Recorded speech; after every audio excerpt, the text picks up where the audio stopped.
Alright, Kate's quiet right now. Let's see if it continues.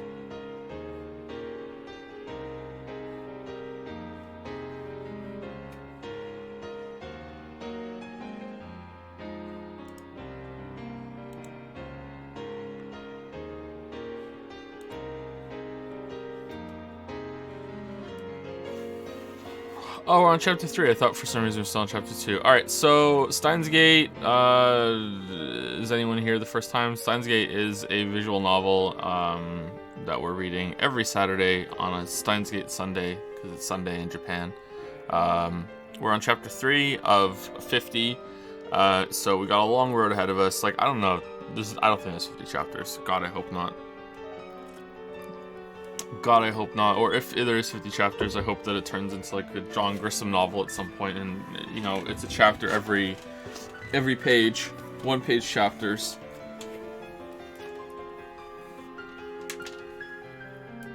So you can say you read a chapter or a book while taking a shit. Oh, all right. What's with the lines that appear when you mouse over the? Oh, they appear on the top left too. Okay.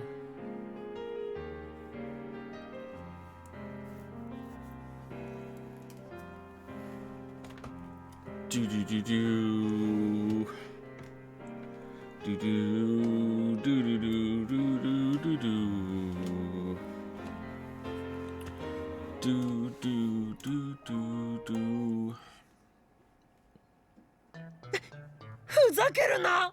ミスターブラウンに睨まれるのは俺なのだぞ。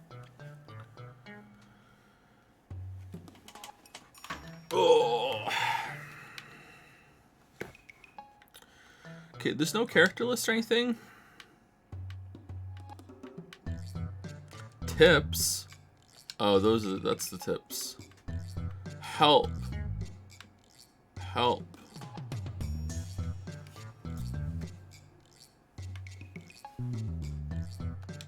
Help.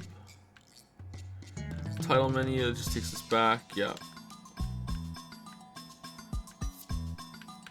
Exit game.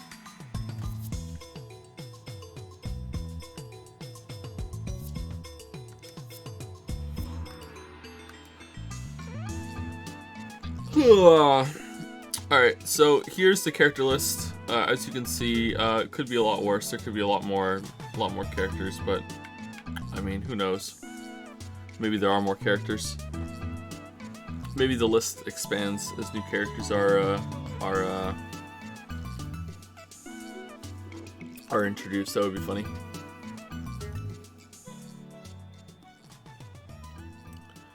Alright, I think we're back down to negative 13, I think is where this game sits around.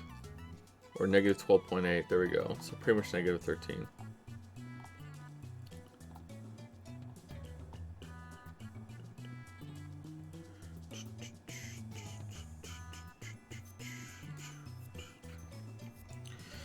Thank you, Shin Megami Tensei 5 for the 813 sub. Thank you, Ironwrath, for gifting a sub to Elsai Kongru with even more O's this time. Tier 3 as well. Thank you so much, Ironwrath. What does Elsai Kongru mean? I hope that we find out and it's not just a bullshit phrase that he says just for fun. What does it mean? Thank you, Doc Robins, for the 26-month resub. Thank you, Gabo Passion, for the 6-month resub as well. Thank you, Dota for real. For real? Duda for real. Ah, there you go, I did it. Thank you for the new sub, welcome, welcome. Thank you, CB Turk, for the 24-month resub. Welcome to the 2-year club, CB Turk. Thank you, Crew I, for the 8-month resub. David on Twitch for the 13-month resub. Hen Tentacles. It's like some monster chicken or something for the 6-month resub. Popsicle Daydream for the 38-month resub. MV Mick 7 for the new sub. Welcome, Miv Mick. I tried. And Hillside for the new sub as well. Silent Hills, maybe? Meh. 100 Pounds for the 27-month resub. Thank you very much, 100 Pounds. And Meta Knowledgeable for the 300 bits. Meta, not metal. I see you have played this VN before.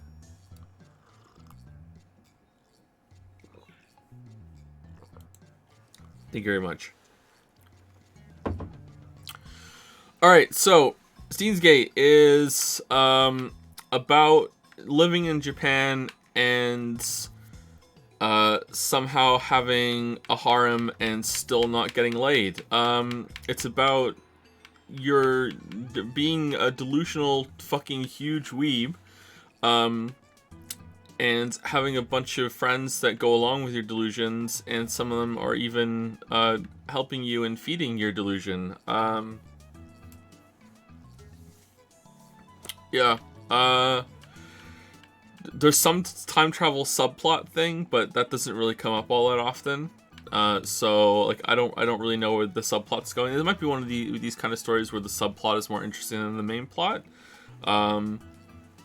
So we'll see where that goes. But yeah, right now the main plot is just, it's kind of like a slice of deranged life anime, where you're Akabi Rentaro, aka Hoen Kiyoma, aka Dr. Crazy, aka I don't know, demon lives on in my arm bullshit. I don't know, like that's who we are.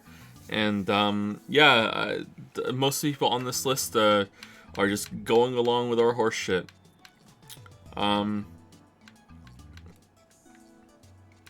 Mikizi Kirisu is some prodigy scientist girl who is like a wannabe physicist, and she was supposed to be smart, but it turns out that she's dumb. So that's the end of that. And like, yeah, I don't know. I don't think I want to recap it, but because it would just take too long, and we should just get into it. But man,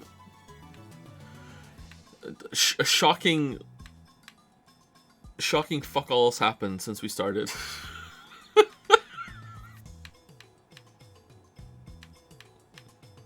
It took 30 minutes for Mikizi and Okabe to carry a box down the street. Like, so much shit has happened that the characters should really be asking some very simple and very easy, obvious questions to you know, some of the older people in their life, and also each other. And like, not only are they not asking these questions, they're not even thinking these questions. Like, so yeah, pacing's all over the place. Thank you, Bill Nah, the mage guy. Nice. Thank you very much. Another Bill. Welcome. Thank you very much. Do you know Bill Nye? The cream pie guy? Thank you, Bill Nah. Stop screwing around. I'm the one who has to deal with Mr. Brown. Okay, maybe I do want to recap what happened at the end of the last stream, though, because I don't remember. What happened last stream? We did more subplot time travel stuff, and then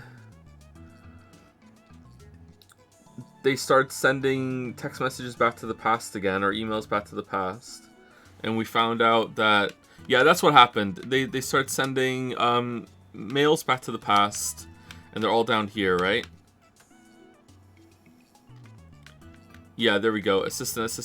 They're all from Mikizi. All right, and they found out that if it's an 8-bit message or something,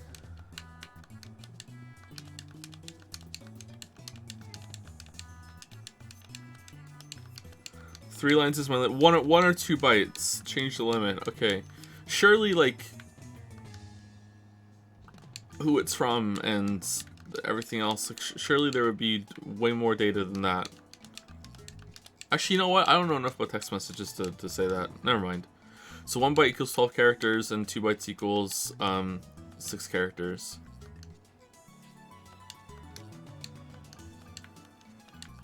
So I don't know if that's important or not, but yeah, there we go. So the text message was in the... Yeah, 3 lines is the limit, the rest disappears. So no matter how long the email is, only 3 of them will show up. So like the rest is gone forever. And also there can only be however many fucking characters, not letters. Even blank spaces count. Yeah, 2 byte equals 6 characters, and 1 byte equals 12 characters. There we go. So I don't know if that's going to be important or not. And I think that's literally all that happened, isn't it? There was the shit about the micro black holes at CERN. Was that last week or was it the week before? I think they hacked CERN the week before, and maybe it's this week we finally got to see the effects of the micro black holes. That CERN has been sending people back in time, but they've been showing up like dead in like all over the planet. I think that might have been last week, like stuck in a half like embedded in a building or in a tree or anything. That was actually pretty interesting. I think that's it. Oh, and we sent a text message to Shining Finger, Mocha, and then she just stopped sending a text. So like we said, we have the IBM, which lets us decrypt CERN. And I'm pretty sure that Shining Finger is just gonna show up with a fucking like assault rifle or something, and just be like, "That's mine now." I'm surprised that hasn't happened yet. Part-time Warrior, which I'm 90% convinced is John Titter. Doesn't seem to know what we have. Lukako is the person at the shrine. If any of us were straight than recapping when I said I wouldn't, I'm not doing this for you. I'm doing it for me. Like, I'm trying to remember what happened last week because I genuinely cannot remember because so little happened that I have to like pull apart the good important parts from just the bullshit.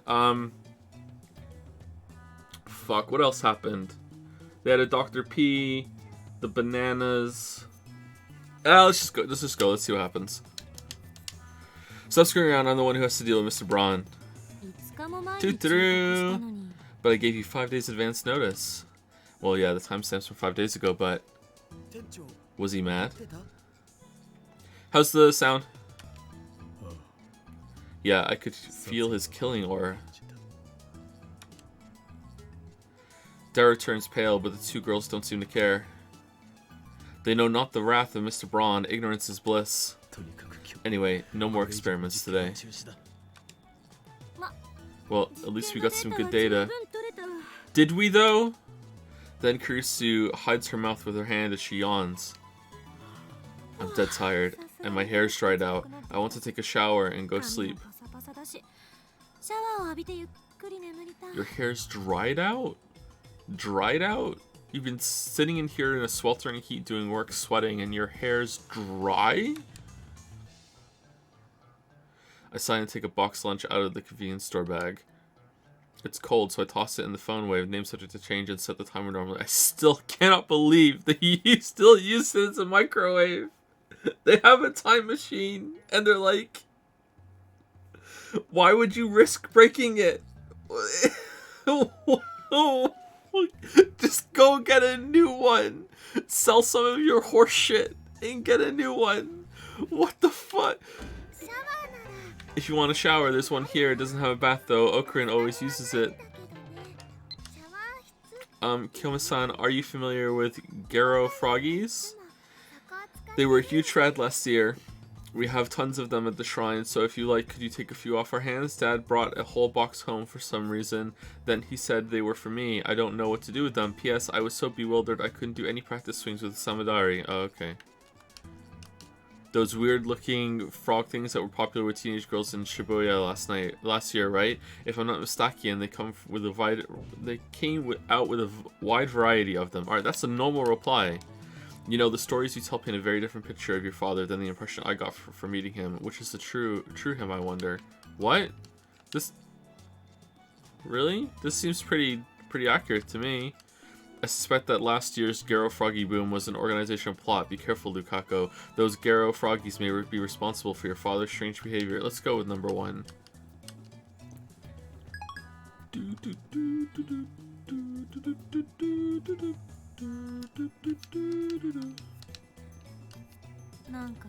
It's probably filthy. I'd be lying if I called it clean. This entire building is in shambles. Anyway, I refuse to use the same shower as Okabe. Good choice. I understand. Nobody will blame you if you don't use it. Of course, since the three of us stayed up all night, we're all pretty smelly. Heh heh heh heh. Alright. How is this a dunk, my dude? Given the sweltering heat and the fact that we kept the windows closed all night, I bet this place is smelling pretty rank by now. That's why I'm going back to my hotel once I finish eating. Kusu slurps her cup noodles indignantly. I bought them at her request. She was raised in America, yet she likes cup noodles? Strange. Celebrity bath time at a high-class hotel. I want to come too. Not a chance. Ooh. Mayushi wants to come too. You can come anytime, Mayuri-san. Really? Thank you. I take my warm food out of the microwave, take a fresh bottle of Dr. P out of the fridge, and join in on lunch, sorry. Hey, Okarin, I've been wondering, why do you drink soda while you eat? Does it make it taste better? I don't really see a problem. Me neither. Same. I didn't give it a second thought. Yeah, what's your problem, Mayuri? You're acting weird, Mayuri. It's normal to drink soda while eating. Not in this timeline, it's normal, duh. No objections. No way, you guys are the weird ones. Well, I'm a pure Docpurian. Daru loves cola like a typical fat otaku, and Kirsu lives in America, home of soda. Someone who loves Dr. P above all other beverages, coined by Okarin. So I admit our opinion is biased, but that doesn't matter right now. Now, let's discuss Operation Erd's progress. What's Operation Erd again? Operation Erd. Alright, thanks to a certain assistant, I didn't get a chance to present the operation's codename yesterday. Heed me. These D-mail experiments are all part of Operation Erd. So D-mail is what they dubbed emails that go back through time. I can't remember what the D was for. They were wanted like retro emails. What was the D for? Someone in chat will know. For DeLorean, there you go, DeLorean. It's a Star Trek reference. So that little soda conversation just went nowhere. Wow. The experiments have been fruitful. She interrupts me again. At the very least, we've learned what we can do with email. What is this Mass Effect music? Kurisu places her empty noodle cup on the table. Oh, it's empty because she drank the broth, then retrieves the whiteboard from the development room. While the rest of us eat, she scribbles on the whiteboard, then puts it up against the wall. Is it TED Talk time?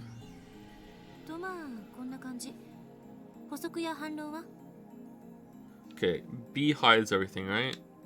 Oh, it doesn't hide the thing at the top, though. Discharge phenomenon. Send mail to phone wave. Name subject to change during discharge. Wow, she actually wrote that. Conditions for discharge: 12 noon to 6 o'clock. D-mail text limit: 12 1-byte or 6 2-byte characters times 3. Any more fails to send. Distance into past depends on phone wave. Name subject to change. Timer input 1 second on timer 1 hour into past. Contents of microwave become jellyman. Confirmed to also teleport. Nothing especially. She's summarized the vital parts. Mayuri has her mouth half open in a blank stare. She clearly doesn't understand. A D-mail can be at most 36 English characters or 18 Japanese characters long. That makes experimentation difficult, so we'll want to improve that first.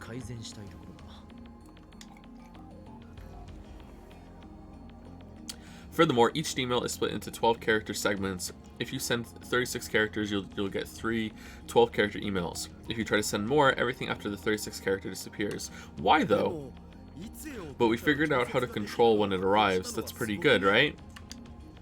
Though we can only set it in 1 hour increments, we can control how far back the emails go by using the microwave's timer. Observation isn't enough. We need to find the underlying principle. What I've written here is nothing but verified phenomena. This is true. The underlying principle, you're right. It's not a complete time machine until we understand how it works.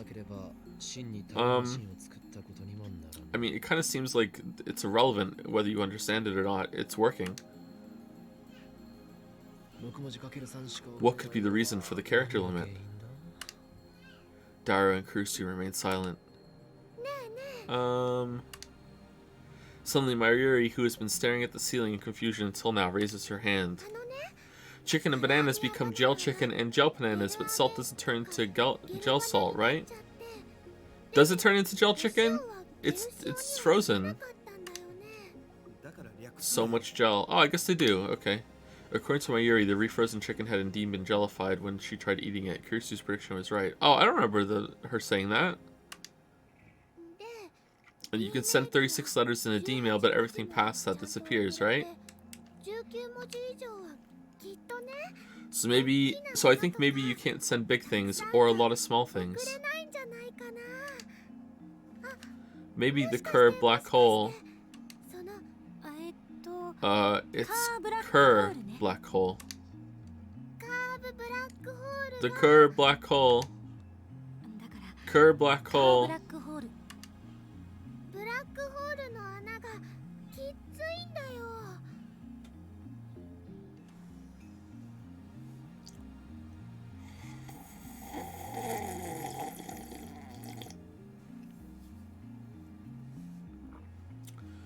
Daru, please let it go. Please let it go, Daru. Daru, just let it go. For the sake of the pacing, please let it go. The black hole's hole is too tight.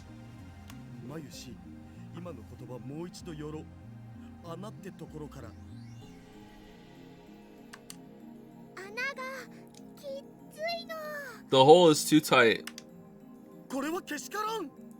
Outrageous. Stop making her say stuff like that. I'm with Okabe. Mayuri has flowers for brains, so she's easy prey for Daru's perversions. It drives me crazy. The hole is tight, huh? That might not be entirely wrong.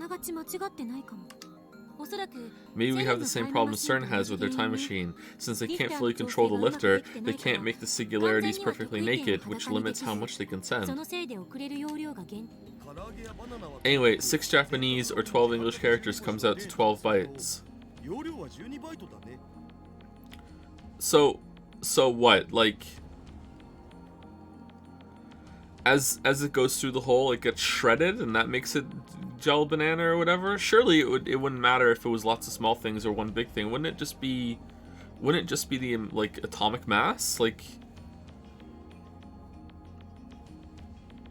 I don't understand. Let's keep going. English characters are half width, so they only use 1 byte, but full width Japanese characters use 2 bytes, not kilobytes. Oh, so Mikizi, she's bad with computers. Huh, is that so, assistant? Shut up, you don't see things measured in bytes nowadays, so I was just making sure. By the way, 1 kilobyte is 1024 bytes. 1 byte is 8 bits. Well, email isn't just comprised of text, there's more to it, like the sender and receiver's email addresses, the header, and various other things. So roughly speaking, we can send data in 3 batches of 12 bytes then. By the way, I don't know if using a subject changes anything, but I'm pretty sure that chicken and bananas have to be larger than 12 bytes. I mean, I could probably eat a banana in 6 or 7 bytes.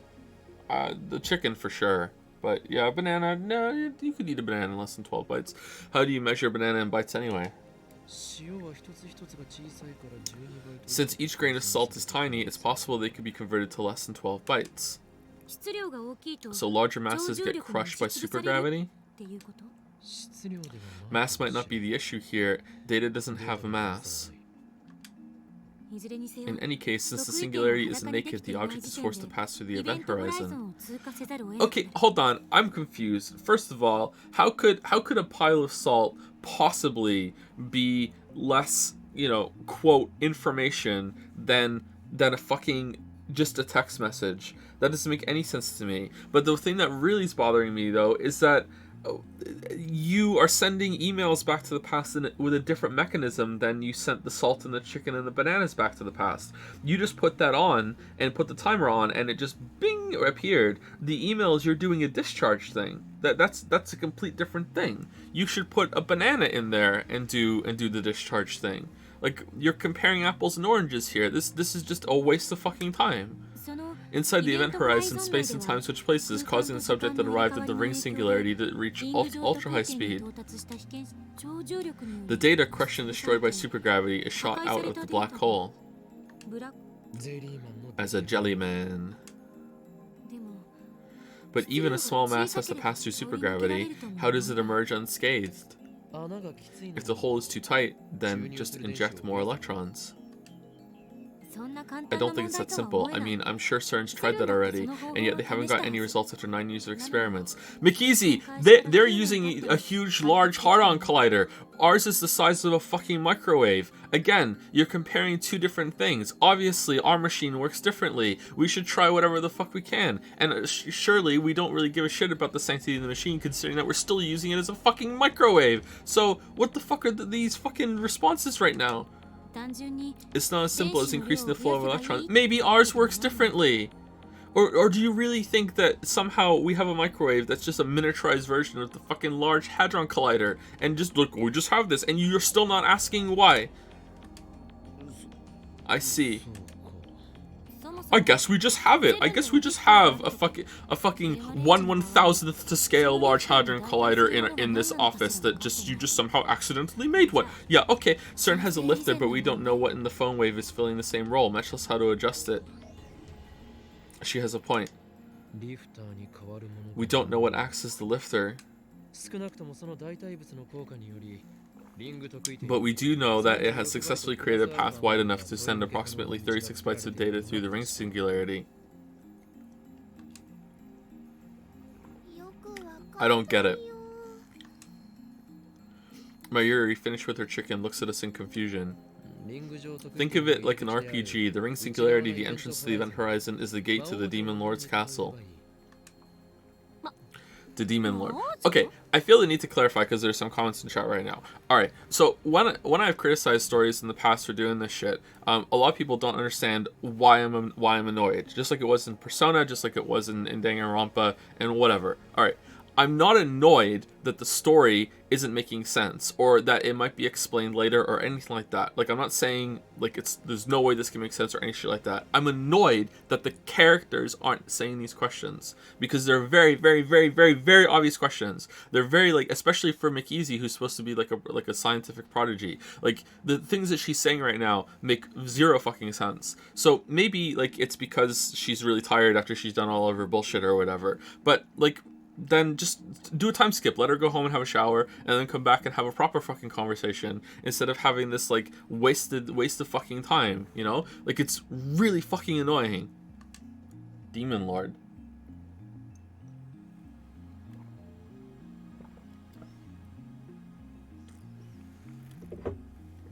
Hundreds of soldiers attack the heavily fortified Demon Lord's castle gate.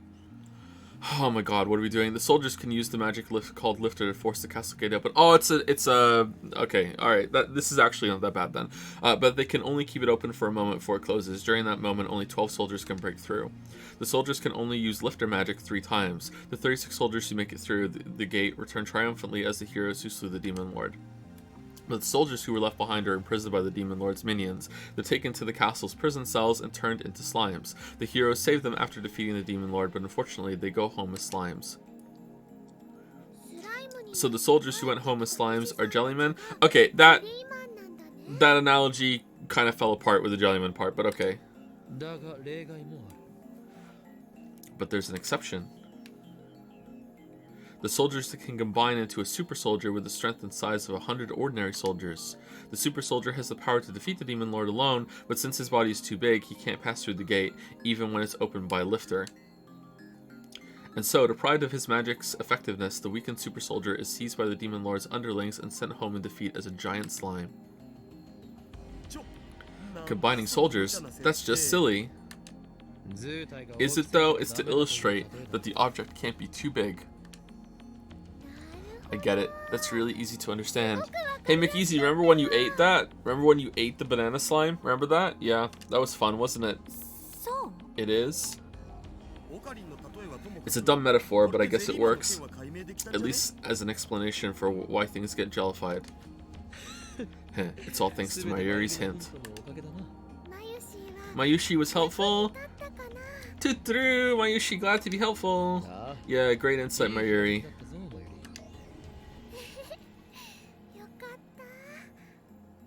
Yay. But it's still a hypothesis. It hasn't been proven. How would you prove it? With human experiments like CERN? Mikizi, you're dumb. Uh-oh. Oh, we're back. Okay. If Okabe and Hashida-san volunteer as test subjects, I'll happily experiment on you. Human experimentation sounds kind of dirty, if you know what I mean. But I refuse. I'd rather play the doctor than the subject. Me too. Same here. God damn it. No, not in the way he's implying. Idiots. I mean, really? I don't think you have room to talk here, Mikizi. Kurusu gives us a cold stare and shrugs her shoulders in exasperation. Good word. As I keep saying, the real problem is what the phone wave uses as a lifter. That and one other thing. How come the discharge phenomenon and the jellification only happen during a certain time frame? The lifter is some unrelated bullshit, or the spinning mechanism in the microwave. I have no idea what the lifter is. Maybe it's got something to do with fucking alignment with the sun or something? Or no, this is the wrong one. Abbreviated as FA in Japanese, used in the question, "Is that your final answer?" Internet slang. Originates from a popular quiz show with contestants who want to be millionaires. Sending mail to the past is amazing, isn't it? Though I guess it's not a real time machine unless we can send people to the past.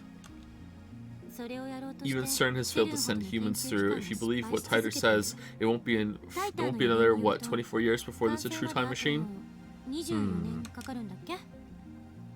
I answer Kurusu's sarcastic question with a nod.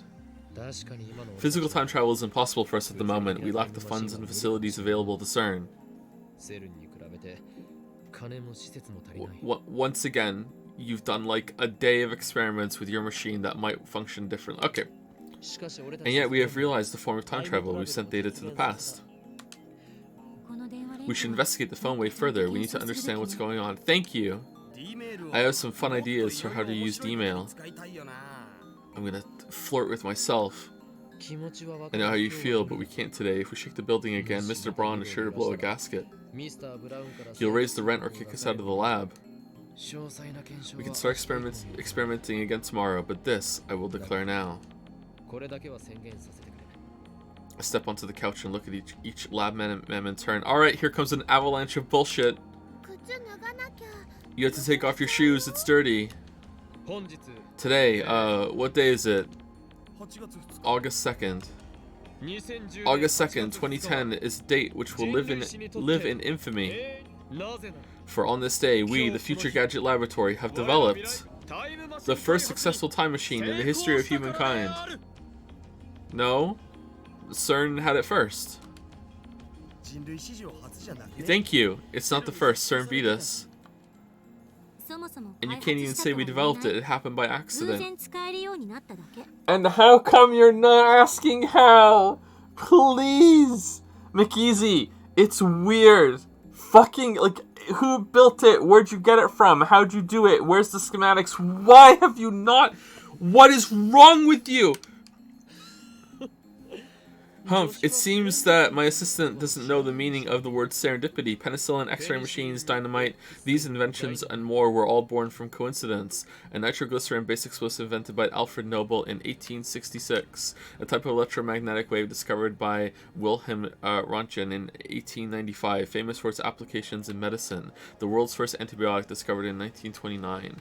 Was it really only 1866 for dynamite? I thought dynamite was a little older than that. Damn. That's pretty fucking recent, I guess. Gunpowder's older. Yeah, gunpowder's a lot older. Maybe that's what I'm getting it mixed up with. But Christian, you said before that time machines don't exist, right? But now you admit they do.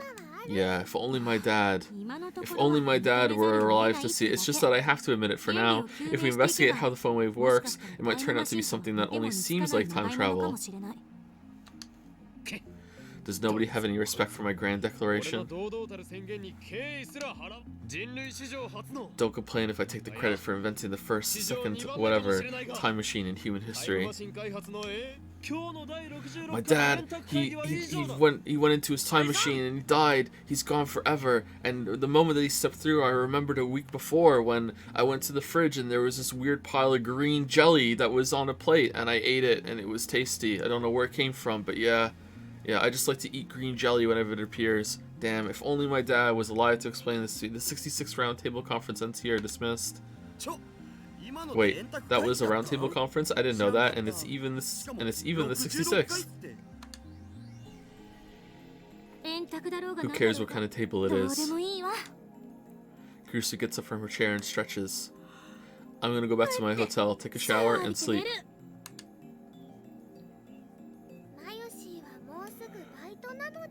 Mayushi has to go to work soon.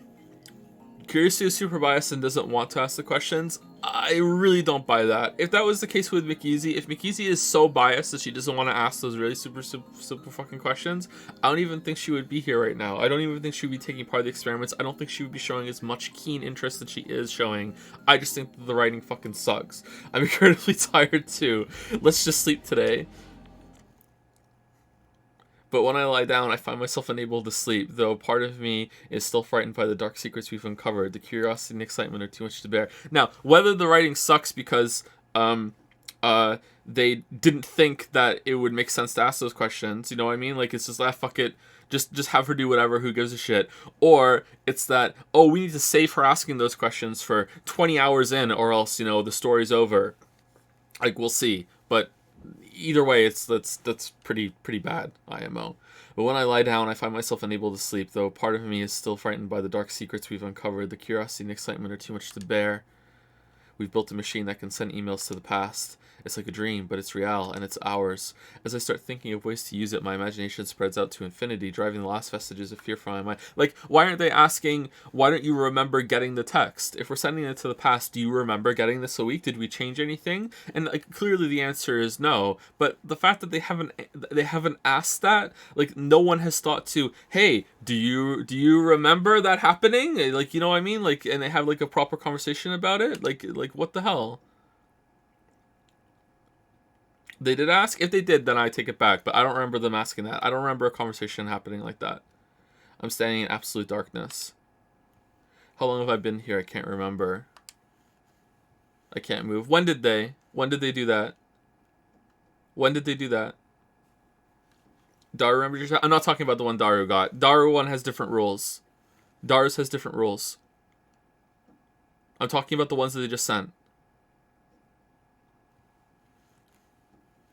Literally the first email with Kurusu being stabbed. That was a timeline switch. That was a timeline switch. That one doesn't count.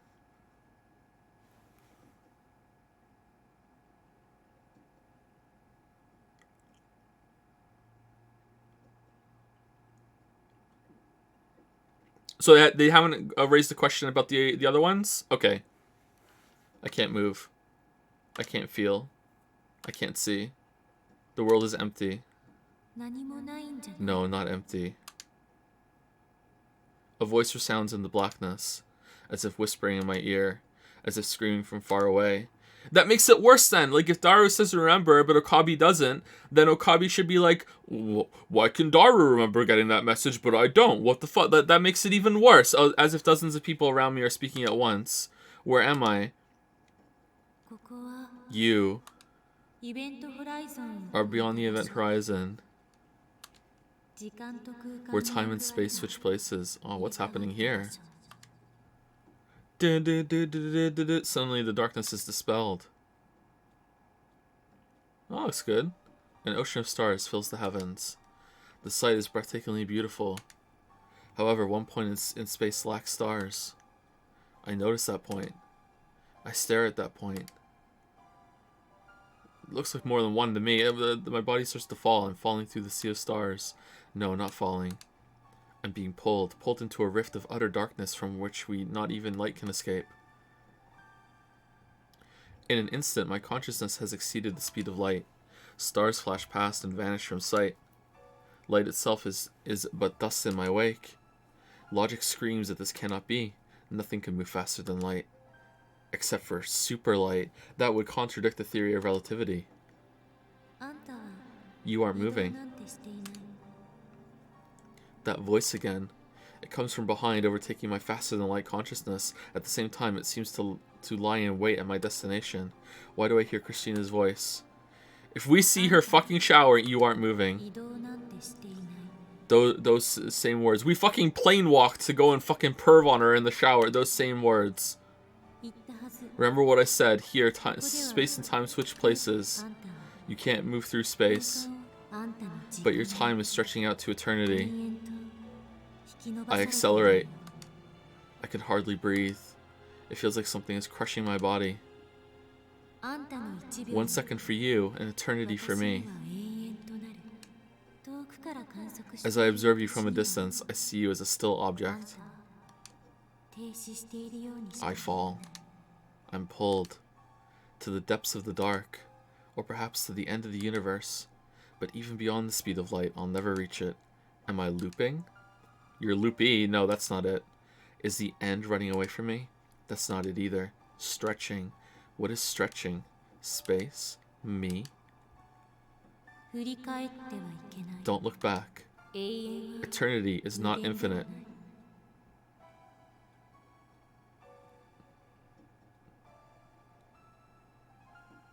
Okay. Time stretches towards eternity. Yet it has an end. The end is the beginning. Something approaches. It approaches slowly, a stark contrast to the stars flashing past. Is it really approaching? It looks like it's standing still. Its slowness gives it that illusion. I don't know what it is, but it is something. The event horizon. I try to reach towards it, but my hand won't move. Don't look back.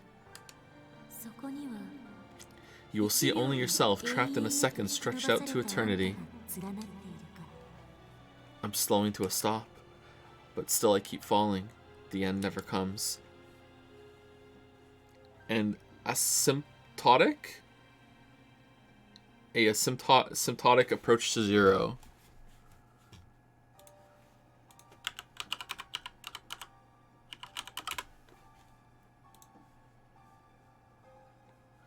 If formally the term asymptotic means approaching a value or curve arbitrarily closely, i.e. as some sort of limit is taken, a line or curve that is asymptotic to given curve is called the asymptote of. More formally, let be a continuous variable tending to some limit.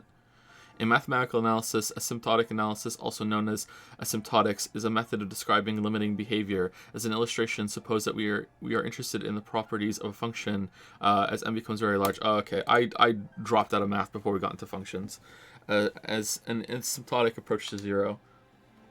When will this second pass? Time and space have switched places. A second stretched out to infinity. 1 second becomes 0.1 seconds. 0.1 seconds becomes 0.01 seconds. 0.01 seconds becomes 0.001 seconds. 0.001 seconds. So if you it's like if you cut the travel time, something in half forever. Same kind of concept.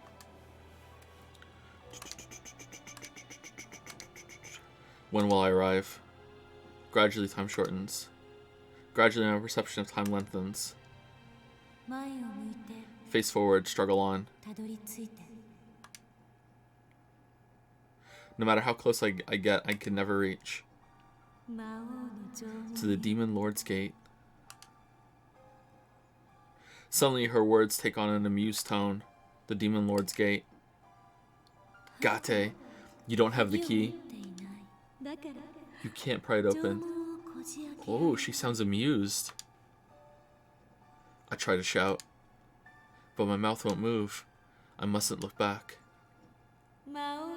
You will be captured by the Demon Lord's minions. Pictures from the Jellyman's report flicker through my brain, my body. Don't look back. Alright. Can you imagine if the phone just appeared right now? Hitting the button. I want to look back. I want to go back. I can't look back. I can't go back. I face towards the thing. I face the future of becoming a Jellyman while frozen for eternity. Oh no, static. Roused by a melody, I slowly open my eyes. Instead of an ocean of stars, I see the lab's familiar ceiling. Ugh, what a bad dream. It's bright out. What time is it? My phone's ringing. Alright, next day. Shining Finger. I came like you said, Akabi-kun. You promised to show me the IBN 5100, remember? Are you there? Your windows are open and the lights are on. If you're there, could you open the door? I'm out front, Mocha. Oh, I was wrong. Okay. The demon mail again. No. I want to read the other ones. I thought I told her to stop with the spam. I want to read the other ones. I checked the thank you. Okay. Are you asleep, ignoring me maybe? I'm climbing the stairs now, Mocha. Please reply. Are you pretending to be out? I'm coming to the door, Mocha. I was going to knock, but the hallway's dark and scary. I'm afraid something will jump out if I make any noise. Greater than, lesser than, Mocha. Did you go out? Where are you? Are you still Akihabara, Mocha? I checked the clock. It's 9 a.m. I slept for over 15 hours. Wow, that's a lot. No wonder I feel so lethargic. Go have a water. I stifle a yawn as I unlock the door. When I open the door, I see Shining Finger Kirimoka standing there, looking down at her phone. I was asleep.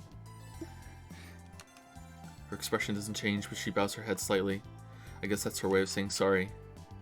Oh man, I guess I can't. I thought for sure that she was like fucking some plan or some bullshit. I guess I can't just leave her standing there. I reluctantly invite her in, then shut the door and collapse back onto the sofa. I'm still half asleep. Why did it take you so long to get here? I went to the trouble of inviting her in, but Mocha just stands in the corner of the room. You're covered in sweat. Is this best girl? Ha, I just had a little taste of what it's like to be a particle drifting through space. That was one hell of a nightmare. Maybe I'm more shocked by the truth of CERN's experiments than I thought I was. At any rate, I'm still drowsy. Thank you, Marcio Med07 for the 713 sub. 77, nice. Thank you very much, Marcio. Thank you, Kiwi Kurt for the 513 sub. Thank you, Wekis on Fire for the 14-month resub. And thank you, Bailey Lemon for the 19-month resub as well. Thank you very much for the resubs, everybody. My vision's a little blurry, too. I feel like yawning again. I feel to stifle it this time. So you came to see the IBN 5100? Mocha nods. Then she starts entering something on her phone. We're face to face. Why is she sending me mail? You said I could come. Look, remember, Mocha? You sure she's not best girl, Weebs? This seems like your thing. This seems like your bullshit. True, I did say that. But if you're going to visit someone, don't you usually let them know beforehand? I didn't mean to disturb you, but I need to see the IBM 5100, Mocha. I can show you, but did you have to come so early? Wait, I get it. Your true intention is to do an article on me, isn't it? Like back when we first met and she took a picture of my face without permission. Since I am the infamous mad scientist Hoen Kiyoma, I am quite the delicious topic.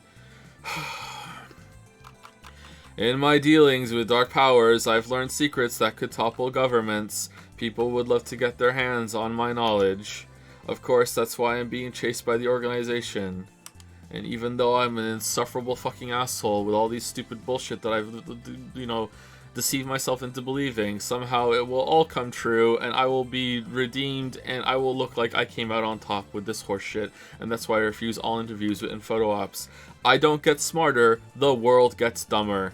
I do not rise to the world's level, I drag it down to mine. And now comes this woman aiming to get me while I'm still half asleep. A dirty trick, but effective. But Mocha doesn't react to my sharp accusation. Am I wrong about her? Is it okay? Oh, now she's talking. Too bad I don't understand what she means. Is what okay? The IBN! Like, is it working? I don't miss the way Mocha quickly scans the room. Please show me the IBN 5100. Fine, but just look. After you look, you leave, okay? Uh-huh. I won't sell or lend it to her no matter what. What do you think is going to happen here, Okabe? She's going to look at it and go, yep, that sure is an IBM 5100. Thank you. I will now leave. That machine is critical to our hacking operation against CERN, the enemy. Mocha bites her lip, but she soon nods faintly.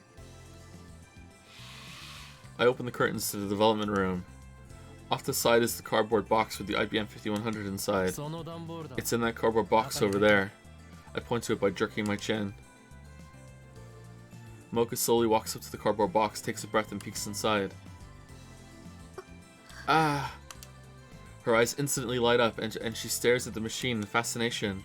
Maybe she's not only a male demon, but also a retro PC maniac?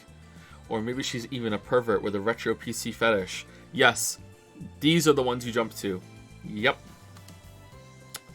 3 equally likely options. No way, I don't want to live in the same world as perverts of that level. After staring at the IBM 5100 for a few moments, Mocha starts cheerfully typing out a mail. What an annoying woman. I want to take a picture. No unauthorized photographs. First, show me the camera you're going to use. Unless I place strict restrictions on photography, she might snap my picture when I'm not paying attention. I'm being chased by the organization, so I can't expose my face to the media. Mocha stops moving once I give her my instructions. Just place the camera you're going to use on that shelf so I can see it, okay? No funny business. Mocha silently places her phone on the shelf, but she doesn't let go. She keeps her hand on it. That's it? You're going to use your phone camera?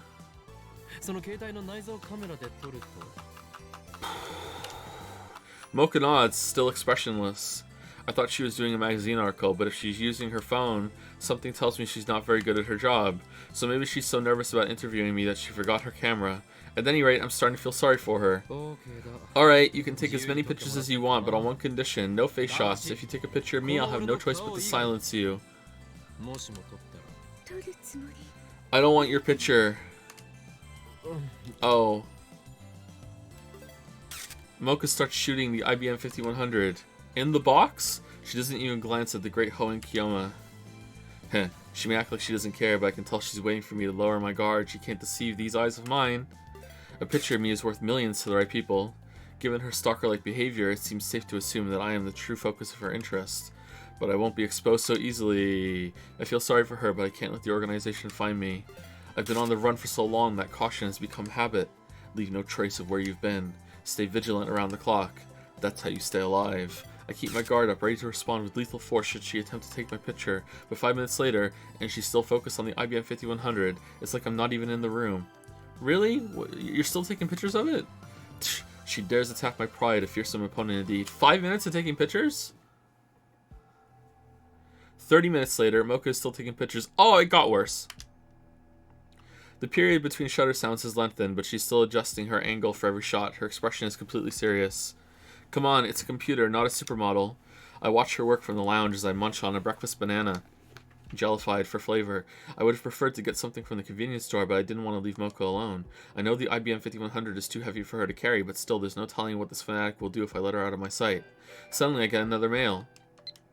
Borrowed the 5100, can I? I already said no. I direct my answer toward the development room. Besides, that thing weighs a ton. You can't carry it by yourself. Yes, I can. Shit. If you could help me carry it, Mocha. Wait a minute. Why are you assuming I'll lend it to you? I already said I wouldn't. Really? Really? No matter what? No matter what. Once again, she does her thing, typing on her phone at high speed. Meanie. That's your counter? Does she really have to send me one-word mail? What a troublesome woman. Now listen well. The Phantom Retro PC, the IBM 5100, has chosen me, Hoenn Kiyoma, as its contractual master.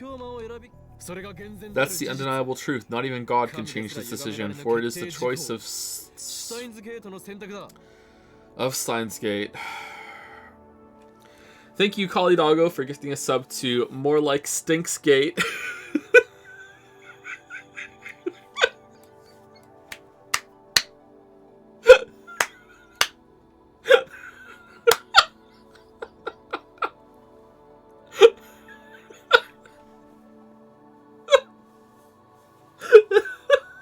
Thank you, Kali Doggo. Thank you, Putty Master, for gifting a sub to Poggers is a Hago for streamers.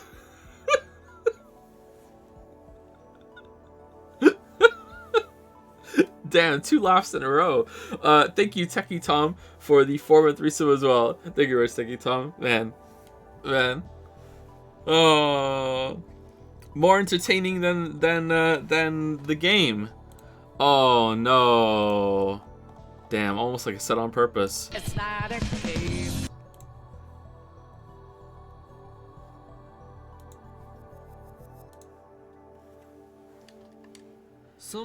Besides, I'm only borrowing the IBM 51's power. When I'm done with it, I'm returning it to its original owner.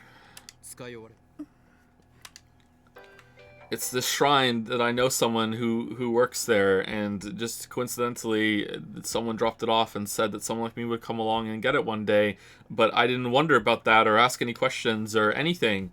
I just accepted that and just brought it home and have never, ever wondered about it. Who's the original owner? Tell me, Mocha.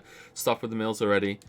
I can't tell you. I swore a blood oath to maintain secrecy and protect the original owner from those who desire the IBM 5100. I mean, anything could happen. Mocha might seduce Luca's dad, for instance, and get him to lend her the IBM 5100. And then I couldn't complain if Mocha took it away. I must avoid that situation at all costs. Of course, I don't think Mocha can seduce anyone with her personality, and since Luca's dad has a wife and kids, I don't think he'd fall easily either. Tell me where you found it, right, Mocha? I'm probably just thinking too much. Mocha, meanwhile, is staring at the floor in what I assume is defeat. I am not without sympathy for your plight. I formed a contract with the IBM 5100 for my own goals. After I achieve those goals, you can negotiate with the original owner to form a contract of your own.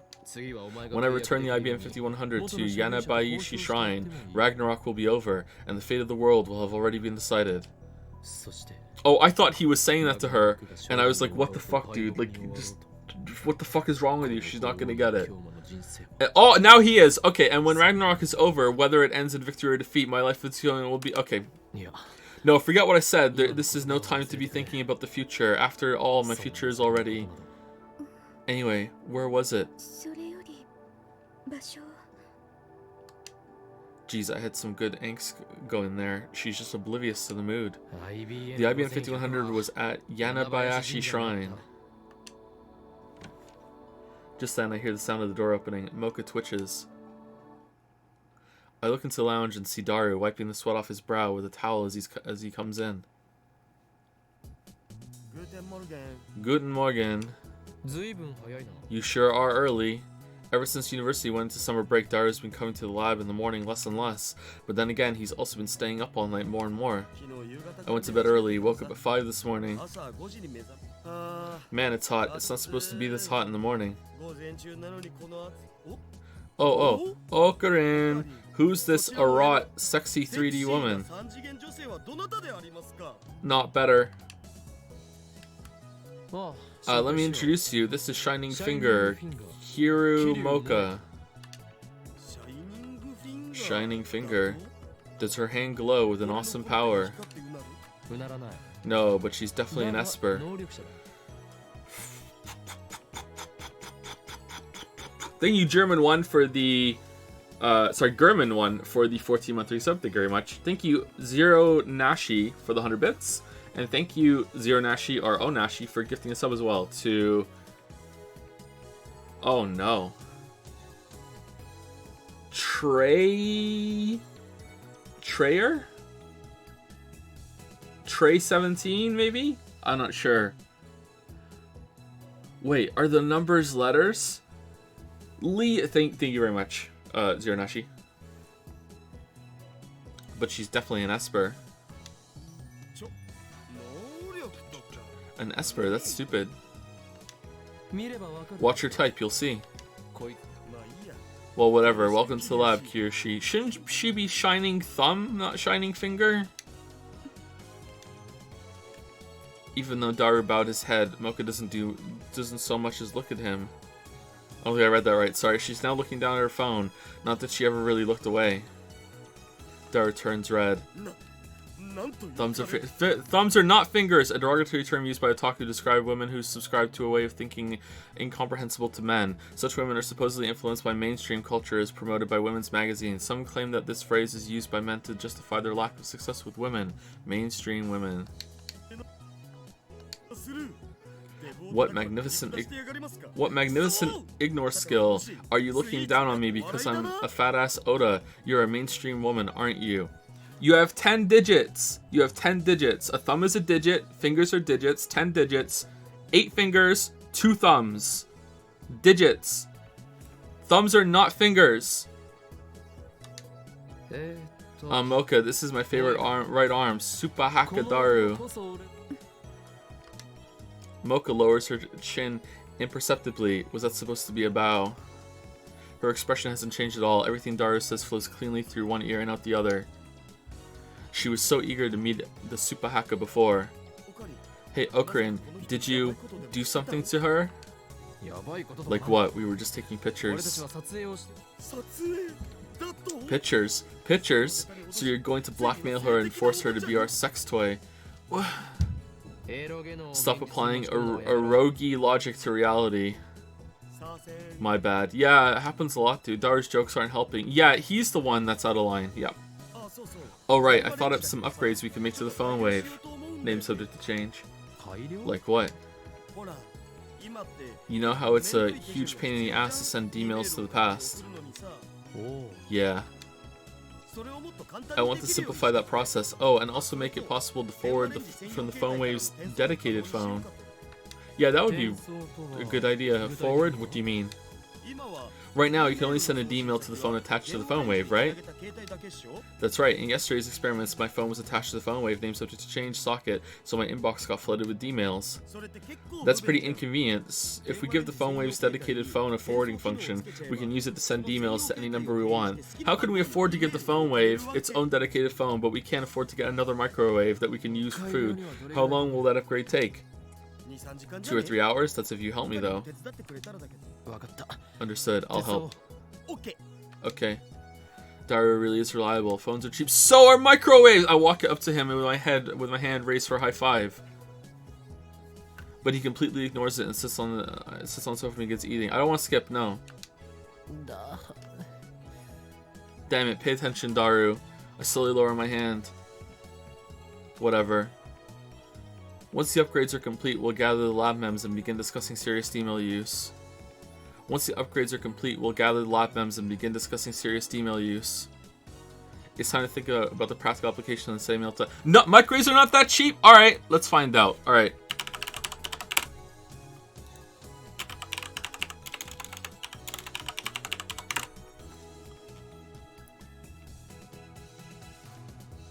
Microwave. What's the cheapest microwave?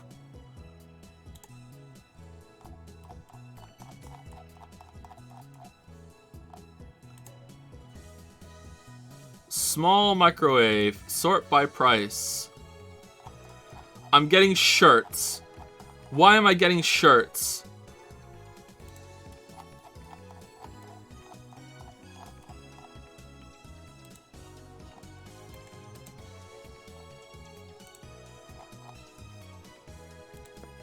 Fucking Amazon.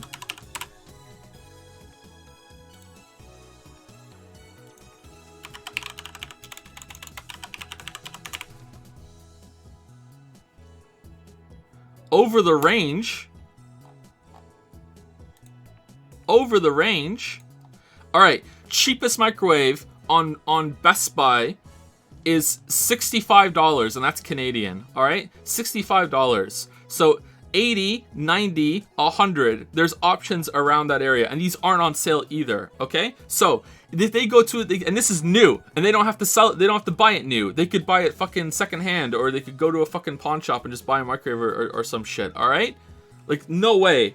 There's no way that it's infeasible that they could go get a fucking microwave. 2009. All right, how much were phones in 2009? This is hurting your argument. This is making it worse. These are comparable prices. It's time to think about the practical application of sending mail to the past. Another mail. You said something about sending emails to the past, didn't you? What does that mean? Tell me, Mocha. Oh, she's still here. Tara, you idiot. How could you make such a basic mistake? Mocha, whose eyes have never once left her phone, is now staring straight at me. I need to talk my way out of this somehow. She may just be a part-timer, but she's still a journalist of sorts.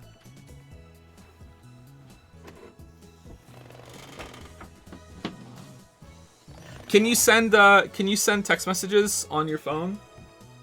Thank you. Without a phone plan? Like back then? Like, wouldn't they need a phone plan for it too, or would it cost money to send the text messages or some shit? Like,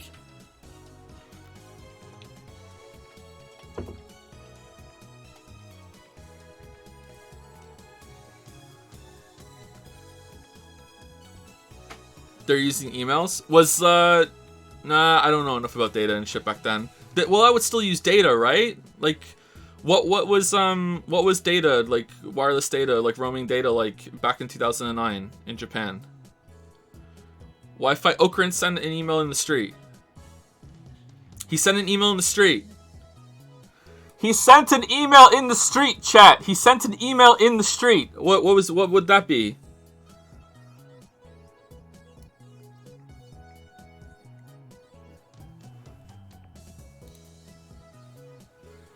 She may just be a part-timer, but she's still a journalist of sorts. If she learns that we built... So Mocha has access to the apartment's Wi-Fi right now when she came in? If she learns that we built the world's first time machine, there's no way that we'll be able to keep it under wraps. The organization is sure to find out. 2009 Japan 5G, obviously. The organization is sure to find out. I can't let that happen. I can't believe the chat is arguing with me that they can't afford a separate microwave. Okay, you misheard us. No. Mocha shakes her head. I know what I heard. Mocha's pretty persistent. I know that because of her mail attacks, she won't let me escape so easily. What should I do? In frustration, I put my phone to my ear. It's me, there's a problem. No, not that. Information not on number 8 got leaked to a third party. Yeah, I know, I need to do something. Depending on the situation, I may have to silence her. Yeah, I know, we can't let the organization know about this. Steins Gate seems to... More like Stinks Gate seems to enjoy sending trouble my way. Heh, don't worry, my seat in hell can wait until Ragnarok is over. L-Side. Congru. I put my phone in my pocket and turned back to Mocha. Who was that? It doesn't concern you. Mocha looks down and begins typing another mail. FB? What the hell does that mean? Facebook? Since she didn't include her usual signature, does that mean she was in a hurry? Her expression didn't change at all, though. Anyway, I disregard the mail's contents and take one step toward Mocha.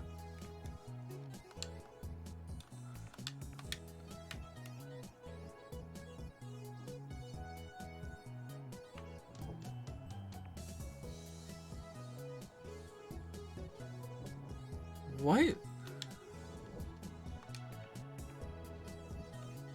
She makes no attempt to escape. I'm standing between her and the door. Kira Mocha, you must swear to protect our secret or die. I choose death. Choose now. No time to think it over. No alternatives either. You have learned our secret. Now you must pay the price. You'll kill me? Only if you try to go public. Underestimate the insane mad scientist Hoen Kiyoma at your per. Are you at it again, Okuran? Dara's standing behind me. I turn around in surprise. Kirishi, was it? Okuran's kind of crazy, so it's okay to ignore him when he talks like this. Can't you see what's going on, Supahaka? Imbecile, because of your careless tongue, she found out that the phone wave name such a change as a time machine. Time machine? That was pretty careless too. Gah. This is awful. Everything could go wrong. Everything that could go wrong has. How do I recover? First, I need to silence Mo.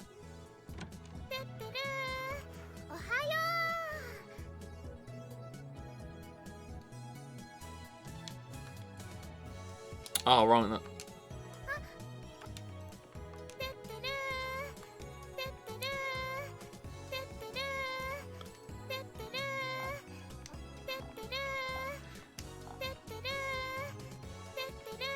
Thank you, Casper the Friendly Goat, for the 4-3 sub. Thank you very much.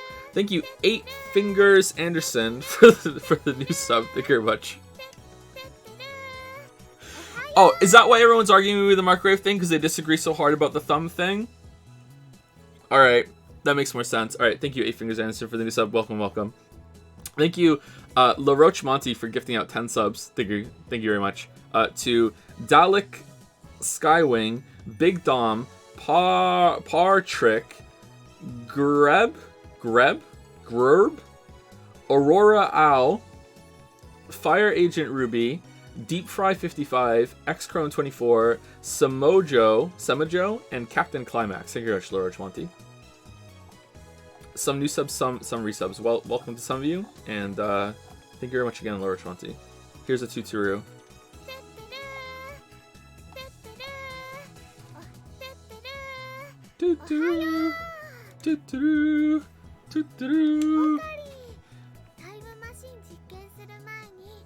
Mayushi wants to warm up some chicken before you start the time travel experiments. I dropped to my knees in utter despair. We're finished. It's impossible to talk our way out of this one. Kirimoka, I'll tell you everything. And I have a favor to ask.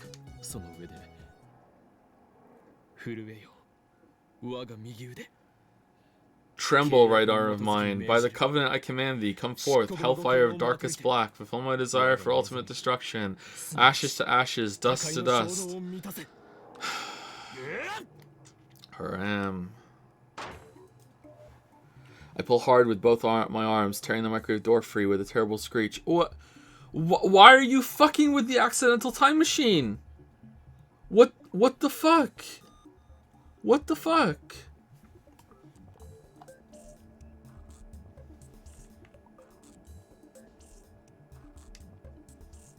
The screws were loosened, but it sounds like I might have broken something. Oh, did I skip a line? Haram. I pull hard with both hands, tearing the microwave door free with a terrible screech. Oh, I missed a gift sub. Thank you, Zero Nashi, for gifting a sub to Casual Feith? Casual Phil? No, it's an I. Okay, the text is made. It's like, is that an I and it cut off the dot? What's that? It's broken like the microwave. Thank you much, Zero Nashi.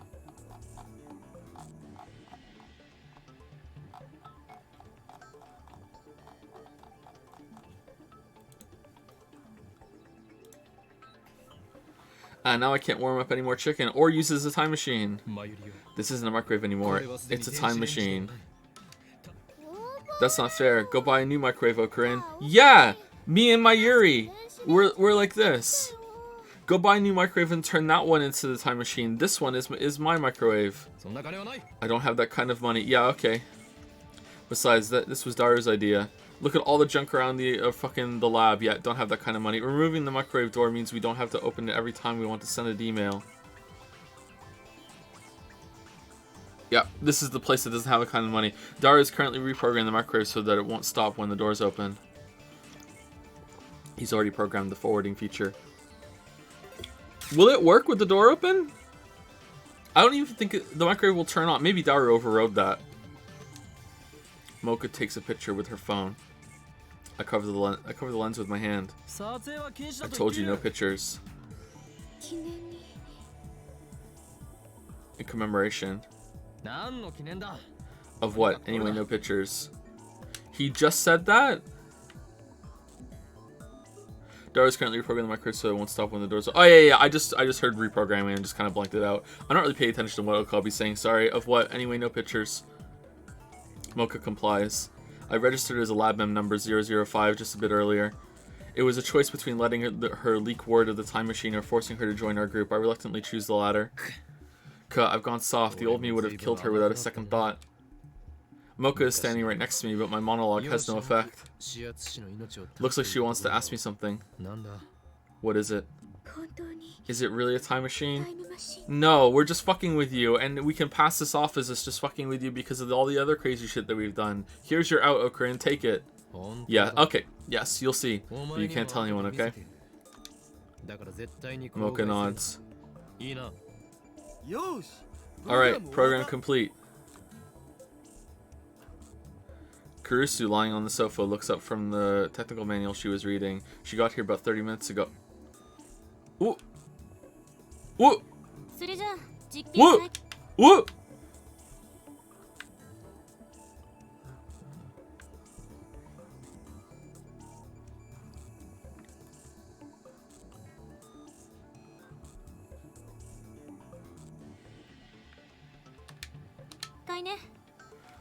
Then let's resume the experiments. But won't the manager scold us again? Don't worry, yesterday I made this promise to Mr. Braun. I swear there won't be any more shaking today. In other words, the no shaking promise only applied yesterday, so since today is yesterday's tomorrow, we can shake it all we want. This is true. This is true. That doesn't settle anything. Why you're so confident is a mystery to me. In other words, Christina, you want me to erase Mr. Braun? No. Besides, I don't think a wimp like you stands a chance against him. He's so muscly. He really is. Why are we skipping? I swear I didn't hit the button. Maybe... Unfortunately, it's impossible to experiment without shaking the building. I have no choice but to negotiate with Mr. Braun somehow. The other 4 members look at me in anticipation. Are they planning to sacrifice me? Is this the choice of Stinksgate? But how do I... While trying to think of a way to avoid talking to the manager, I wander over to the window and look outside. The street below is mostly empty. A girl is polishing her bicycle in front of the building. A much younger girl is squatting next to her watching her work. They're alone. I can only see the backs of their heads from here, but I know who they are. So is that Mr. Braun's daughter? Hey you, part-time warrior. When I call her, Suzuha looks left and right while wiping the sweat off her brow before finally looking up here. Sup. The girl beside her also looks up. This cute little girl is Tenoji Nai? Like Sai? Nai? Tenoji Nai, Mr. Braun's only daughter. Looks like she came to play with her father today. I've always wondered how it's possible for such a muscular man to spawn such a cute girl. Nai bows her head when we make eye contact. Ukako, more news about the frogs. There are only 2 or 3 types in the box. I'll send you a picture. If you want any, please tell me. I'll bring them over. P.S. I did 10 practice swings.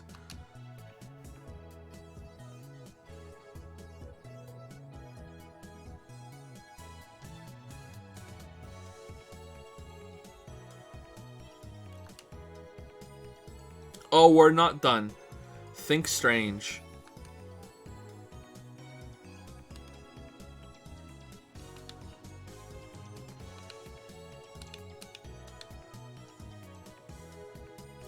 Can we get back to the time machine subplot now? I return the nod, then call to Suzuha. What are you doing there? Can't you tell I'm polishing my bicycle? Aren't you working today? Of course I am. Why else would I be here? Maybe you're polishing your bicycle. You're polishing your bicycle even though you're at work? I mean, I guess the store barely has any customers. To put it bluntly, was there even a need for a part-timer? What, is she still tinkering with that bike of hers? I can hear Kurisu's sour voice from inside the lab.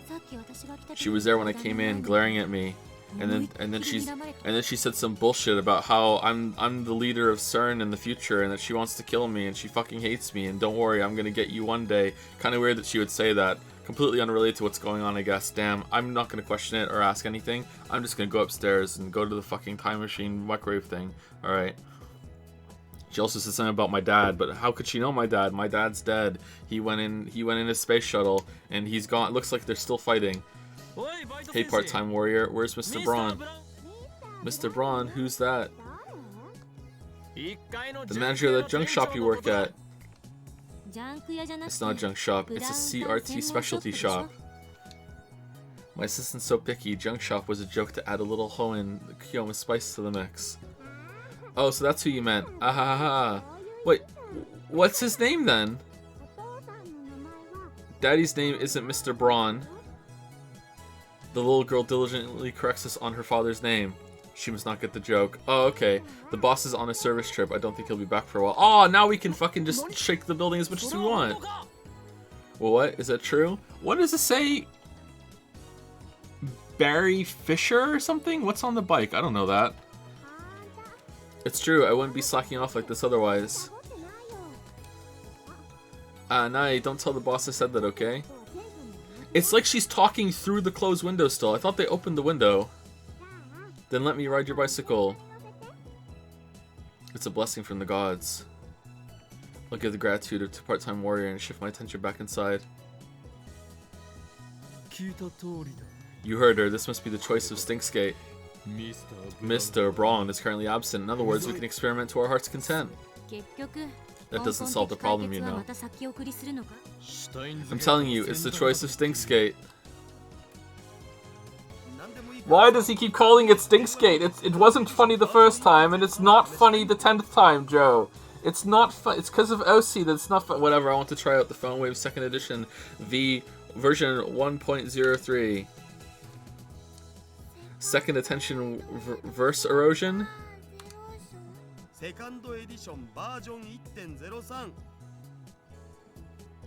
Okay, is there something wrong with Mayuri, or is it just a recurring joke? It's anime, so you can't tell. How did we get to 1.03? Clue or bullshit? I don't know. That's the genius of anime. Enough of your unsophisticated names. The upgraded version shall be known as Heavenly Merry-Go-Round.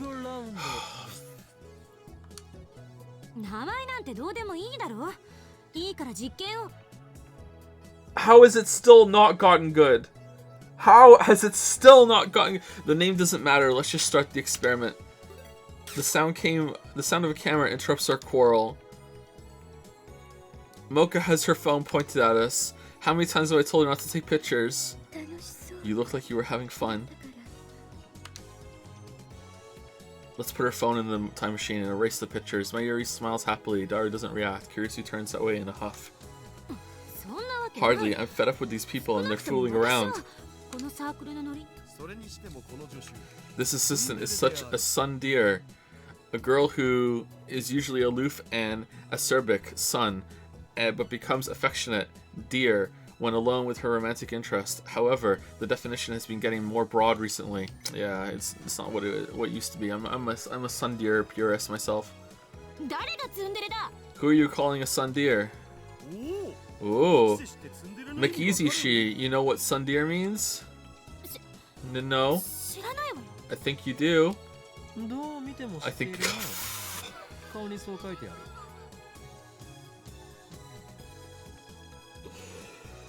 Oh, fuck! I think you do. It's written all over your face.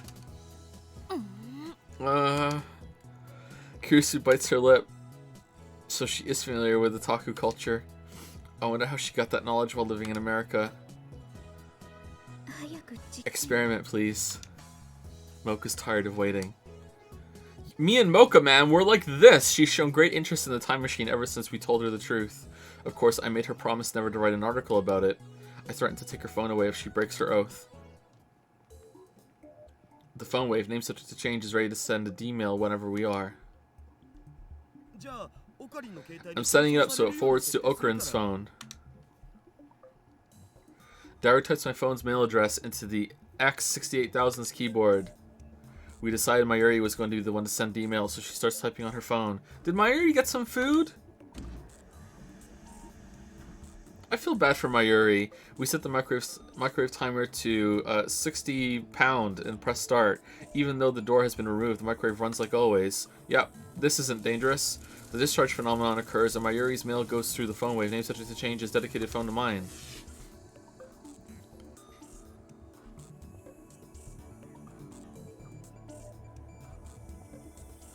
Toot through. Mayushi. It really... Mocha stares at my phone in what I assume is disbelief, though it's hard to tell given her lack of expression. What do you think? This proves that the phone wave names subject to change is an honest to goodness time machine. It really doesn't, though. It just proves that you've made a machine that can, like, fucking just scramble the fucking data that gets sent through the phone, and then just reorders it when it's arrived. Like you could do this with just hacking software and shit. You need to show her the banana to show the time machine. Like, this is not as conclusive as you think. Mocha just keeps staring at my phone. Hey. Part-time warrior's voice comes from outside the window. It's shaking again, and there's a strange light too. What are you doing up there? Science! I decide to ignore her. Mr. Braun is one thing, but she doesn't scare me at all. Now then, lab mems. I assemble all the lab members, including Mocha, for a meeting. Aw, Mayuri got a donut! That's good. Alright. The 73rd Roundtable Conference will come to order. There's been, like, that many more since last time? Yes, it was 66. Where did the other 6 go? Exactly. What's a Roundtable Conference? Tell me, Mocha. How are you going along with this, Mocha?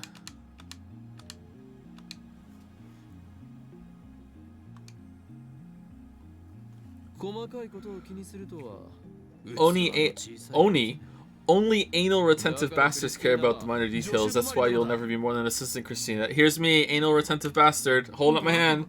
That's me. Like I keep saying, I'm neither your assistant nor Christina. I ignore Karusu's complaints and proceed.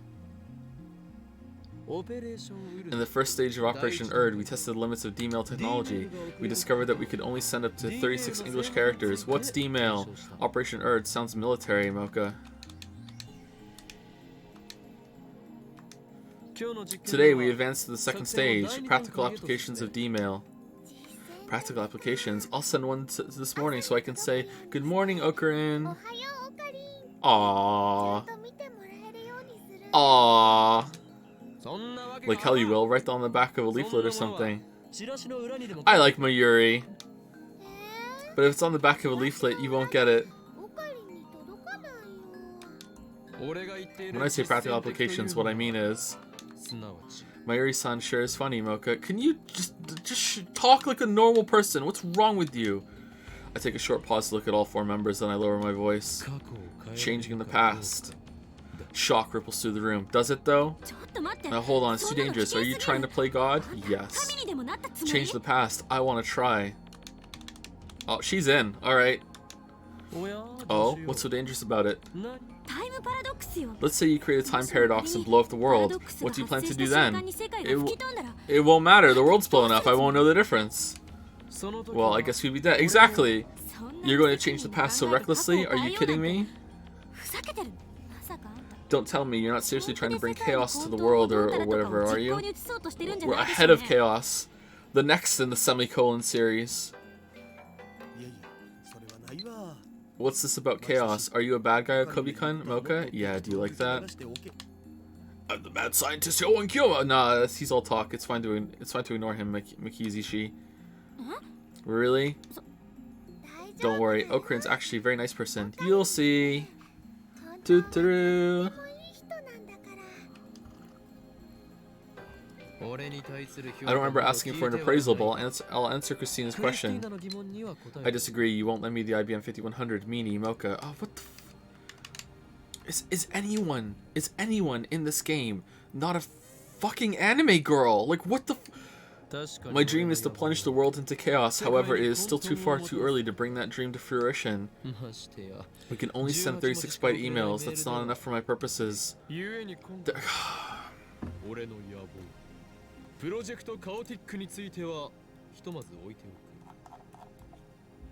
not a game.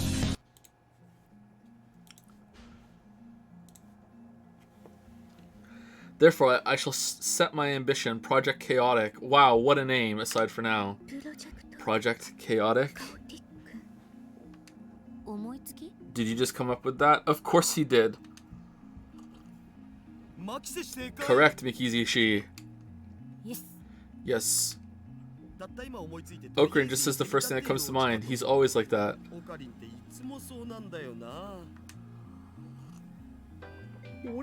Don't analyze me, Daru. And you, assistant, stop that fist pumping. You making fun of me? Akobi-kun's funny too. Mocha. Damn, good thing she's signing all our emails. Didn't Daru like sexually harass fucking Mikizi like yesterday? Like, no, it's been a few days. Now they're like fine. All right. So what are we going to do, Lamayo? Yeah, how do you want to change the past anyway? First of all, the purpose of this experiment is to verify whether or not we can actually change the past, so it doesn't matter how trivial the change is. Have you heard of the butterfly effect? Of course. I've never heard of the butterfly effect. Everyone's so smart, I can't follow the conversation. Really? You never have? Yeah, it's like I'm saying, when the wind blows, the bucket maker gains.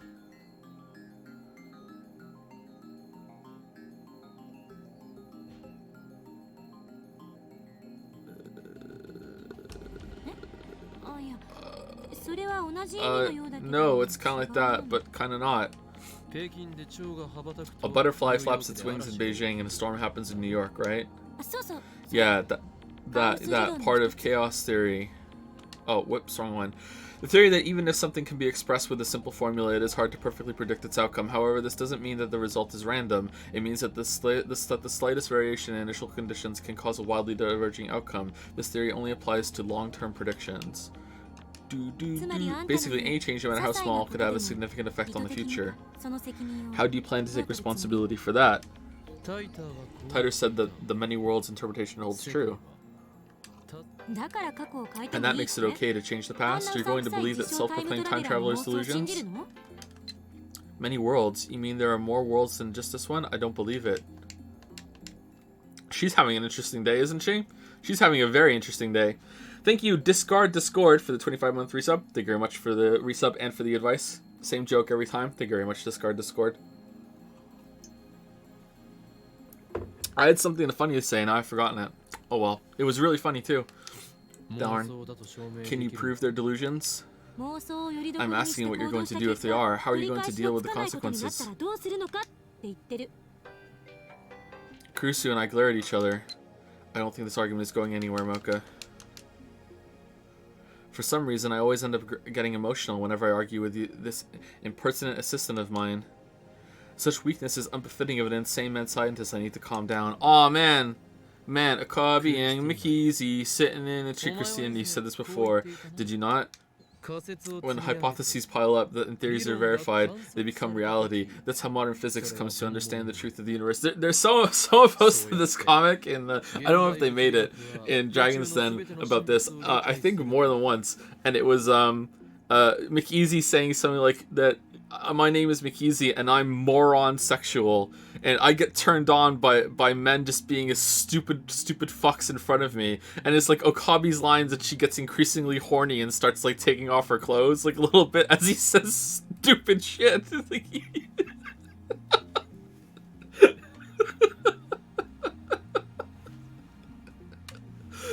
You're contradicting yourself. No, I'm not. We can't even have a hypothesis for how the phone wave works. We're just fumbling around in the dark here. There are still too many risks to try changing the past. We should wait until we know more. Oh, so she's not unconditionally opposed. You're actually itching to try it out, aren't you? Of course she is! Who wouldn't be in this situation? Everyone would be like, oh man, what could we do? But why aren't you asking the question of, how come our text messages aren't changing it? How come I don't remember being like, oh, that's weird, why is that here? Like, what's going on? Like, why aren't you doing that? Well, Kurusu quickly looks away. Besides, didn't you want to prove that the phone wave names such a changes in a time machine? If it's not a time machine, then it can't change the past. You could prove yourself right, so why are you against it? Oh, shut up. And if you're going to talk about time paradoxes, then what about CERN? They've already sent more than 100 people to the past. Surely a few paradoxes have happened by now. Bro, this is literally an unexplored field of science and they're teenagers. Be patient. She's a fucking physicist prodigy whose father was a famous scientist and she showed up and she's going on a fucking lecture tour. No, the other ones, sure, you're right. Especially fucking Okabe, but fucking Mikizi's a fucking genius. We've already sent more than 100 people to the past. Surely a few paradoxes have happened by now. She ate a time-traveled banana! CERN, did you say CERN? She's fucking dumb! So you want to stoop to the same level as the guys that did those inhumane experiments. We're not doing human testing or anything, so relax. Tuturu! Suddenly, Mayuri raises her hand. She was staring blankly at us this whole time, so I'm a bit surprised. Let's get fucking Ferris in here. She'll take one look at it and go, oh, I know what that is. It's blah, blah, blah, blah, blah, blah, blah, blah, because Ferris is just the merry cat of this game. Okurin. Mayushi doesn't really get it, but what are you going to change? Finally, some constructive conversation. Finally, some good fucking food. My goal for this operation is simple. We, my friends, are going to win the lottery. Everyone except for Mocha stares at me, open-mouthed.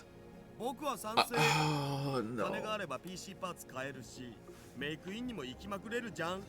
This is gonna take 2 hours, isn't it?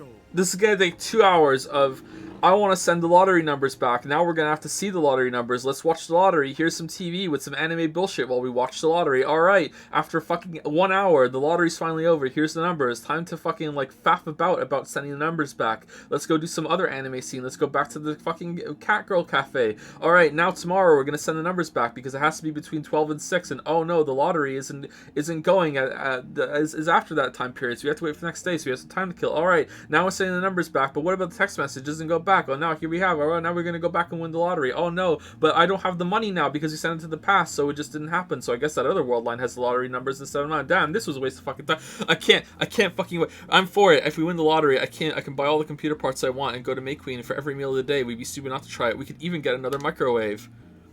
That's my super haka. Money, Okran, that makes my Yushi sad. We should do something that will bring peace to the world. Like, what if we give everybody in the whole wide world, an Upa cushion?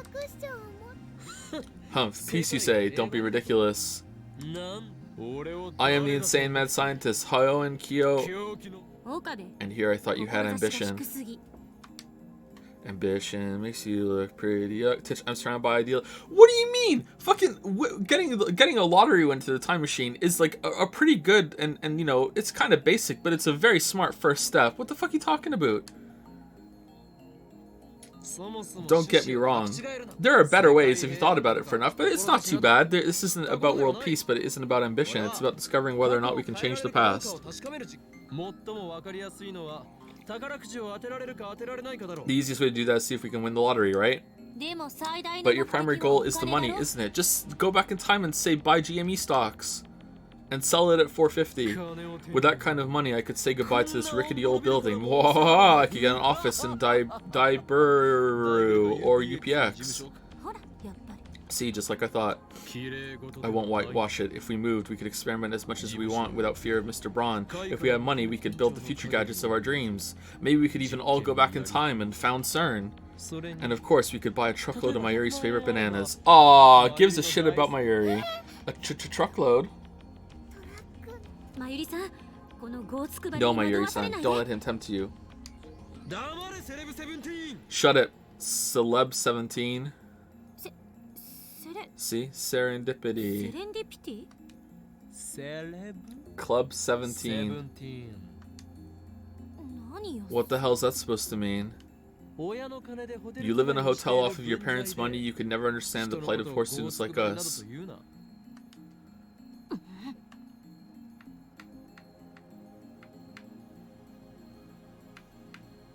I thought she was 18. Didn't they say that like 500 times? Kurisu puts on a sulky expression. I'm 18 now, she protests, but I ignore her. Doesn't matter if she's 18. Celeb 17 sounds better. Does it? What do you think, Mocha-san? No reaction from Mocha. Whatever my assistant was trying, it didn't work. I have no idea what Mocha is thinking, but I'll treat her lack of opposition as approval. If you're going to complain, then suggest an alternative, a change to the past that would be both trivial and easy to understand. Got anything? Let's try changing the hotel I'm staying at. Kurusu's voice lacks conviction. That's not trivial at all. That's a horrible idea. What if that means that you decide not to come here and then you don't get that's one of the worst ideas you could do. How are we supposed to know the difference? You want to stay in the Gugu Sanandi, do it on your own. That should be easy for celeb 17 like you.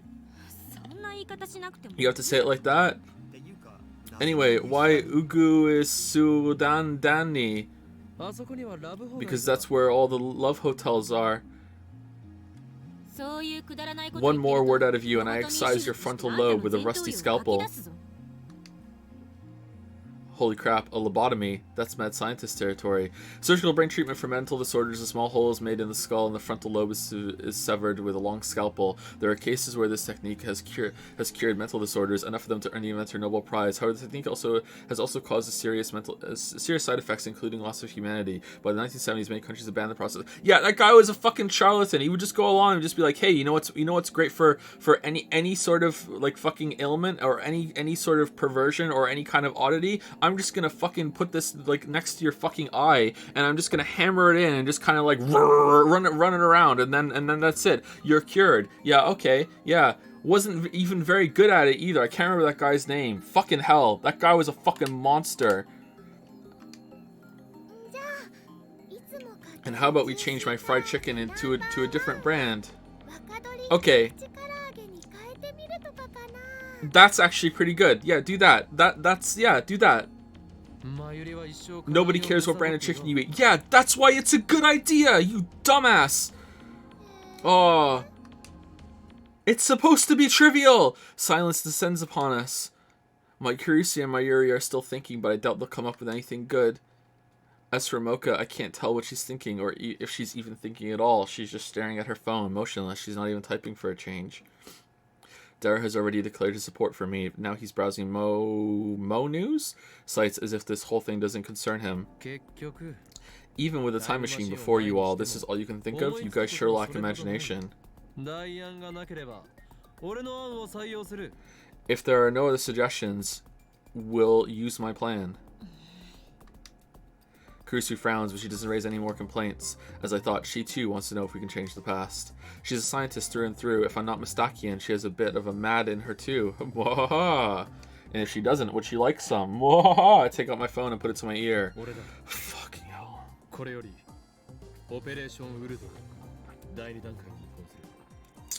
Thank you, Ass Martin, for the 3-month resub. Thank you very much, Ass Martin. And thank you, LaRoche Monte, for gifting a sub to Steins Gate. Favorite game. You know what? It doesn't really count. It doesn't really count. But as a treat. It's not a game.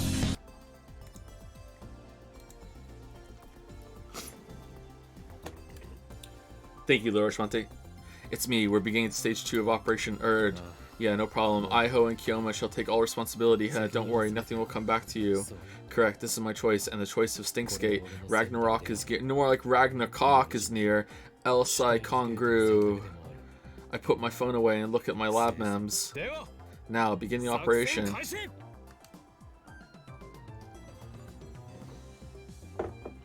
Nobody moves a muscle. They just look at each other. What do you want us to do? Are you incapable of doing anything without my instructions? Yes. First, we need to buy a lottery ticket. No, first we need a winning number. No, first we need to say, alright, here's what we're going to do. We're just going to make plans right now that no matter what happens, we're going to send the lottery numbers back into the past. on this day, so we know it. So because it's time travel, we should just look at my phone right now, and it should appear, because we're all agreeing to do it. In 1 week, we're definitely going to do it. We're definitely going to do it the next round. So here we go. Because we've set it in stone, and we've laid the foundation down, here we go. We're going to do it. Here comes the text message. Boom. Oh, it didn't work. All right, well, then we can't do it. First, we need a winning number. Exactly, Celeb 17, now you're talking. But that's the reason why they don't do it, is because it didn't work. Don't call me Celeb 17. First, we have to decide which lottery to go for. Think we should go for Dream Summer Jumbo? I saw a TV commercial for that the other day. Did they announce the winners? Should be next week or the week after. Then there's no point. We can only send emails to the past. Well,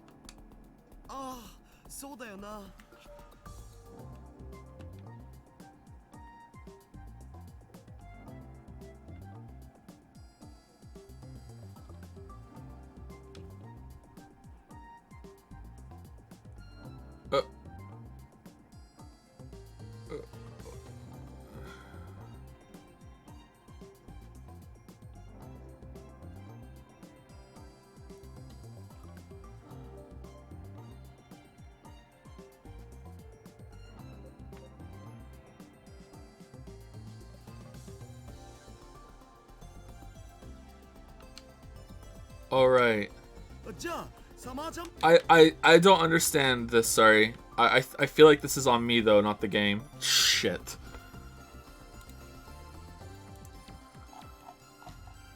It's not a game.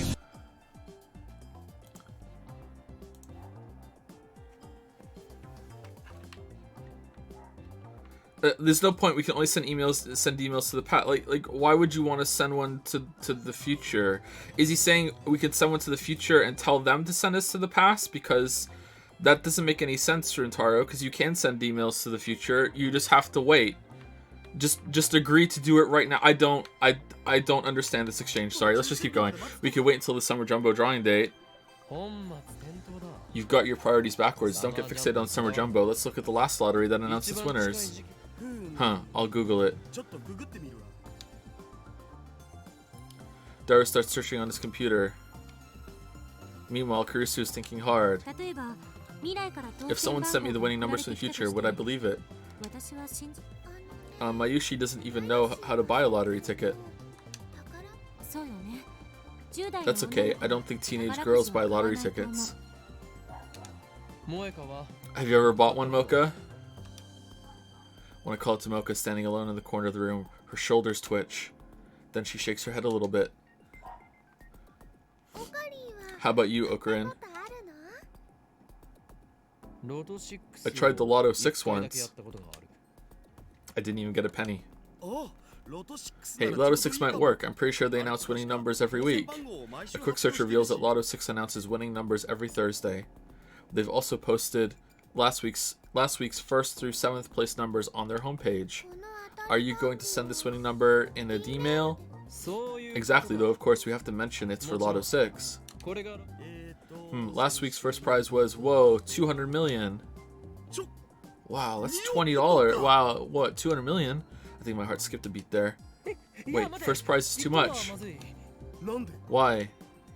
That is an awful lot of money. Ha ha ha ha. No, not that. First place would be too conspicuous. What do you mean? What? Don't you get it? I'm being chased by the organization. If we win first prize, the media will cover the event and my cover will be blown.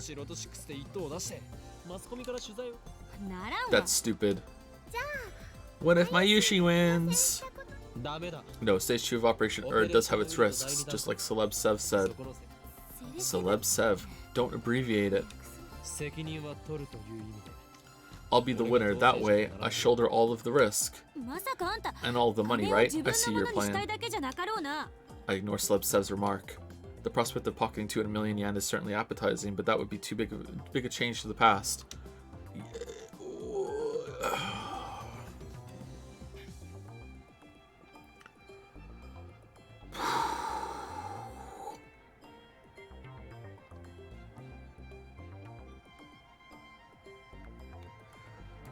Honest to God, I feel like it's getting worse, not better. Because even the time travel subplot is getting really, really dumb now. Just like Slebsev said, we can't ignore the butterfly effect. We should flap our wings as softly as possible. I'm not scared or anything, really. Yeah, getting 50 million instead of 200 million, that won't trigger the butterfly effect. Anyway, we should aim a little lower. Daru, how much is second prize? Looks like it was 23 million yen. Yeah, that's fine. Let's try third prize.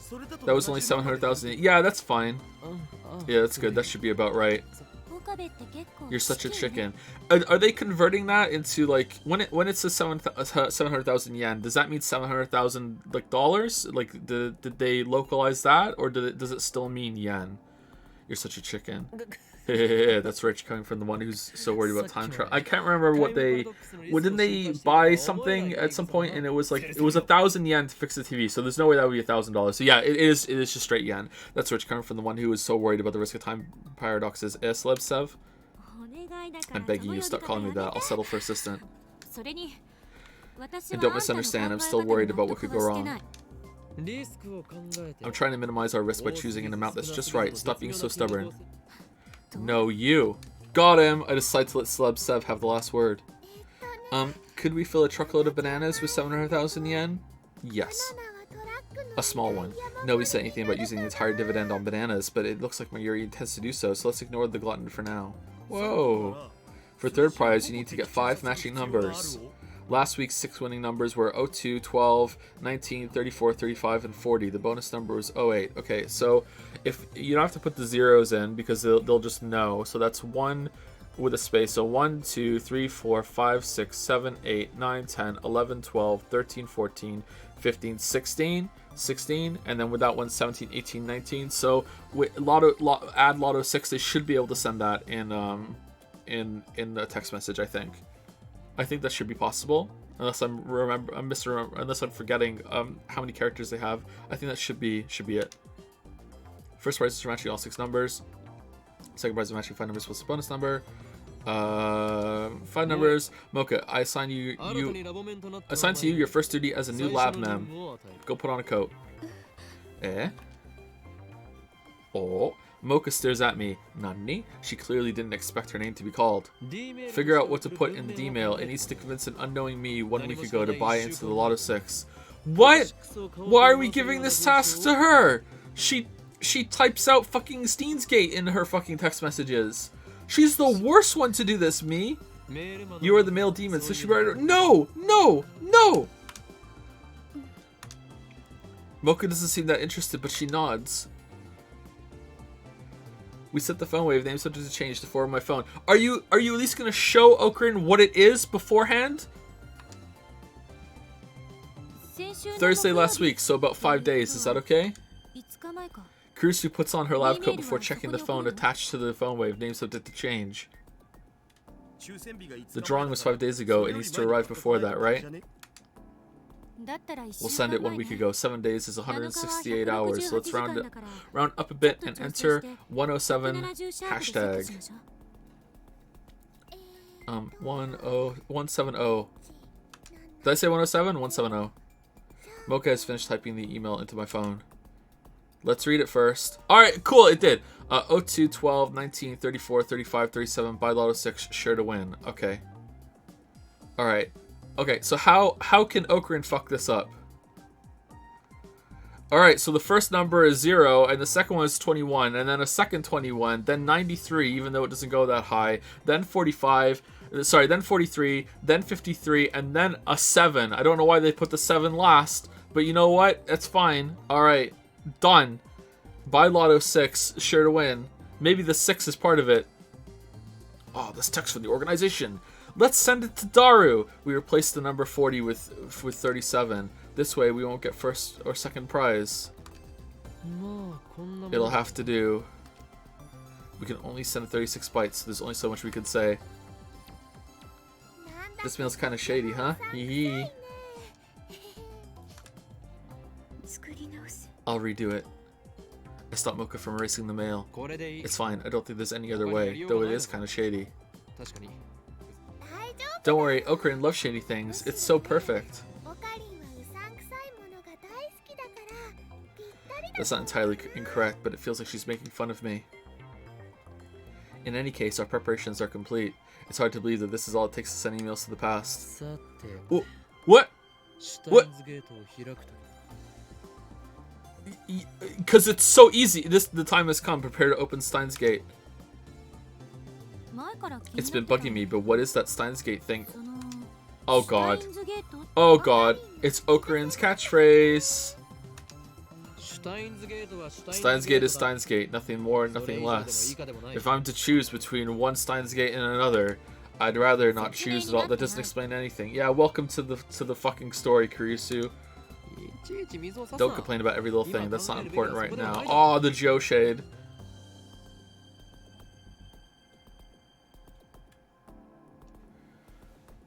Two, three, 4, 6, 8, 10, 12. I place my finger on the send button. My hands are shaking. I fight to keep them steady. Arms weak. じゃあレンジ起動 Starting up the microwave. I swallow hard.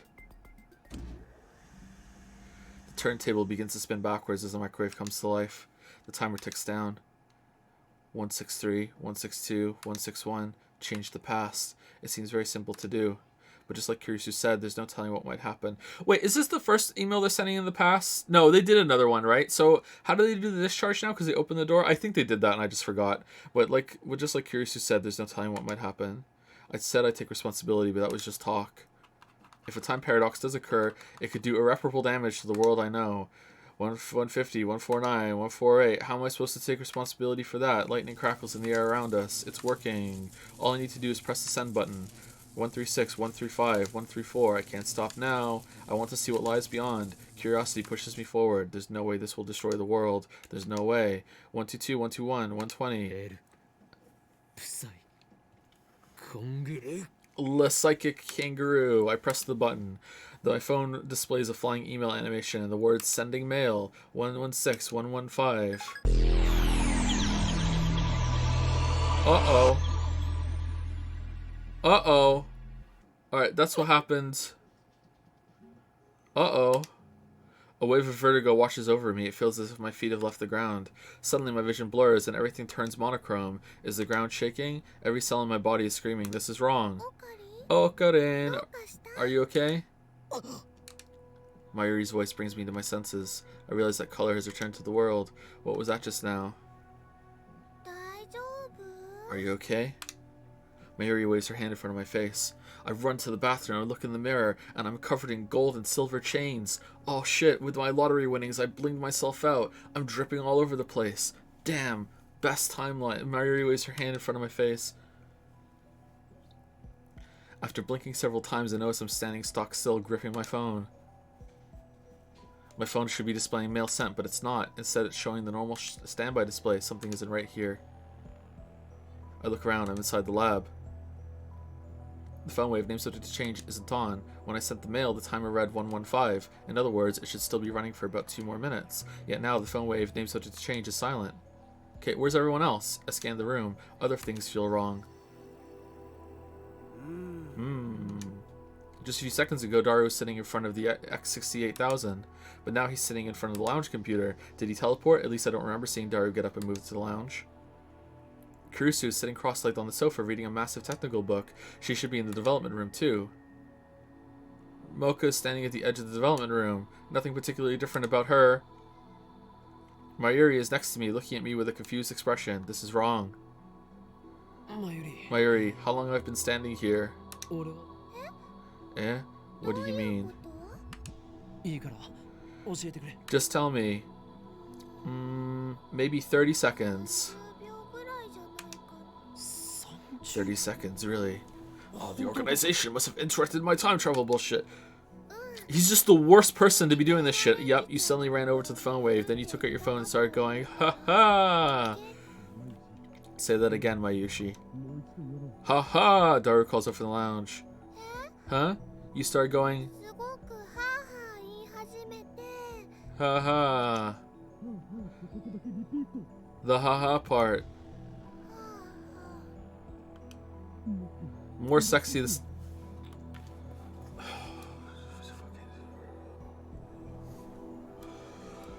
It's the contrast, Joe. The contrast of the anime absurdity with the very serious time travel subplot is what makes it. You have to take the yin with the yang, or whatever the fuck people like Weebs say. You have to fucking take the darkness with the light. You have to take the Kingdom Hearts Final Fantasy with the Disney. You have to. More sexy this time. Stop it, perv. Kiryu and Daru exchanging their usual banter. How can these guys be so calm? I just sent a mail to them that may have changed the past. Why aren't they interested in the result? That's right. The mail. I quickly check my mail.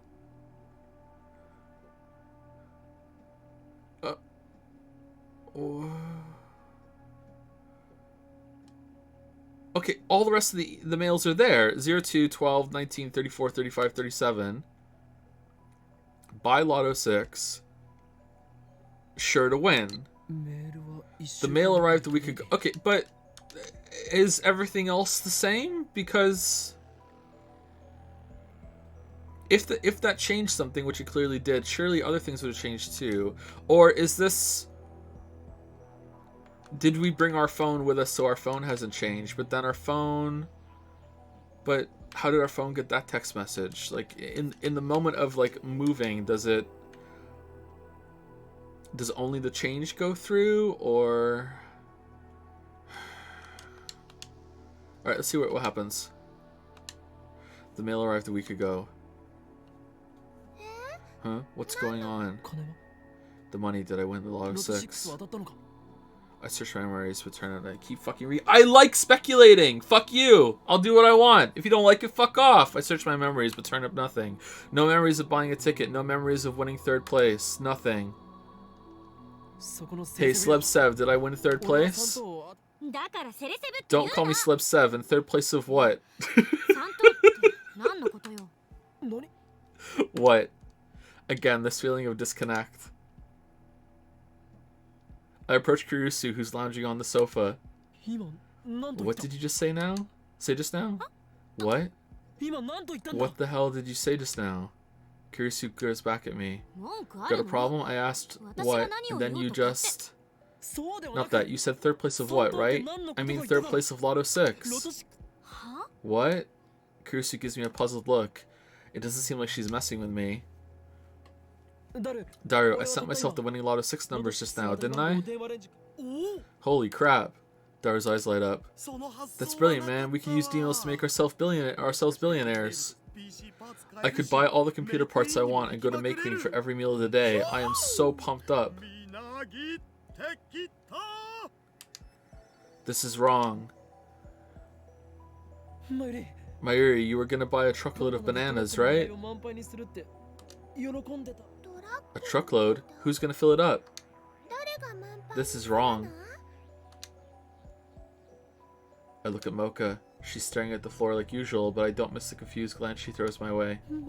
Wait, what happened to stage 2 of Operation Erd? By stage 2, you mean an experiment to see if we can change the past, right? Right, that's it.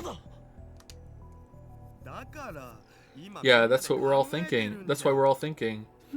What? About what to send so we can tell if the past has changed. I think we should definitely go with Okurin's Lotto 6 idea. Mayushi thinks we shouldn't be so greedy for dough. But when I say dough, I don't mean like for baking. I think we all know what you mean. Really, that's great. So instead of being greedy, we should do something that will bring peace to the world. Okay, tell them. I just did it. This is what happened. So...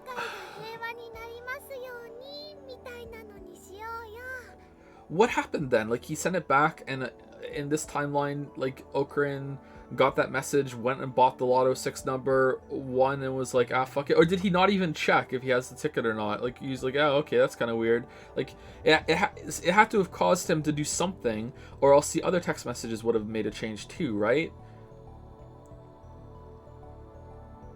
Okay, just explain to them that what just happened. Really, that's great. So instead of being greedy... Like, if we gave everyone in the world, whole wide world, an Upa cushion, I think everyone would be happy. The only ones who'd be happy are little kids and Mayushi. What? What are these guys saying? They're acting like I never sent that email with the winning numbers. Hello? The front door opens slowly and Lukaku sticks his head inside. It's Luka-kun. Welcome. Alright, I thought the scene was gonna end, but it's not, so let's just take a break now. I'll be back in 5 minutes.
Thank you, Zero Nashi, for the 100 bits. Thank you very much. And thank you, Trillium88, for the new sub. Welcome, Trillium. Welcome, welcome. Okay, so before I left, I saw some message in chat again, so I need to reiterate this and repeat it. If I am saying something that the game explains later, that doesn't absolve the story of any issues. It's not a cave. Because the character should be bringing it up too. Like, the fact that no one has asked Daru how he made the phone wave yet, or if he found it, or anything like that, especially from McEasy. The fact that that hasn't been broached yet at all, like, I don't even think it's been hinted at. Like, hey, how did you make this, Daru? Like, that's such a huge problem in the story that it's close to being a plot hole. Like, it would be like, imagine if Dario just got up in the middle of the room right now, pulled out a gun and shot himself in the head. Like, it would just be a complete bullshit. Like, sure, it's not impossible that would happen. It doesn't really break any story conventions, but it's just like so fucking stupid, you know? And then he lives, and then he taken to the hospital. Why'd you do that? I just felt like it. You know what I mean? Like, that would be how stupid it would be. The fact that McKeezy is not like, hey, I need to see the schematics of this thing. Where did you get it? Where did you get the parts? How did you put it together? You know, like, what was your thought process behind this? But instead, we're sending bananas and text messages back to the past. Okay? Like, it's completely fucking stupid.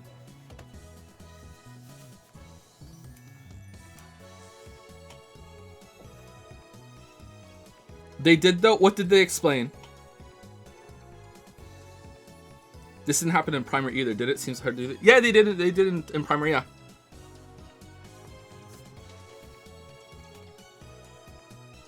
Did it explain? When did they explain it? I'll go back and watch the VOD later.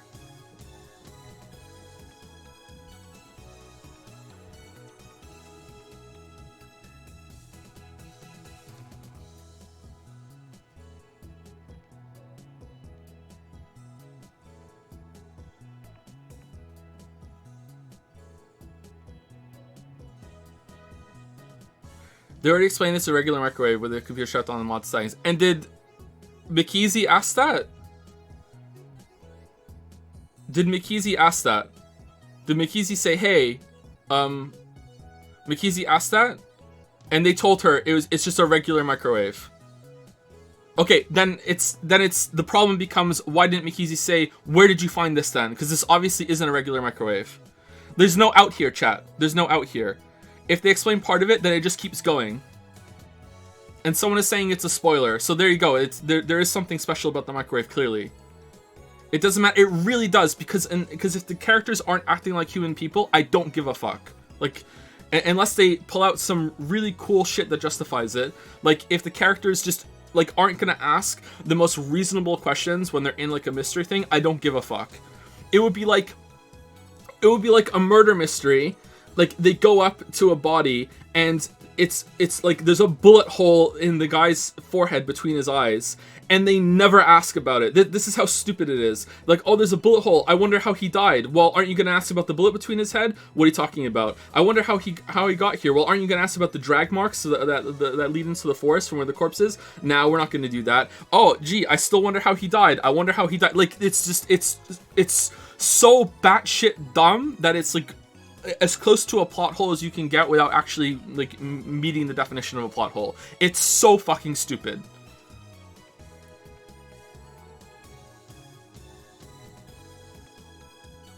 This feels super nitpicky. My dude, they have a microwave time machine, and no one is asking how they made it or how they got it. How is this a nitpick? If you went into a room and someone had a microwave time machine, wouldn't one of the first questions, if not the first question, would be, how?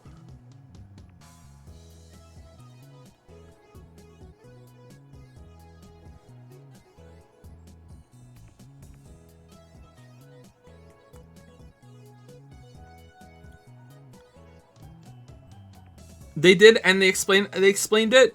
Okay, so far the explanation that I'm getting from chat is that it's just a regular microwave that they found somewhere, and they hooked up a computer to it. Alright, if that's the answer that they gave, then McEasy, if it was even explained to her, I don't remember it being explained to her, McEasy's next question should be, where the fuck did you find it?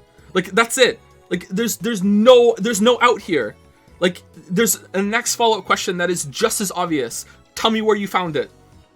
Just like Okran hasn't speculated at all about the mysterious person that left the IBN 5100 at the fucking shrine that he goes to all the time with the specific instructions to give it to Okran when he shows up asking those questions. In a fucking time travel story, Okran's like, I wonder what that could be. Like he's not even asking the most basic fucking shit.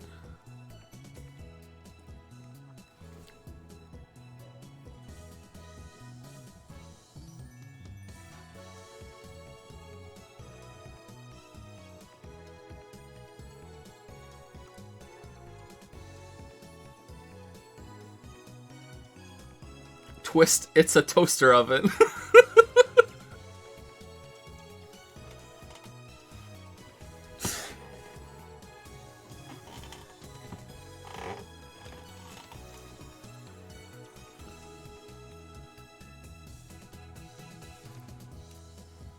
It's just a regular microwave. Okay, so if I brought my microwave upstairs, if I got it from over the range and it was now under the range, and I carried it upstairs because I'm super duper strong, and I put it on my bed, and I hooked it up to my computer and made it run backwards, I could send things back in time? Because, like, I don't think so.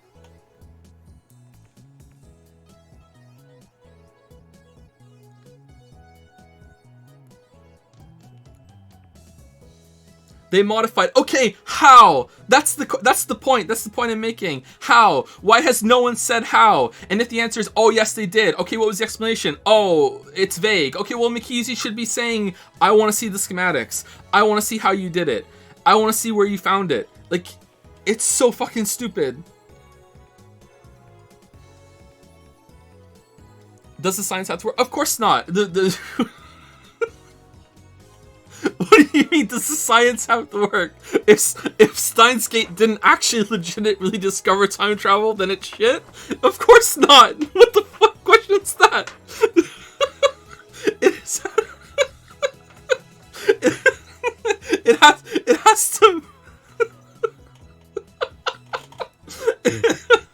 It has to make sense within the context of the story. That's what you're saying, what are you fucking talking about?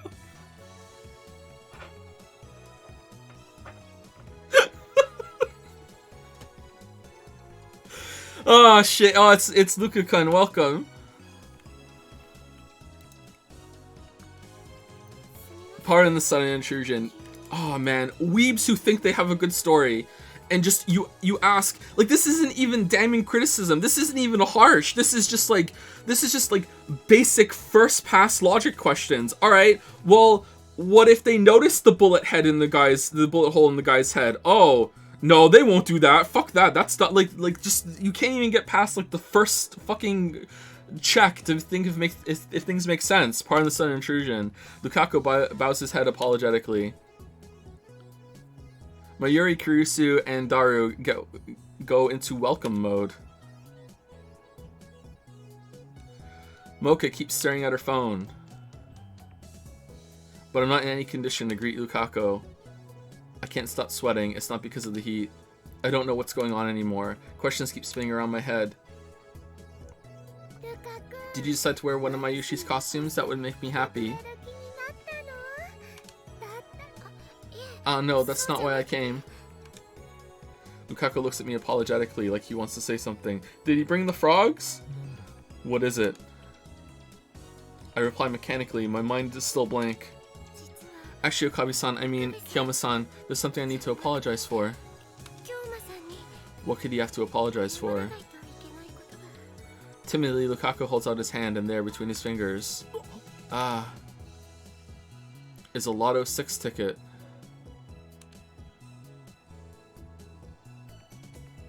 The numbers are the same as the ones in my D-mail.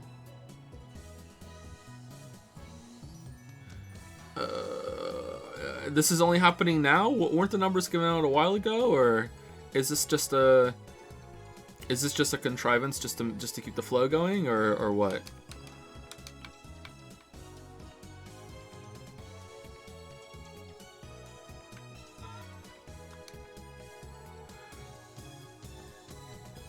Okay, 18 is wrong. And the 37 was wrong, right? It should have been a 40. They made that one wrong on purpose. So they didn't win. Right? I think that was it. One of the numbers they gave was wrong on purpose.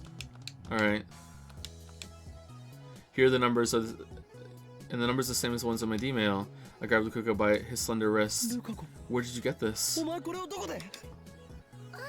That hurts. Don't pick on Lukaku-kun. Mayuri gets between us. I let go reluctantly. What's wrong with you, Okabe? You're acting weird. Is the heat getting to him? Sorry, Lukaku, but I need to know, where did you get that Lotto 6 ticket? You told me the numbers. I did? Lukaku nods with teary eyes. You told me to buy them because they might win. Really? When was that? A week ago. Damn, you passed me. What were you thinking? This wasn't supposed to happen. However, the past certainly has changed. Or has it? It seems like it has, but at the same time, the present seems to have changed too. Wait, did Lukashi win the Lotto 6? So it's like a consciousness hop then between one to the other. Why would his be considered more important than the other one just because it hit the phone? It wasn't his consciousness that was sent back, it was just the phone. How does that work? There was another Okabe that received that text message here that responded to that change, and then it continued on with that Okabe until we got to this moment on the same timeline when the text was sent that changed it, and then the Okabe from the original timeline, if that really is the original timeline, but original in this scenario at least, then hit the button at the same time, and then that consciousness overwrote the other one? Like...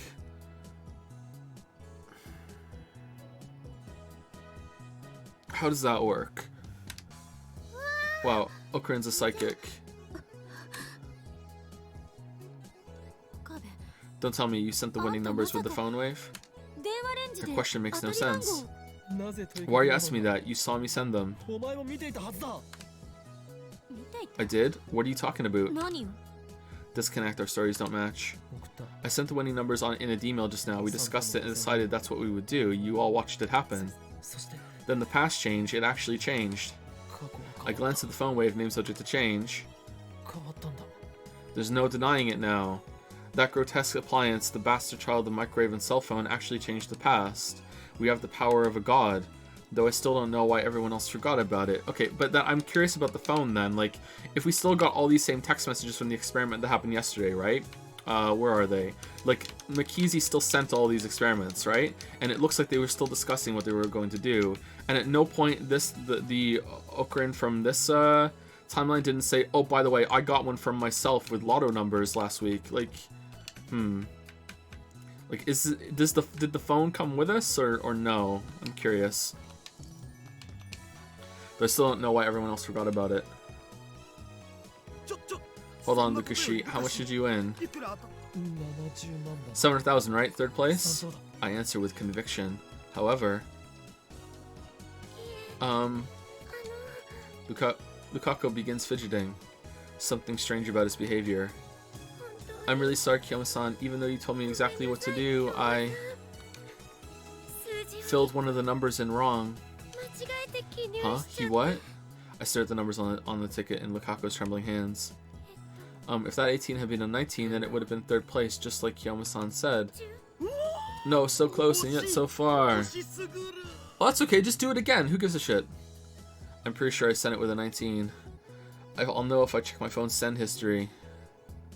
I take out my phone, and bring up the send history. Huh? It's gone. Why?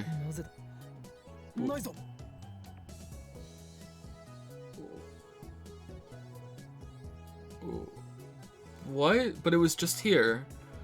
Why would it vanish in the space of 5 seconds? The D-mail I sent has vanished from my send history. Just like everyone's memories.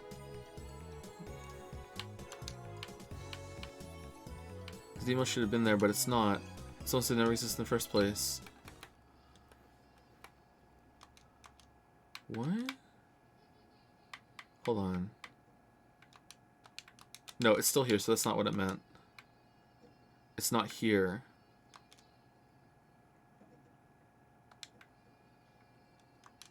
What else is not here?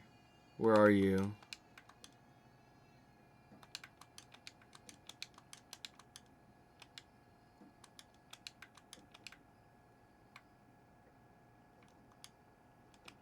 Oh, there's a lot missing.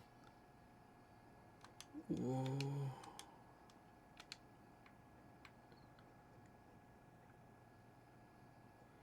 But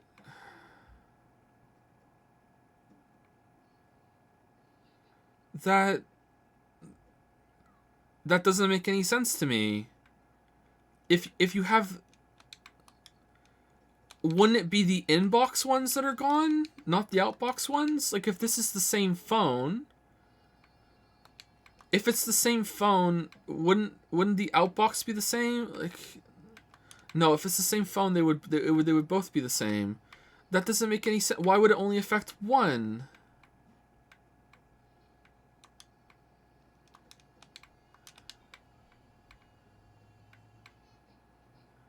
What else is missing? Shining Finger. Where are the emails about practicing with the Samadari? Are those gone too? And I just didn't notice. Mayushi Tutoru. Were they here before?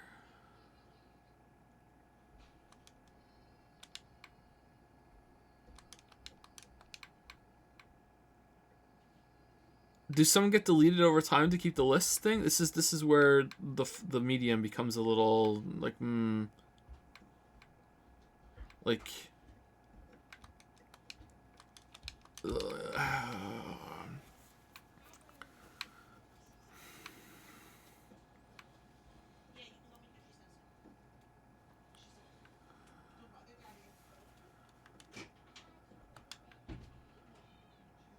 that doesn't make any sense. Like, he just didn't receive any emails all week. Like, Ferris didn't email him at all. Like, Lukaku didn't email him at all. Like, we get emails all the time.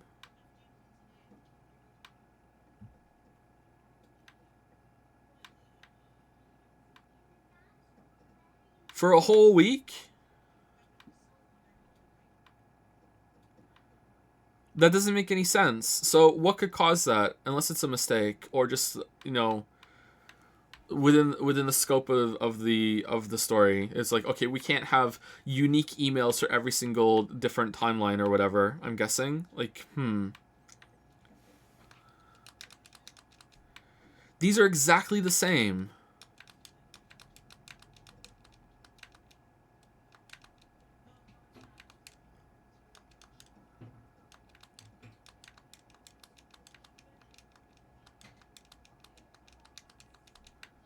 Alright, I hope that's explained, because that's weird.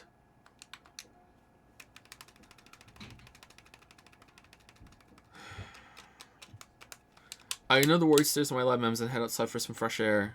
I need to calm down and figure this out. The ticket Lukaku bought turned out to be 4th place. The prize is just 5,000 yen. Hey there, Kabi and Taro. Suzuha calls out to me. She's still polishing her bicycle. Tenoji Nai is squatting next to her, watching her work with great interest. 2 questions come to mind. 1, how long has she been polishing that thing? 2, just how much free time does the Brawn Tube workshop have? You look like you've been brainwashed. You okay? Brainwashed? Me? Well, there's nobody else here. I suppose you're right. Which part? Being brainwashed or nobody else being here? Being brainwashed. You were? Suzuha suddenly steps up to me and grabs my face. See, we have one from Ferris already. Where are the other ones? Her songs still contain words of prophecy. Before they reach it, Ferris must decipher the prophecies to find the location of the Holy Land. Yeah. Mind telling me what's in those songs? Remember, if you refuse, I have ways of making you talk. There's no need to put yourself in such danger. Retreat immediately. The sanctuary has been lost for 300 years. It's pointless to seek it now. Let's do Holy Land.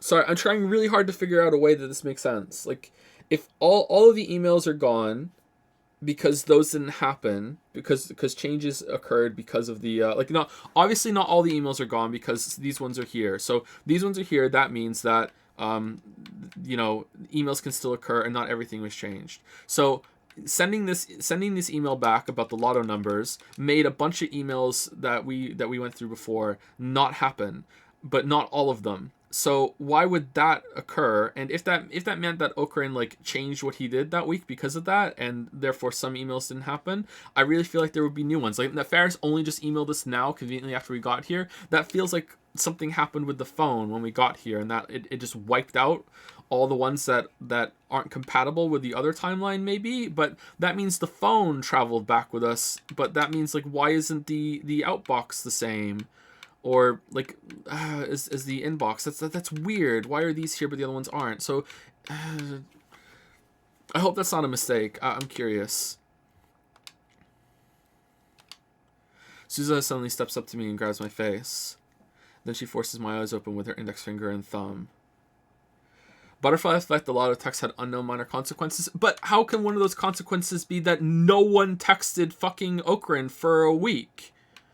Like, Lukaku and Ferris are all up on fucking Okran's dick. Like, they didn't text him for a week? Oh, and now she's texting now after we're here? It just so happens it happens right now? Like, I don't see that. I hope I'm missing something.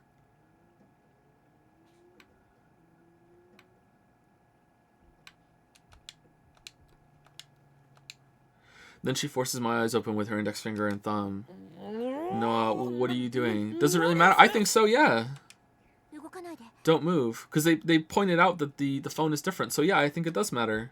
Suzuha peers into my eye with a serious expression, but a second later she lets go and steps back. You're okay. You haven't been brainwashed. What?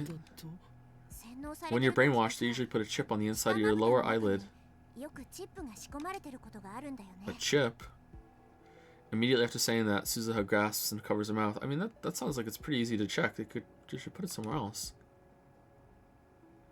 Then she puts her hand on my shoulder and gives me an embarrassed smile.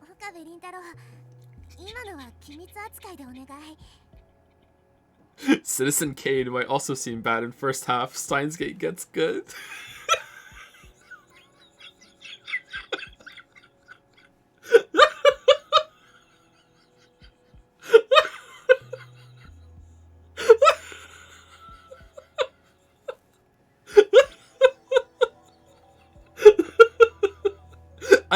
I don't know what's funnier in my head, that the person who said that is laughing along with us right now, or is sitting there going, I don't understand why everyone's laughing.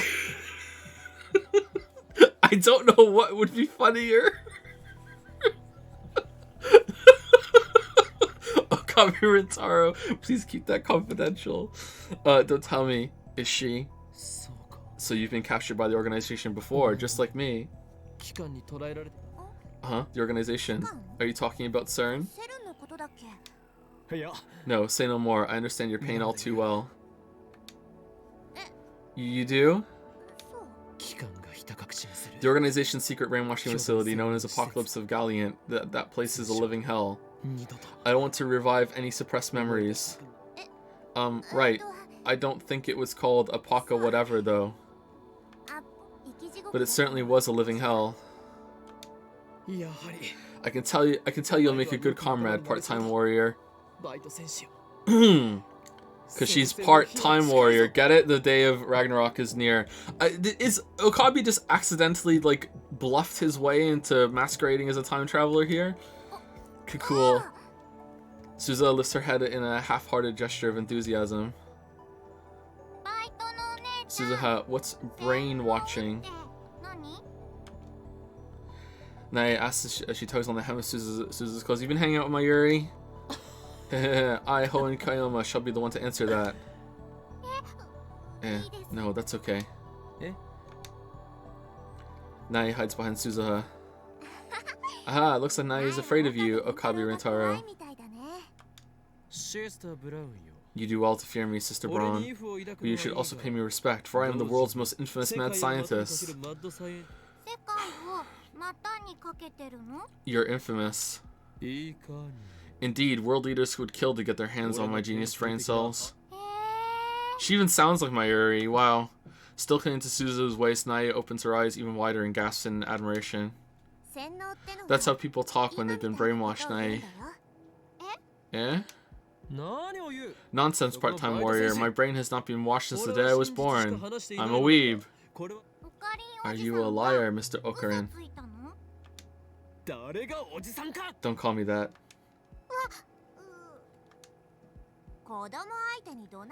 You shouldn't yell at children. Look, she's shaking. But Mister makes me sound old.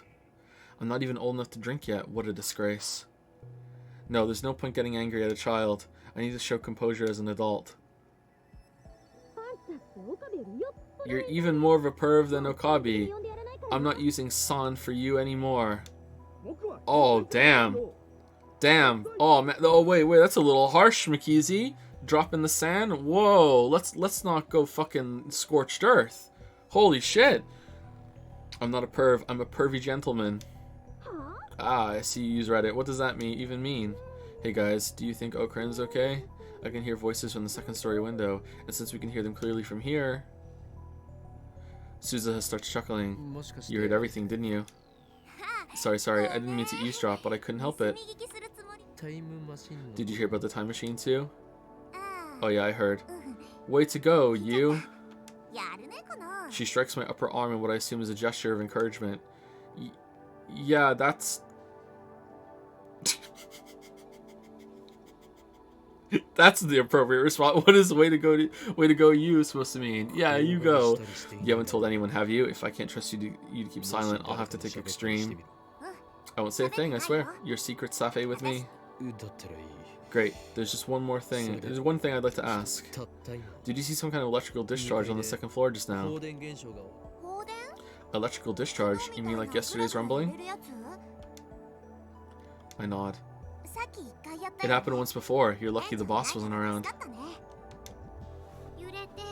It shook. It was scary. I ignored the little girl's honest impression. Just now, about a minute ago, it should have happened again. Oh really? I didn't see the second time. Suzuka tilts her head quizzically, then turns back to her bicycle. Maybe I was too preoccupied polishing my baby. Did you see it, Nai? Nope. Nah. Sister Braun frantically shakes her head. You didn't see the second one? I didn't see it. Disappointment spreads through me.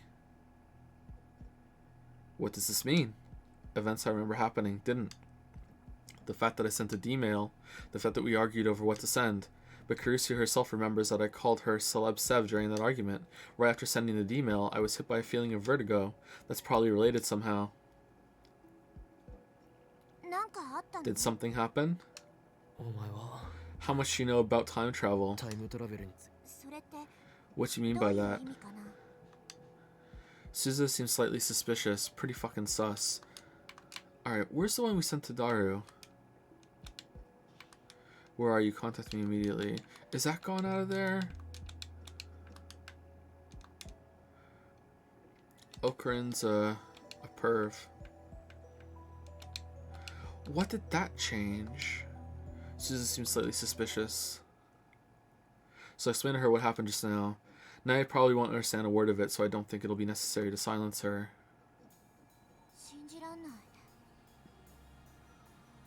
I don't believe it. Suzu's dumbfounded after hearing my explanation. I've never heard of anything like that. Is it true? Are you telling the truth? Of course, you created a bona fide time machine and we were able to change the past. Nobody can deny our accomplishments, that's right, nobody. Honestly, I think all your qualms might be eased if not fixed. The writing is obviously flawed, but understanding all these characters have literally no common sense. I mean, then the story's kind of shit then, isn't it? I don't think the people who love this are going to accept that as a valid answer. But maybe. Thank you, Daytails, for the new sub. Welcome, Daytails. Thank you very much.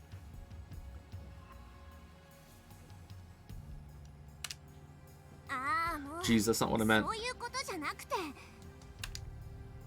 Suzuka grabs at her own hair in frustration.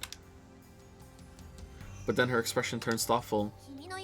I don't know if what you're saying is true or not, but she suddenly lowers her voice. Like, saying that all the characters are dumb is...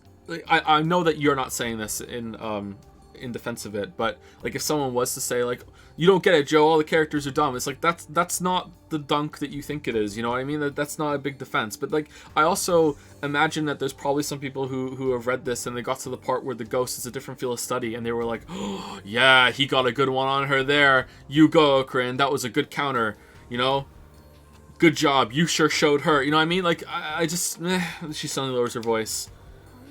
I think you should try asking John Teeter. John Titor. I mean, he's a hot topic now, isn't he? A time traveler from the future. He might know something, since you're both time travelers and all. I see, you could be right. There's no doubt about it. The undoing of past events could possibly be explained through many worlds interpretation that Titor talked about. And come to think of it, it was Titor's advice that led me to the IBN 5100. He should be able to give me a hint this time too. I quickly take out of my phone. It's me. John Titor may have come from the future to guide me. Oh, I thought he was gonna send the text right now, and then her phone was gonna buzz. But no, we're doing our Elsai Kongru horseshit. Yeah, that's right. His rival here in 2010 must be the choice of Stinkskate, Elsai Kongru. Who is he talking to? Himself. To know, who could it be? Maybe it's someone from the future. From the future? Do you want to know who I'm talking to, Sister Braun? No, Nai shakes her head rapidly. She looks scared. I respond with the weary expression of a mad scientist who has seen everything and lost much. He's practiced that in the mirror. Good. Even if you are interested, never ask. I could tell you, but I'd have to silence you. I don't want to have to do that to an innocent girl. Come on, stop scaring her. She's just a little girl. I assume Nai is frightened because of the aura of danger that follows me everywhere. She's right to be. I'll get in touch with Titor immediately. Your advice is appreciated, part-time warrior. Aha, was I useful? That's great. Part-time warrior's eyes pop open mid-sentence. Oh crap, the boss is back. The boss is back. I follow Suzuha's glance to see a moped headed this way. Judging by the sheer size of the driver, it must be Mr. Braun. Nae, if manager asks, tell him I was doing my job. Okay, you have to let me ride your bike, okay? Okay. Good luck, Okabe Rentaro. I'm rooting for you. Suzuha pats me on the shoulder and rushes into the workshop. Nae and I are left in the front of the store. The driver stops the moped and takes off his full-face helmet, revealing Mr. Braun. Welcome back, Daddy. Nai, what did this nutjob do to you? Manager leaps from his moped and interposes himself between me and his daughter. Interposes? His eyes are bloodshot.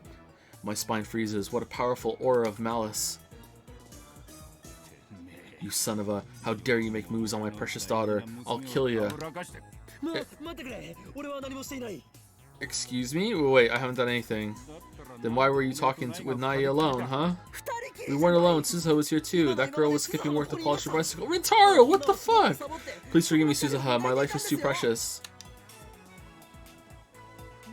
Is that true, Nai? Nope. She promised she'd let me ride her bike, so I gotta say she wasn't skipping. Sister Braun ends up betraying Suzuha too. The manager breathes a heavy sigh. Skipping is the only thing she's good at, isn't it, worthless part-timer? It's true, I've never seen her actually do work. Anyway, shouldn't you apologize for making false accusations? What? Hell no! Fucking based. Stubborn old man. He thinks he owns the place just because he owns the place. Understand? I won't let you off easy next time you make moves on my daughter. I wouldn't do something so suicidal. Mr. Braun nods in satisfaction. Nai, I bought some cream puffs, so let's eat them together. Those sound good. Okay. He parks his moped next to part-time warrior's bicycle, then enters the store hand in hand with his daughter. Cream puffs, you can't get any more out of character than that. Is this what having kids does to a man? Shut the fuck up, Okrit! Hey, part-timer, I know you were slacking off, hey. And why is the 42-inch on? I thought I told you to turn it off. I'm sorry! I leave Suzuha to her fate and return to the lab. How are we still in Chapter 3? I need to get in touch with Taito as quickly as possible. He might be able to give me the answers I seek. He might even be able to explain the event that I witnessed a few days ago, the instantaneous disappearance of everyone on the streets of Akiba. When I burst into the lab, everyone looks at me with concerned expressions. Ferris, what's that supposed to mean? Yeah, the sanctuary must be there. If it isn't, then what will happen to Ferris's brother? Yeah. This is a cast of characters. Mayuri starts to speak, presumably to console me, but I put my hand up to stop her. Wait, we'll talk when everything's over. Is this good? No. I explained that we can't experiment anymore, that Mr. Braun is back, then I dismiss everyone for today. I'll buy more bananas tomorrow, okay? Mayuri picks her Upa plush toy off the sofa and hands it to me.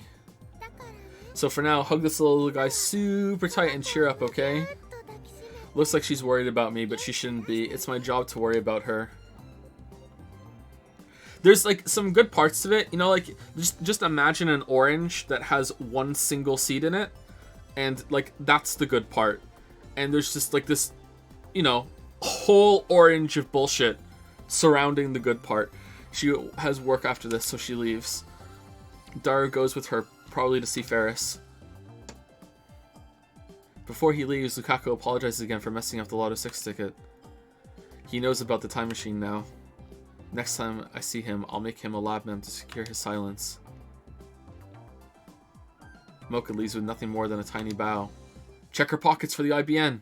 Check it. Check it. In less than 30 minutes, Kirisu and I are the only ones left in the lab.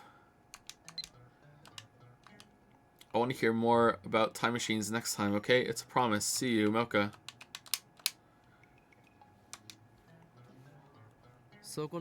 Hey, assistant, you're not going back to the hotel. I thought for sure she was like working for CERN or something and trying to track down like all the IBNs in the world so no one can hack their fucking mainframe bullshit. I thought for sure she was gonna like call like a SWAT team and they were gonna burst the fuck in and just like kill us all. Like, hey, and then we're gonna like time travel at the last moment and be like, whoa, now I'm saying like, hey, assistant, you're not going back to your hotel.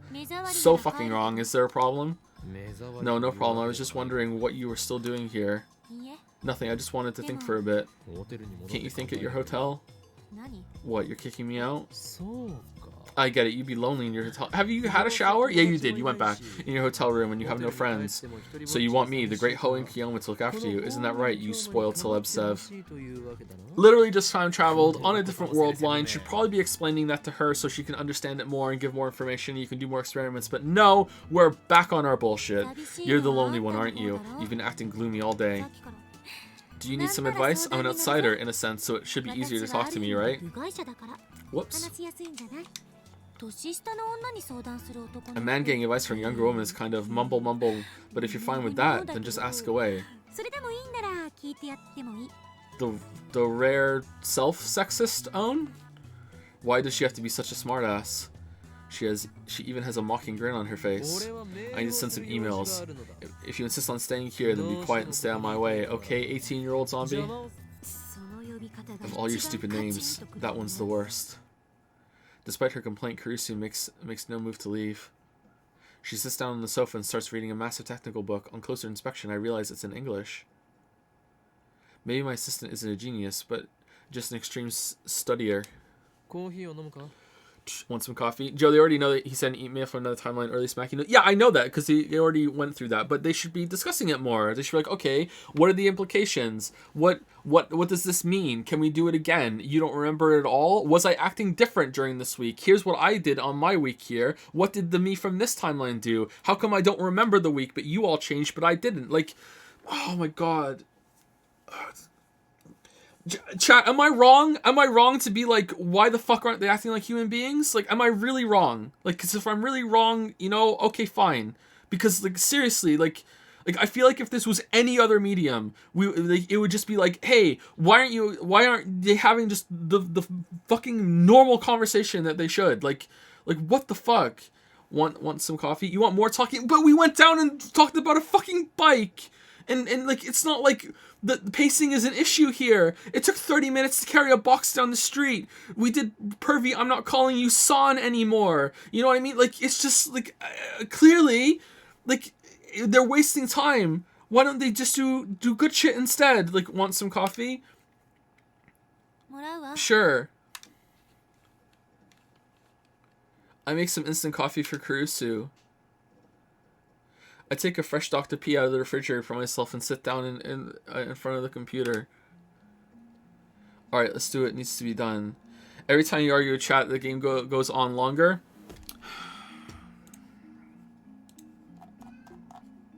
It's not a game. Arguing with chat is a feature of these streams, okay? It's a feature. Only I hope this doesn't get undone too. My plan is to follow Susan's advice. Get in touch with Teeter. After all, that what I'm experiencing right now could have something to do with the many worlds interpretation, which would mean that the Kurisu sitting over there isn't the same Kurisu with whom I discussed a lot of 6, and it would mean that this lab isn't the lab where we discussed it. How can that be? What's wrong with you? Stop fidgeting. Kurisu glares at me coldly. Damn it, she's looking at me like I'm a perv again. I keep telling her I'm not a perv. I'm Hayo and Kiyoma. Is Hayo and Kiyoma a perv? Anyway, why am I the only one who remembers what happened? That's another question I'll ask John Titer. I don't know if he's a real time traveler, but he did help with the IBM 5100, so I'm inclined to trust him. But what should I write? Should I tell him everything? In any case, worrying about it won't solve anything. Enough stalling, I take out my phone.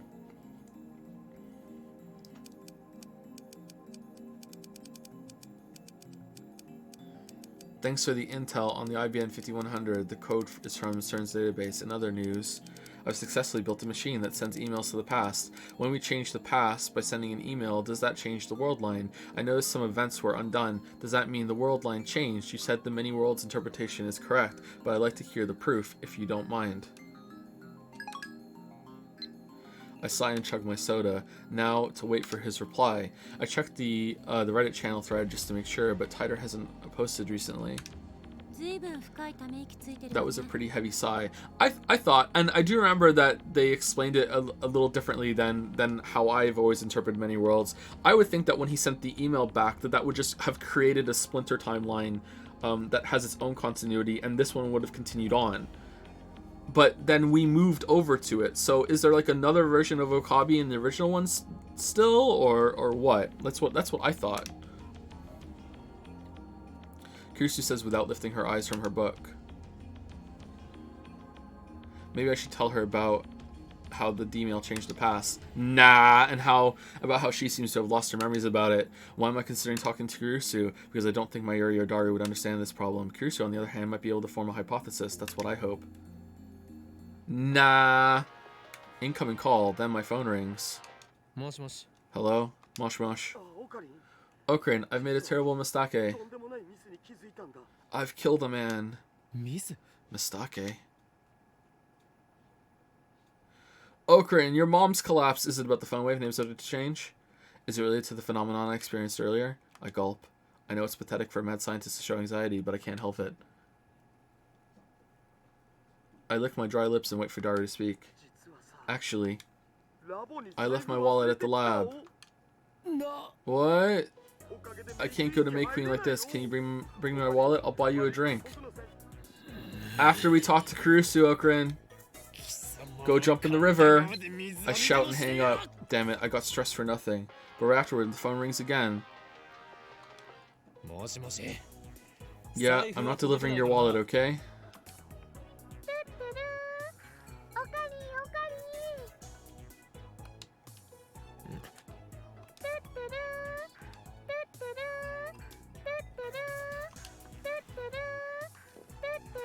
Thank you, Maximum Brandon, for the 25-month resub. Thank you very much. I love the Tuturu. Oh, it's you. You're with Daru, right? You don't have to lend that dumbass any money, okay? Unironically, the best part of the whole thing so far. Okay. So, Okrin, I was wondering if you cheered up. Did you hug Upa like I said? No, I'm a mad scientist full of madness and ambition. That's good, you know. If you're worried about anything, talk to Mayushi, okay? Mayushi doesn't understand hard things, but she does understand Okrin. Aww. understand me? Sure, we've been together since we were little, after all. Ehehe. And we both became crazy in our own ways. I'm hanging up. Work hard now. Thanks, bye. She thinks she knows me. Can we bet channel points when he quits? I'm not quitting! We're getting through the whole thing. The whole thing together. We're gonna get to the fucking end even if it kills us. Okabe, you're grinning. No nonsense, Celeb Sev. Don't call me Celeb Sev. I was going to tell Kirisu the truth, but now I've changed my mind. The mad scientist Hayo and Kayoma would never grin at the words of a mere hostage like Mayuri. What? You know, I've been working at May Queen for 3 months as of today. The other girls threw me a party. Weird face. I can't believe I've been a maid for 3 months. Time sure flew by. Oh, but don't worry, Mayushi's still Okurin's hostage full time. I still can't believe you're working at a maid cafe. I mean, you still never cosplay outside of work. A party after just 3 months? Ridiculous. I don't see how that deserves congratulations. You girls are crazy. What the fuck? You need money to buy junk food or else you'll die of starvation. I understand. Fucking that one, I guess. You know, I've been working at May Queen for 3 months. Okay, that's the thing that came in. Alright, are we going to talk to Kurisu now? You look like a girl in love waiting for an email from her boyfriend.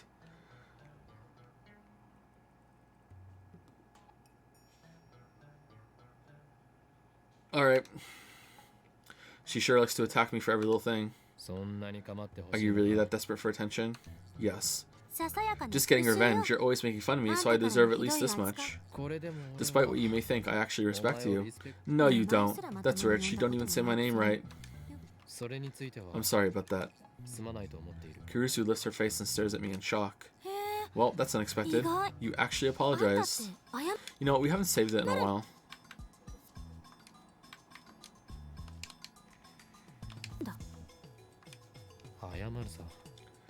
I do apologize, but can't help it. For my brain has recorded you as my assistant, Christina, and I cannot correct it. Sadly, answering that call skips the Kurisu scene. Excuse me? Answering the call that came in, when we're gonna call with Kurisu right afterwards, here, skip the scene where we talk to Kurisu about the time travel thing that happened.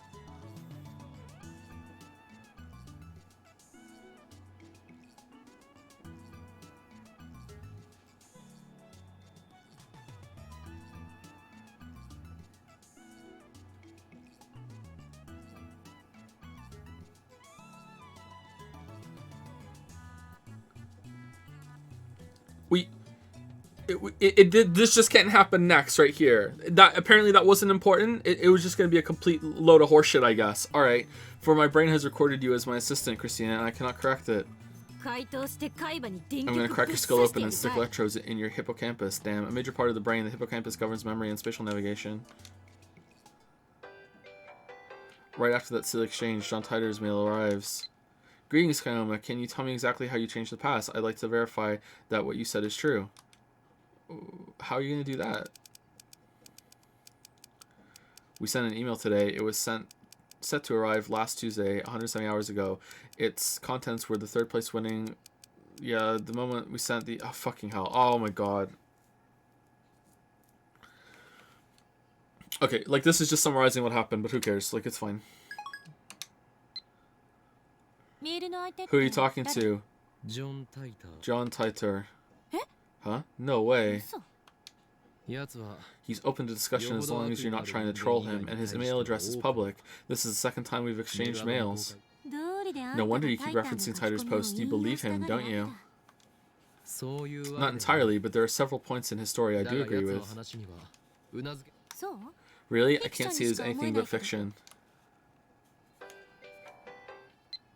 That's very interesting. From the events you described, it sounds like you did indeed change the past. I suspect that the email you sent changed Divergence, if only a little. Bravo! The instant your email arrived in the past, you shifted from your original world line to to an ever so slightly different world line. On this world line, you received an email from the future containing the Lotto 6 numbers. You told your friend the numbers, perhaps because you didn't quite trust the email, but your friend got a number wrong when he purchased the ticket. The original email likely disappeared from your send history when the world line changed. All of this makes sense. The one thing I don't understand is how you kept your memories of the previous world line. Just so we're clear, you are telling the truth, yes? Yeah, that's the way to end. Also, because of that, no one sent you text messages for a week.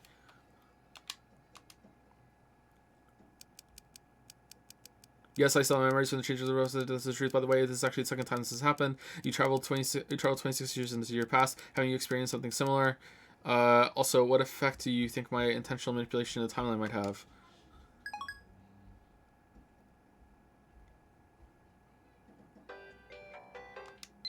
Oh man, that's fast. I've confirmed that divergence is currently 0.57 whatever. I cannot tell what the value was before you changed the past. This is because I, like your friends, have no memories of the world line before you changed the past. In the case of physical time travel, memories are retained even if the world line changes. That's been proven by my own experience. But in the case of an email like the one you sent, the time traveler changes the past without actually traveling through time, a situation that scientists in my time never even considered. It wasn't necessary since the invention of the time machine in 2034 gave us a means of physical time travel, so I'm afraid that I have no idea how to explain the phenomenon you've been experiencing. Alright, so this is a bit different. Okay, so yeah, it is odd that his consciousness swapped. Yeah. Alright, cool. Alright, I hope there's a good explanation for it. There's something else I want to say about this too. Fuck. I'm surprised that like she's just like okay with it, you know, like, oh, my memories have changed. I guess maybe there's multiple worlds or whatever.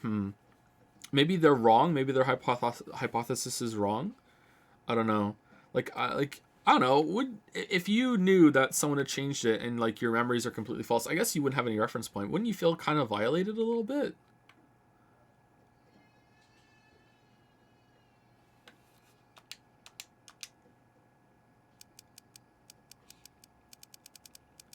How exactly do you measure divergence? Where do those numbers come from? Is the divergence the numbers that popped up when the weird fucking cylinder numbers came up on the screen? The many worlds interpretation. Strictly speaking, I was not being entirely accurate when I wrote that Everett Wheeler model is accepted in is. Sorry, I read that wrong. Strictly speaking, I was not being entirely accurate when I wrote that the Everett Wheeler model is accepted in my time. The first functional time machine was completed in 2034. In the 2 years following that breakthrough, our understanding of the universe structure grew dramatically. In 2036, scientists proved that the universe is comprised of attractor fields, which describe the extent of worldline convergence. This theory was first proposed in 2020. Aw, man. How was COVID? Sorry, I forgot to answer your question. I have a meter that measures divergence. A reading of 0% divergence corresponds to the world line I originally came from. In other words, it's a subjective, not absolute measurement. This tool can only indicate the current divergence. Okay.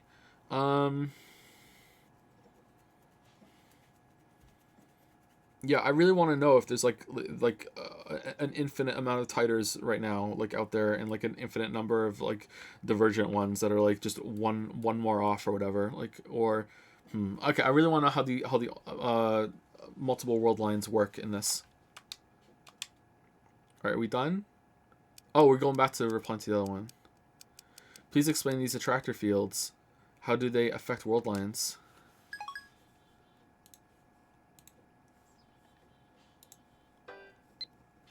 Put simply, attractor fields are the focal points of worldline convergence. Their existence is responsible for a phenomena previously known as fate and chance. There's no real point making small changes to a world line. Due to convergence, small changes do not have a lasting influence. Humans who can observe convergence are exceedingly rare. I haven't met anyone with the ability... What? I haven't... Oh, no. Oh, oh no, no, no, no, no, no, no. Oh, how does it keep getting fucking worse and worse? Oh my god. Oh, that's awful. Oh, that's so fucking terrible. That's so bad. Oh no. Okay, maybe they're wrong. Due to or maybe I don't understand it properly. Maybe there is a good explanation. Due to convergence, small changes do not have lasting influence. Humans can observe convergence are exceedingly rare. You have the convergence gene. If it's you have the convergence gene, like I might just check out, and it's going to be monotone reading for the next 50 hours. Like if there's like a reason, like a scientific reason he was exposed to something, or like going through time travel like is like gave him the ability to do it, okay, that's fine, like that's acceptable, still kind of shit. But if he has like the convergence gene or some shit, like, oh my god, I haven't met anyone with the ability myself, so I'm unqualified to give you an accurate appraisal, but you, Kailama, might be one such individual. You might have the power to observe convergence. You might be the one who can guide us to the... Oh, fucking hell! No! You might be the one to converge... Oh, guys, the world line beyond 1% divergence. Oh, across the wall that divides attractor fields. Oh, you can take us through the Steins Gate. You can take us through the Steins Gate. Hey, Ponway, thank you for the new tier 2 sub. Do you want to take it back after what just happened? Thank you very much. Welcome, welcome. Thank you for the... Oh, this just got so much worse. So much worse. The tone of Tider's mail has suddenly changed. He thinks I have some kind of power. He thinks you're Anakin fucking Skywalker. First, I feel a sense of pride. Please be fucking with him. Next comes apprehension. Could this be a trap? In the first place, I can't confirm if this is the real John Titor, and I don't even know if the John Titor from 2000 was really a time traveler. If Titor's world line theory holds, then that could explain the supernatural events I've experienced. But this last statement is pretty hard to swallow. As soon as I begin to doubt, all of his words start to smell like lies. That stuff about IBM 5100 might have been a lie too. That mysterious program code could be just a simple bug. What does Joe mean? This is where it gets good. Now that he claims I have special powers, he's starting to sound like some new age con artist. I thought the time travel stuff would slowly become more important and overtake the anime and push it away a little bit. I didn't think the anime would... It was unfathomable to me that the anime would be the side that grows bigger and pushes... Oh, fucking hell.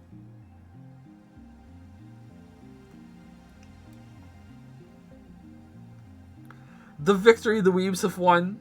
I can't believe it.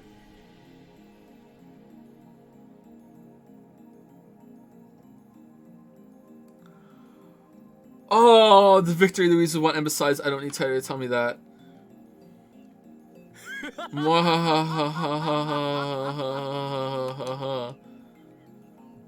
Kurisu jerks to the sound of my laughter. Don't just start laughing like that. It's creepy. Don't worry, Joe, it will get better. That's what you keep saying, but it doesn't. I must. He says I have powers. Isn't that rich? Oh, no.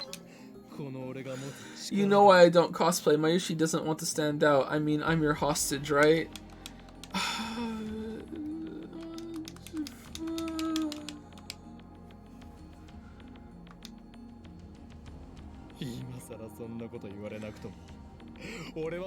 You don't have to tell me what I already know, John Titor. I snap my eyes open wide. I raise my phone high to the heavens. My true power is Magic Eye. Reading Steiner. Sounds to me like you got a bad case of Chinny Bye Boy. Eh?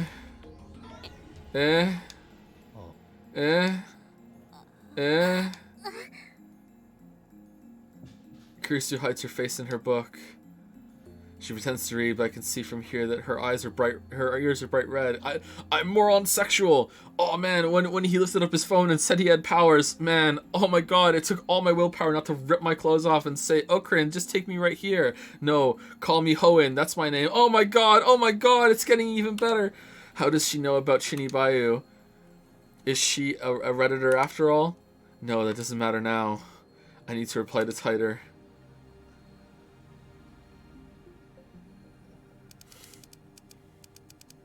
What is beyond the wall? What will happen when we cross it?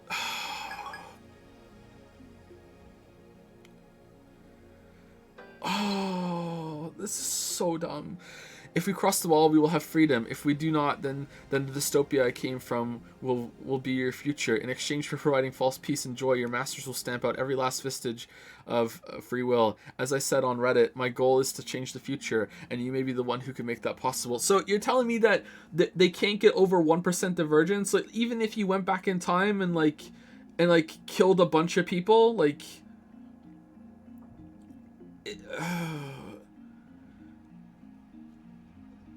No, like, just fucking detonate a nuke somewhere. Like,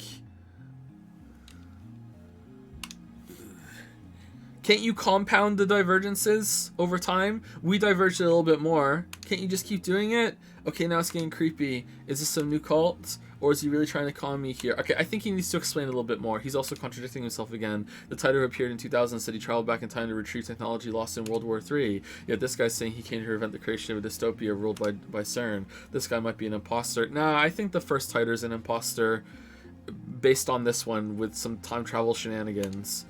I'm fed up, so I quit replying, but just as I'm about to put away my phone, another mail comes. I open my phone reluctantly while enduring Kurusu's cold glare. Kyoma, I want you to be the Messiah. Future 2, the sequel to the future, and what I read there raises the hairs on the back of my neck. What is this? Fear? Disgust? I don't know, but something is very wrong. Messiah. Messia. Is this the end of the chapter? Thank God. Alright, Chaos Theory, Homeostasis, Chapter 4. Messiah, noun, in Christianity, a title for Jesus Christ. One who brings salvation to mankind, Savior. One who rescues others from peril. Salvation, noun, deliverance from pain and suffering. From the Kojian Dictionary. John Titor is a fraud. I scream at the absurdity. The future. Future 2. Yep. Future 2. I want you to change the future into Future 2.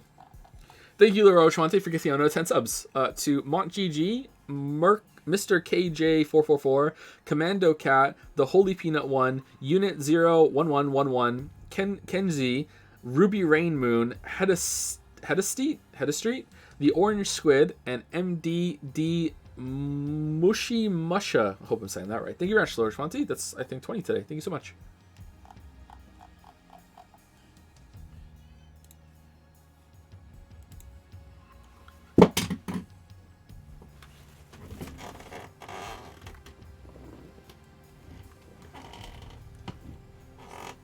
Choices matter now. Remember to say frequently. Yeah, I think there's some choices in Chapter 4 that are important. Someone told me. Chapter 4 is when I don't have to be worried anymore. All right, so I'm gonna save it, and every single time it seems like there's a choice, I'll save it, and in case I make the wrong one, I scream the 30. We're almost done, so I think we can go for 40 minutes, and then I will ask someone to. I think someone might have already sent it to me, actually. I just want to know if there's a quick ending that we can see that doesn't spoil the other endings. I will do it and then reload. But apart from that, I would like to see what is accepted as the best ending with some spoiler-free choices of, oh, when you get to this point, just pick that one. You know what I mean? I scream at the absurdity. Daru and Kurusu give me exasperated stares, but I ignore them. Me, the Messiah, humph ludicrous to think that I would save humanity. I am no Messiah. I am the insane mad scientist, Hoen Kyoma. Oh, okay. That's the part he disagrees with. That's the part. That's why he thinks John Titor is a fraud, because he's a mad scientist. This contradicts his Chinny Bayou bullshit. That's what he doesn't like. Okay, cool. All right. Thank you, Gluten Free Guy, for gifting a sub to Charles Dickens. Did you know he was a consultant on this? They went back in time and had him do some changes and wrote it. Thank you very much, Gluten Free Guy. Welcome, Charles Dickens. I am no Messiah. I am the insane man scientist, Hoen Kyoma, who has walked through fire and bathed in an ocean of blood to escape the clutches of the organization. My desire is chaos unending. Do you think that destroying the system will bring peace to the world? The answer is no. No, I say. Death to the naive fools who believe such lies. The collapse of authority means that lawless chaos shall reign. Mwahaha. Mikizishi? What the hell happened to Okrin? Beats me. A few hours ago, he was exchanging emails with John Titor, and then he suddenly got quiet. It's been hours? And then he started ranting. He's been like this for half an hour. He's been acting strange all day, don't you think? Agreed. Mayushi won a magazine sweepstakes once. Amazing, huh? You know the hero of Gundam, Setsuri? I won an autograph from his voice actor. Reply. You're still reading anime magazines? You're a true otaku. Setsuri, is he from the latest Gunbam? I haven't seen it. The original is the best anyway. I never knew Mayuri was a voice actor otaku. Okay, there's no way this is an important choice, right?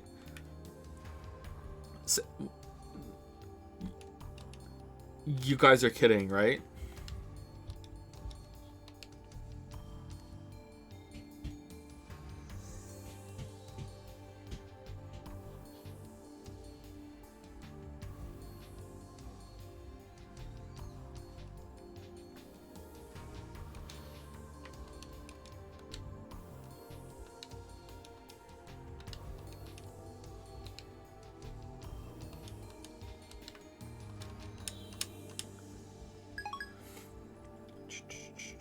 You just get extra goodies with correct choices. What kind of fucking goodies could there possibly be?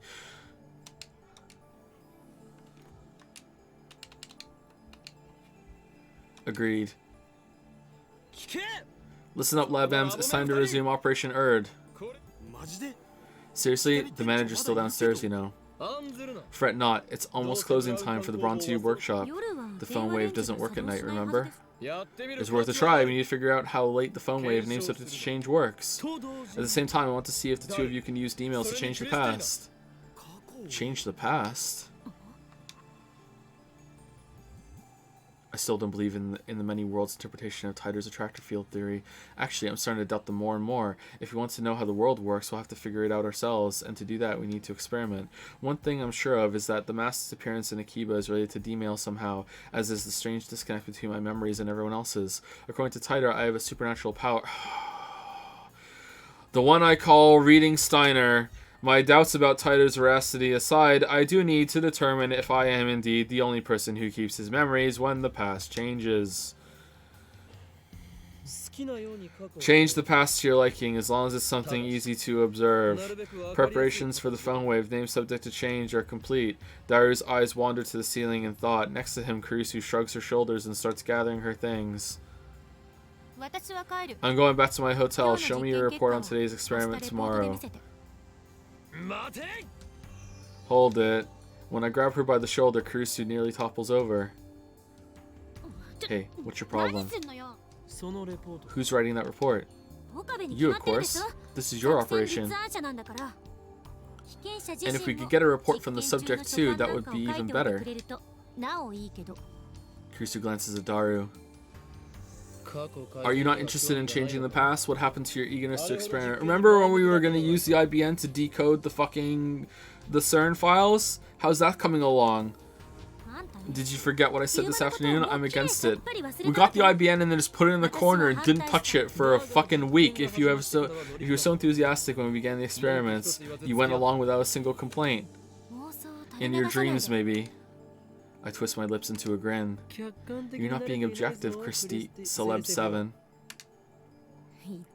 If you're going to correct yourself, at least get it right. We've already performed one experiment. I changed the past. Hey, no fair. But you were in on it too, and when the past changed, you forgot that it had happened. Are you talking about this afternoon? I mean, when you suddenly started asking about the Lotus 6. They did, didn't they? No, I don't think they did. They found the admin's email and read the reports. I don't think they used the IBM to get through the database yet. They did the admin emails instead, didn't they? Exactly. I explained what happened earlier this afternoon. You're not joking, are you? I'm serious. Seriously? One good look at my face and Daru seems to understand I'm not joking. Kurisu, on the other hand, has a sour look, but she's always like that. Why did everyone else lose their memories? Actually, did everyone else lose their memories? In order to find out, I need them to perform the same experiment. I don't think they used the IBN chat. I really don't think they did. Okay, there's one thing about the past I definitely want to change. Dara is quick to adapt as always. We've known each other for a long time. He trusts me implicitly. Last week I went to this place and I had a really bad chicken sandwich, and I want you to go back in time and tell me not to get it. Tell me to get some fries instead. Or maybe he's just being faithful to his desire. It was a really bad chicken sandwich. What, are you going to tell yourself to go on a diet? I wouldn't diet even if future me told me to. What a Chad. Dara tells me he wants to change the events of the Ferris Cup held at May Queen plus Nian a few days ago. On that day, Dara got insta-killed by Ferris in a Rhinet Access Battlers match. Wait, this could be a big change. You're gonna change the result? I remember every move Ferris Tan made. It'll be easy to take her from behind. Aren't I a genius? No, you're gonna change one move, and then she's just gonna adapt to that and win. Ferris is probably too good for that to work. Exactly, she'll just counter his counter shot. Yeah! Whatever, Dara, prepare to email. Hell yeah, I'll give it my best shot. Dara hunches over and starts typing out the mail, leaving me to input the forwarding address into the phone wave name such as to change. I sit in front of the X68000 and take a look at my watch. It's 6:55 p.m. No way to know if the phone wave name such as to change will operate at this hour. We haven't figured out the exact window yet. So why do you think you're the only one who remembers? It's weird that it only works at a certain time of day. Something to do with gravity? Like, this part of the Earth is facing the sun, the gravity is stronger, but like not really. Like when you're on the other side of the planet, there's still like a huge amount of gravity. Is this something to do with the moon? Like the moon's tidal forces? Or what do you do? You're the only one who remembers. You're awfully persistent. I see why they call you the zombie. I don't follow. Zombies never stop coming. They're persistent. Cut the jokes. I'm serious here. Kurusu's glare is scarier than usual. I might have wet myself a little there. I think that the key is who receives the email. Only the recipient himself is able to retain his memories. That would be my guess.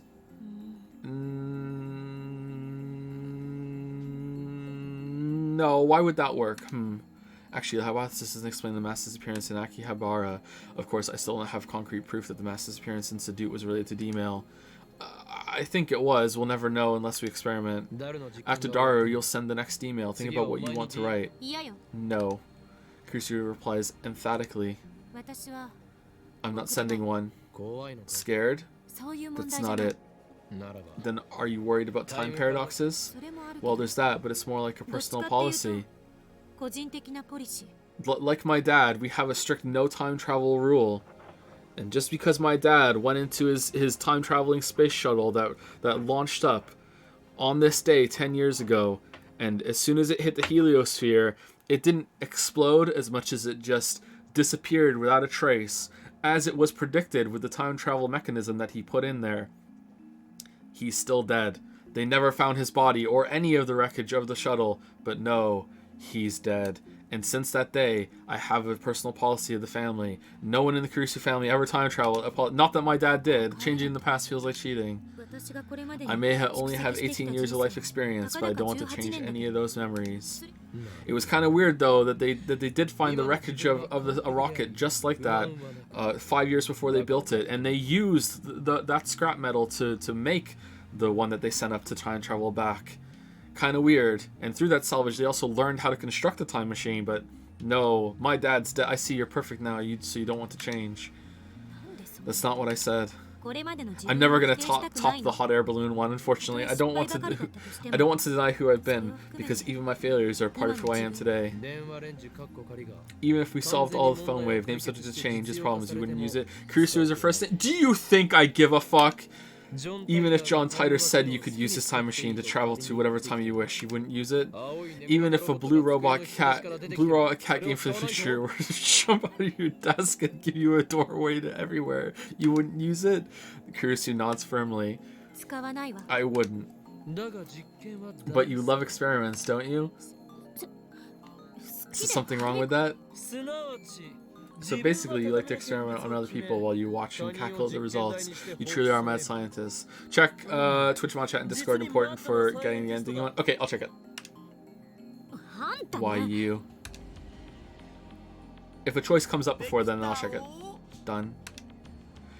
We only have 30 minutes left, thank God. Kurusu stalks toward me, but is pushed aside by Daru, who presents his phone with a triumphant grin. I take a look.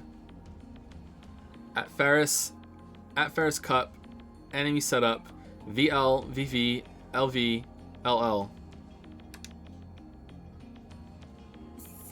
I don't get it. Me neither. It's how Ferris Town placed their cards. Can't you tell? You guys are lame.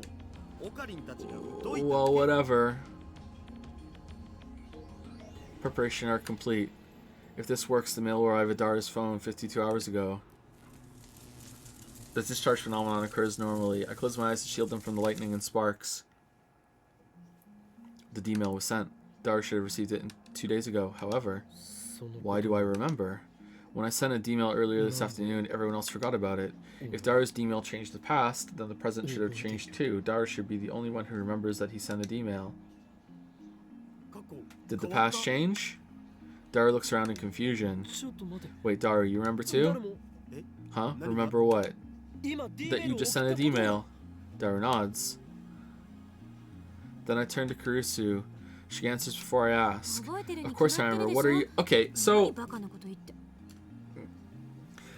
Even if the only change that happened here is that it went on a different round, that would still be a divergence, so that would still happen. So what's going on? Is that just like they're just not even addressing the little divergences of that in this version of time travel fiction? Or is it because we didn't send it and Daru sent it and there is another timeline now, but we just didn't transfer because we're not the ones who sent it? Or is it because we didn't send it, no change happened at all? Of course I remember. What are you? Oh, I see. According to your hypothesis, you and I shouldn't remember sending the D-mail. Daru, did you beat Ferris at the World Cup? I don't know. You said the winner gets Ferris' home cooking, right? Did you eat it? What happened? I don't know. This sucks. I checked Daru's send history. As expected, the D-mail he just sent isn't there. Oh, I do, however, find the D-mail in his inbox. He received it 2 days ago, just like we wanted. This is the same thing that happened when I sent my D-mail, and a bunch of the other D-mails that we sent before that didn't do shit. Maybe the past hasn't changed. I tried calling Mayushi. Mayuri-chan's obsessed with this anime called Rainet, so I rented it to see what it was about. I don't usually watch anime, and when I do I prefer romance, but I found this anime to be pretty deep, even though it's aimed at children. I was surprised. P.S. I was so engrossed in Rainet, I couldn't do any practice swings with the Samidare. I'm sorry.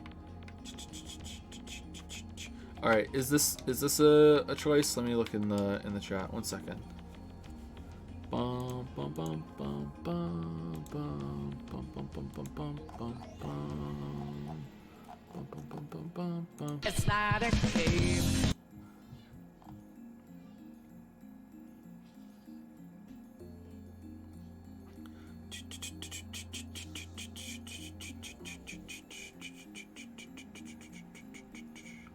Okay, so it's something about Mikizi is the next choice. All right, so I don't have to worry about the other ones. All right. Thank you for the info. Now you're hooked on Rainet. Everyone around me is buzzing into this Rainet craze. How can it be so popular? Don't tell me it's an organization plot. That's your problem right there. You can't waste your time with romance fluff. If you have that much free time, then practice with Samidare. Let's go with the Rainet. Oh, what's the attachment? Oh, no. Oh, no.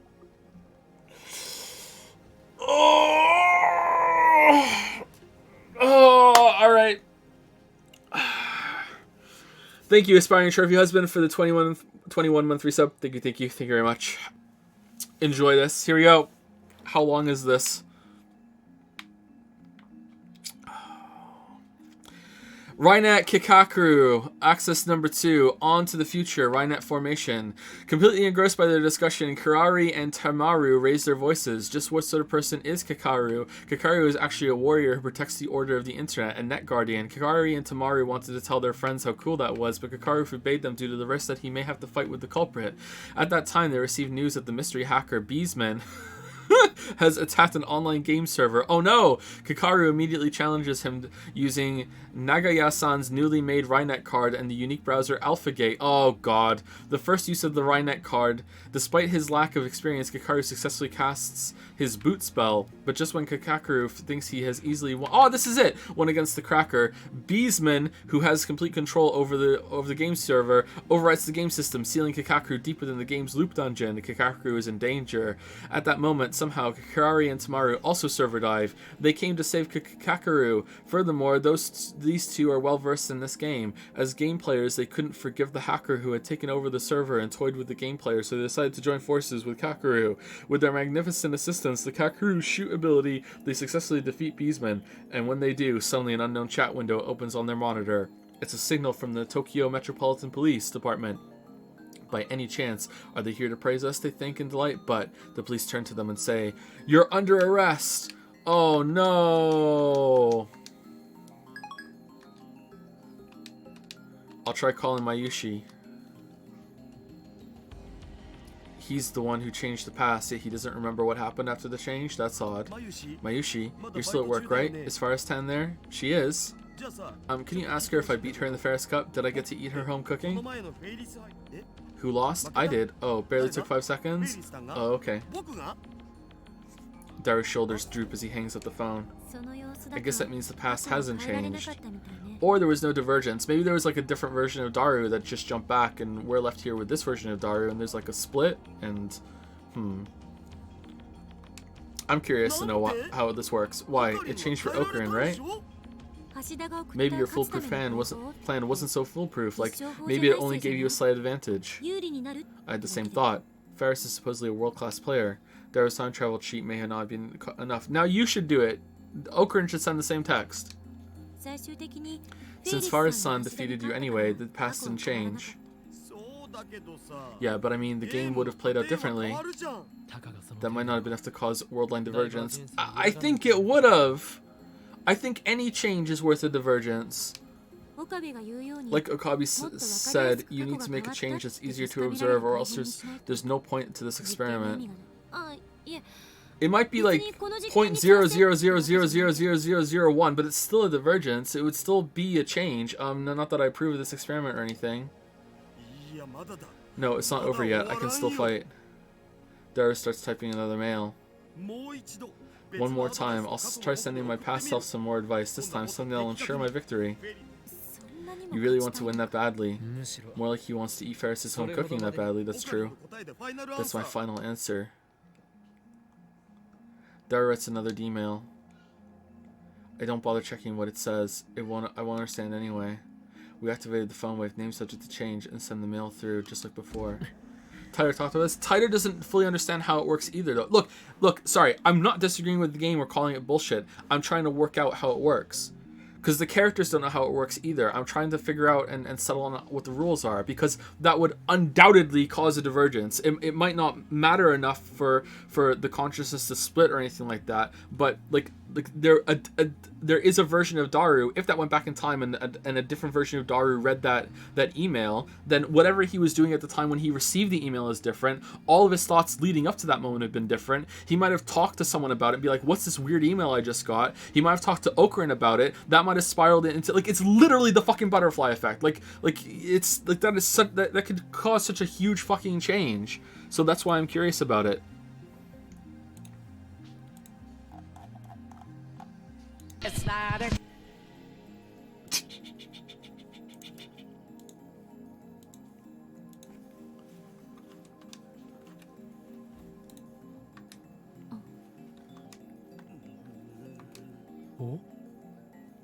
Oh? Nothing happens, no discharge. Usually it happens 10 to 20 seconds after pushing the start button. The timer counts down to 0 without incident. Oh, it's closed now. It's just a regular microwave at a time. Looks like it. But my advice was perfect. There's nothing we can do about it. We'll postpone the experiment till tomorrow. Something about the attractor field? Okay, what's the attractor field say?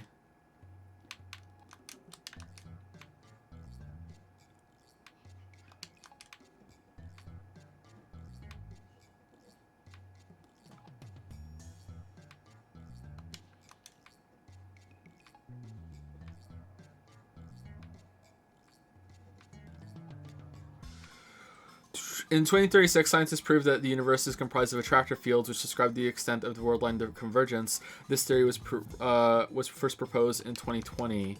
Sorry, first question. Reading was okay. I don't really see how that wipes out my question or explains my question. This is just how they. Put simply, attractor fields are the focal points of world line convergence. Their existence is responsible for phenomenon previously known as fate or chance.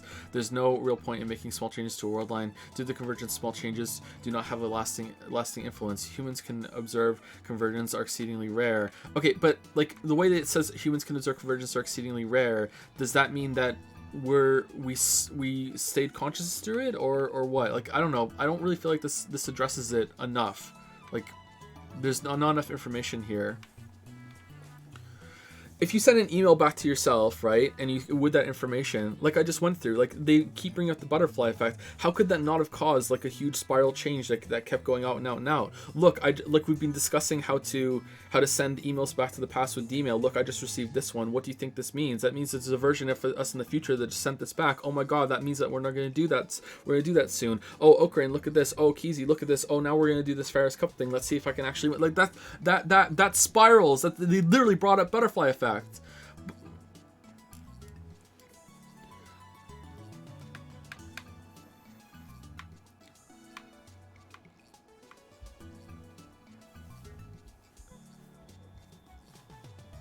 Basically, the email saying timelines magically snap back to display small changes. I don't think this is a small change, is what I'm saying, though.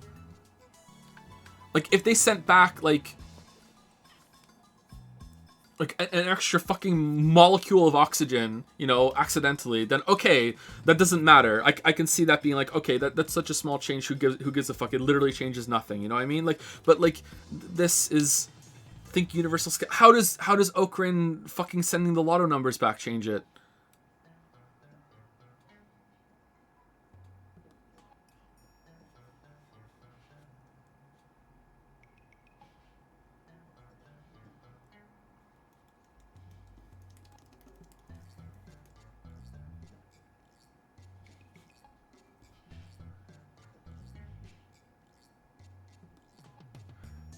Maybe Dario ignored the message. Yeah, that explains it. Yeah, maybe Dario ignored the message. Maybe he didn't even see it.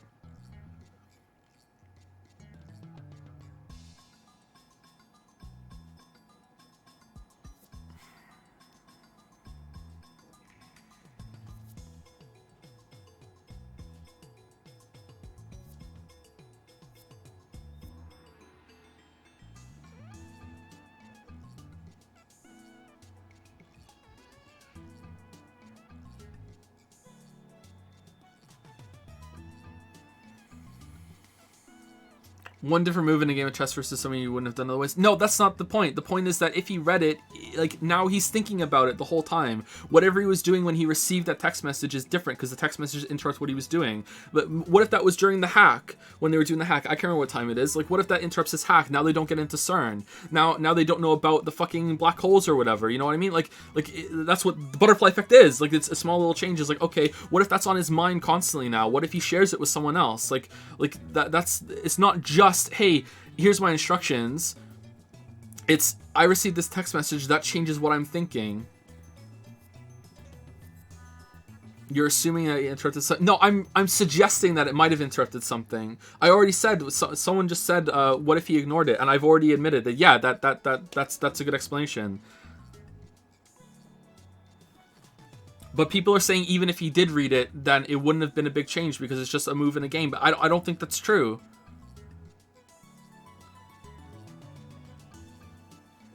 This is establishing the rules of the game. Yeah, and I'm trying to understand them.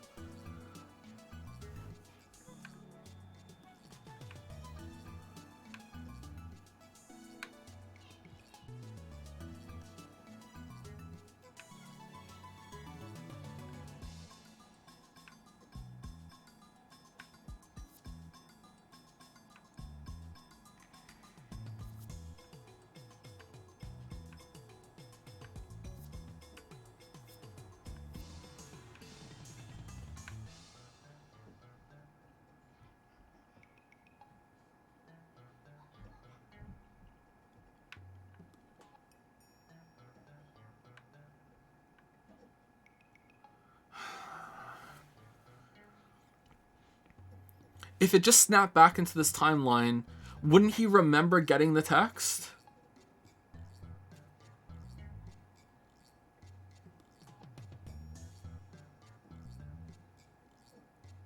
How does that work? Where's if it wasn't enough to cause a divergent change in a different world line, where did it go? Like, it went somewhere. So if there's no divergent timeline that changed with a different world line where that's the new timeline where this text came in, where did the text go? It's like it did nothing. So if the answer with this attractor field that someone said in chat said, which I like this explanation, but I'm just trying to think of how it would work, is that change comes through, it's not enough to change anything significant in the world line, so it just kind of like rubber bands back to what it was before. But that means the text either did absolutely nothing or he should remember getting the text.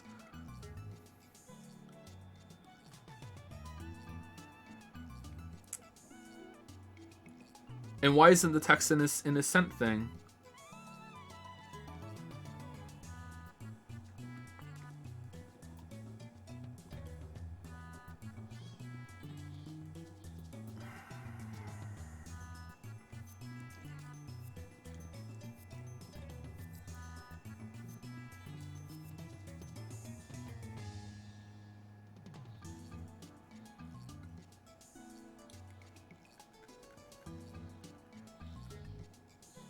Nah, this doesn't make sense to me. I want more information before I conclude doesn't make sense, period. But this doesn't make sense to me. There's nothing we can do about it. We'll suspend the experiment until tomorrow. It doesn't have to make perfect sense, by the way. It's fiction. It doesn't have to make... It just has to make like 90% sense. I checked the clock. It's past 7 p.m. Looks like it's off. That's the cutoff. After I left yesterday, I was thinking, how exactly does the phone wave make time travel possible? It works like the LHC. Didn't you say the LHC was like a giant microwave? If every microwave could turn into the LHC, then Japan would have black holes popping up everywhere. Whoa, that sounds worse than earthquakes. I know it looks like CERN is able to create curved black holes willy-nilly, but that's not supposed to be possible. You can't just press a button to make a black hole. Even if you could, the risk would be unthinkable. Oh man, how long was your thinking time drive, Mikizi, for bringing this up? It's ridiculous to suggest that a household microwave could generate a black hole. Titor's time machine is small enough to fit inside a car, and it makes black holes. It's the same fucking microwave. Well, that's what he said, at least. Now that I'm a little skeptical of Titor because he thinks I'm a messiah when I'm clearly Hoen Kiyoma, the mad scientist. That's why I'm disagreeing with him. I don't feel like bringing it up. My point is that there has to be something else going on here. She's been danganronping, but can you spell time machine in this fun game? Oh no, it took her fucking a week. Some outside. Can you spell microwave? I need an M. I need an M. Some outside source must be injecting electrons into this microwave. An outside source of electrons. What could that be? Well, I'm going back to my hotel. I've had enough of this filthy man cave. See you tomorrow. Don't forget to write that report. Kurisu flings off her lab coat and hurries out the door. She was serious about the report? Mikizi Cheese lab coat. I wonder what it smells like. Wish you weren't so fucking awkward, bud. As Dari reaches for the lab coat to smell Kurisu's lingering fragrance, I grab him by the neck and pull down hard. Cut that out. If you have time to be perverted, then go think about how to change the past for tomorrow's experiment.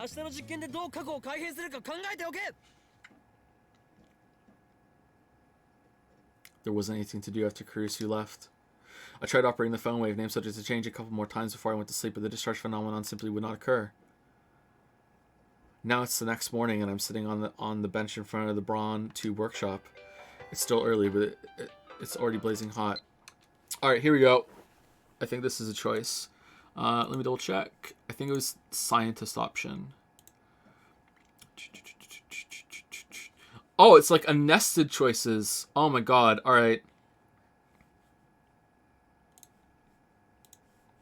Let's save it just in case I fuck it up.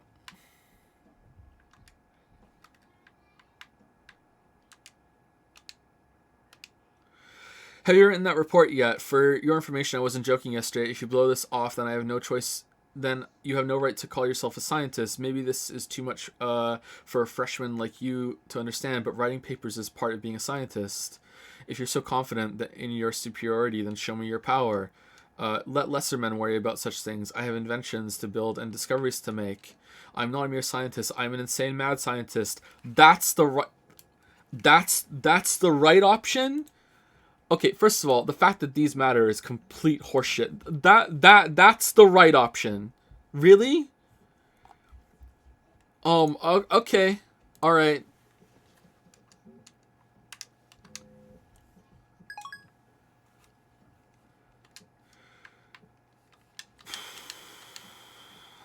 It's still early, but it's already blazing hot. It's as if I'm baking in the sun. Sweat is dripping off my chin. Thank you for the list, by the way. We're supposed to be experimenting today, but not a single lab mem has arrived yet. After waiting patiently for a while, the first person I see is... Suzuha. Mr. Brahm. Okrin, your mom's collapsed. Okabe, don't you have anything better to do? Honestly, no. Good morning, Mr. Okrin. The 10 OG pair come riding in on a moped. How many times do I have to tell you? Call me Kiyoma. What should I do, Daddy? What nonsense are you trying to feed my daughter? Have you not properly educated her, Mr. Braun? This child of yours refuses to call me by my true name. Please do something about it. Who cares? Don't be so picky. Naya, you don't have to listen to what this guy says, okay? Okay. The manager parks his moped and quickly enters the store. Sister Braun's about to follow him when... She turns her attention toward the end of the street and instantly brightens up. I follow her gaze and see Mayuri walking this way. Doo-doo-doo! Good morning, Okrin! Mayuri! Naya runs up to Mayuri with a happy smile. And without breaking stride, she jumps into Mayuri's chest. Good morning, Naya-chan. Good morning. They get along so well that you think they were sisters. Mayuri has the ability to get along with anyone, so it's no surprise. They're very similar, yeah. Naya avoids me and Daru, but she ignores Mayuri, and always goes for a flying hug whenever she gets the chance. Daru sometimes complains about that. What a lucky girl. I wish I could jump into Mayushi's chest like that. No, wait. Maybe it would be better to have Naitan jump into my chest. What? His internal debate went on for hours.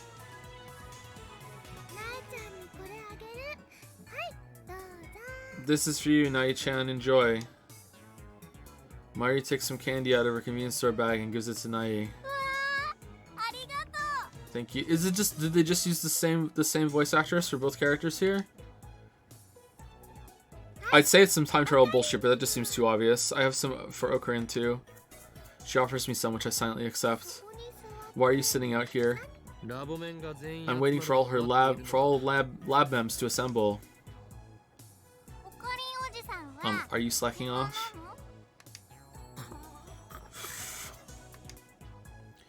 Why, you chipmunk, do you have to be so blunt? One of these days, I'll teach you to respect me. Naya-chan, I'm sure Okrin's thinking about some important stuff. What do you mean, mad scientist? More like bad scientist, am I right? Oh, got him! If you don't know what mad means in this context, I'll tell you. It's the insane definition. Alright, so bad scientist is the next one. Bad scientist, then do better. Those are the next two. Okay, bad scientist. That's like a pun my grandpa would come up with. Is this what is known as flirting? Man, the way that we texted about our dumb bullshit last time, like we might get nudes from Mikizi next text message. Moron sexual. Nai-chan, I'm sure Okrin's thinking about important stuff. Oh wow. Good job, Mayuri. Okrin, it's too early to make fun of Chan Sparkle, right? Can I go nuke some yakisoba bread? Remove the door. You can't heat food. You can't heat food in it anymore. Alright, that makes me sad. By the way, have you had breakfast? Hey Raiders, how's it going? We only got 5 minutes left, so we'll probably pass the raid along. Hey Raiders. What was Adam playing? I'm not playing a game. I'm reading a visual novel. Welcome to my hell. Sekiro. Oh man, good choice. Sekiro's pretty good. I wish I was playing Sekiro instead of reading this. My community is making me do this.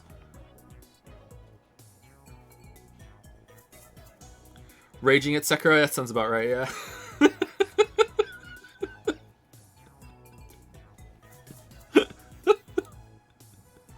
Literally one guy made you do this? Yeah, but it was high on the vote that we were doing. By the way, have you had breakfast? Yeah. Nope. Then let's eat together. We can eat the yakisoba bread cold and then heat up some canned ramen in hot water. Ramen packaged in a can like a drink. What? Sold in vending machines. Unlike regular ramen, the noodles are made of konjac. Wanna join us, Nai-chan? I'm okay. I ate. I've never watched an anime, so chat likes to expose me to weeb bullshit and then call me a weeb. That's pretty much the entire novelty of my streaming community. Okay. Nai waves and heads back inside the Brontube workshop. Lured by the prospect of canned ramen, I go inside the lab with Mayuri. The stagnant air makes the room hotter than outside. It doesn't improve much after we open the window and turn on the fan. Darukan and Chris-chan are kinda late, right? Uh-huh, sorry. Indeed, their lack of dedication is appalling. Just then the sound of a braking bicycle comes from downstairs. Suzuhu! When I look out the window, I see part-time warrior arriving. She immediately notices me, looks up and waves. Sup? Tuturu! Like you could do better. Oh, this is one isn't even a choice. Yeah, they're flirting for sure. Aren't Americans supposed to be funny? What have they been teaching you over there? But you watched Danganronpa 3? Nah, I don't think so. I don't think that happened. Nah, I don't remember that.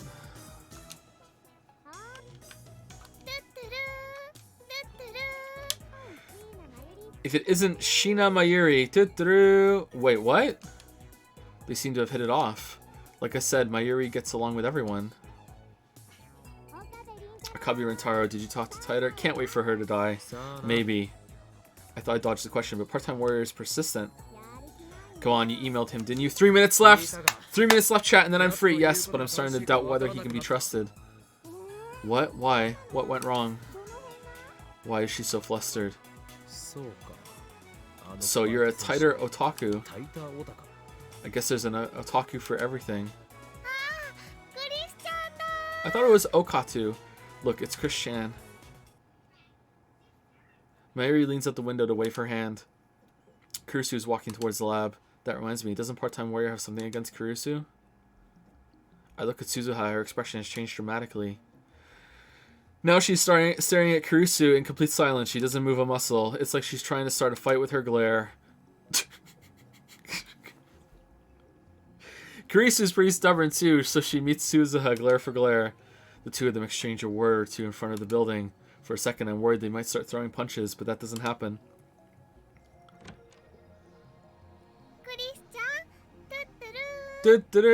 Christian, good morning. What did you say to the part-timer downstairs? Kurusu shrugs her shoulders. Nothing much. I told her if she wanted to say something, she should just say it. I don't think that's nothing. She's lucky that didn't lead to blows. What did she say? Nothing. She just groaned. I wonder what's wrong with her. She said something about my dad would be really disappointed with me right now, but that's crazy. My dad's been dead for so long, and there's no possible way that she should know my dad. I guess she's just taunting with me.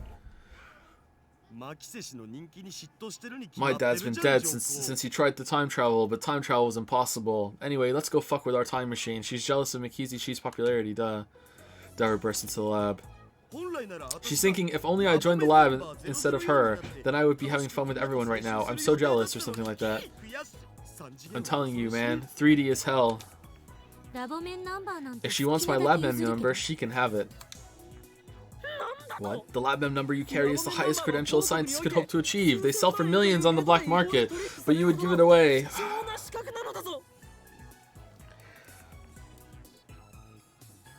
I'm really struggling to think of a worse protagonist in a game. Shit.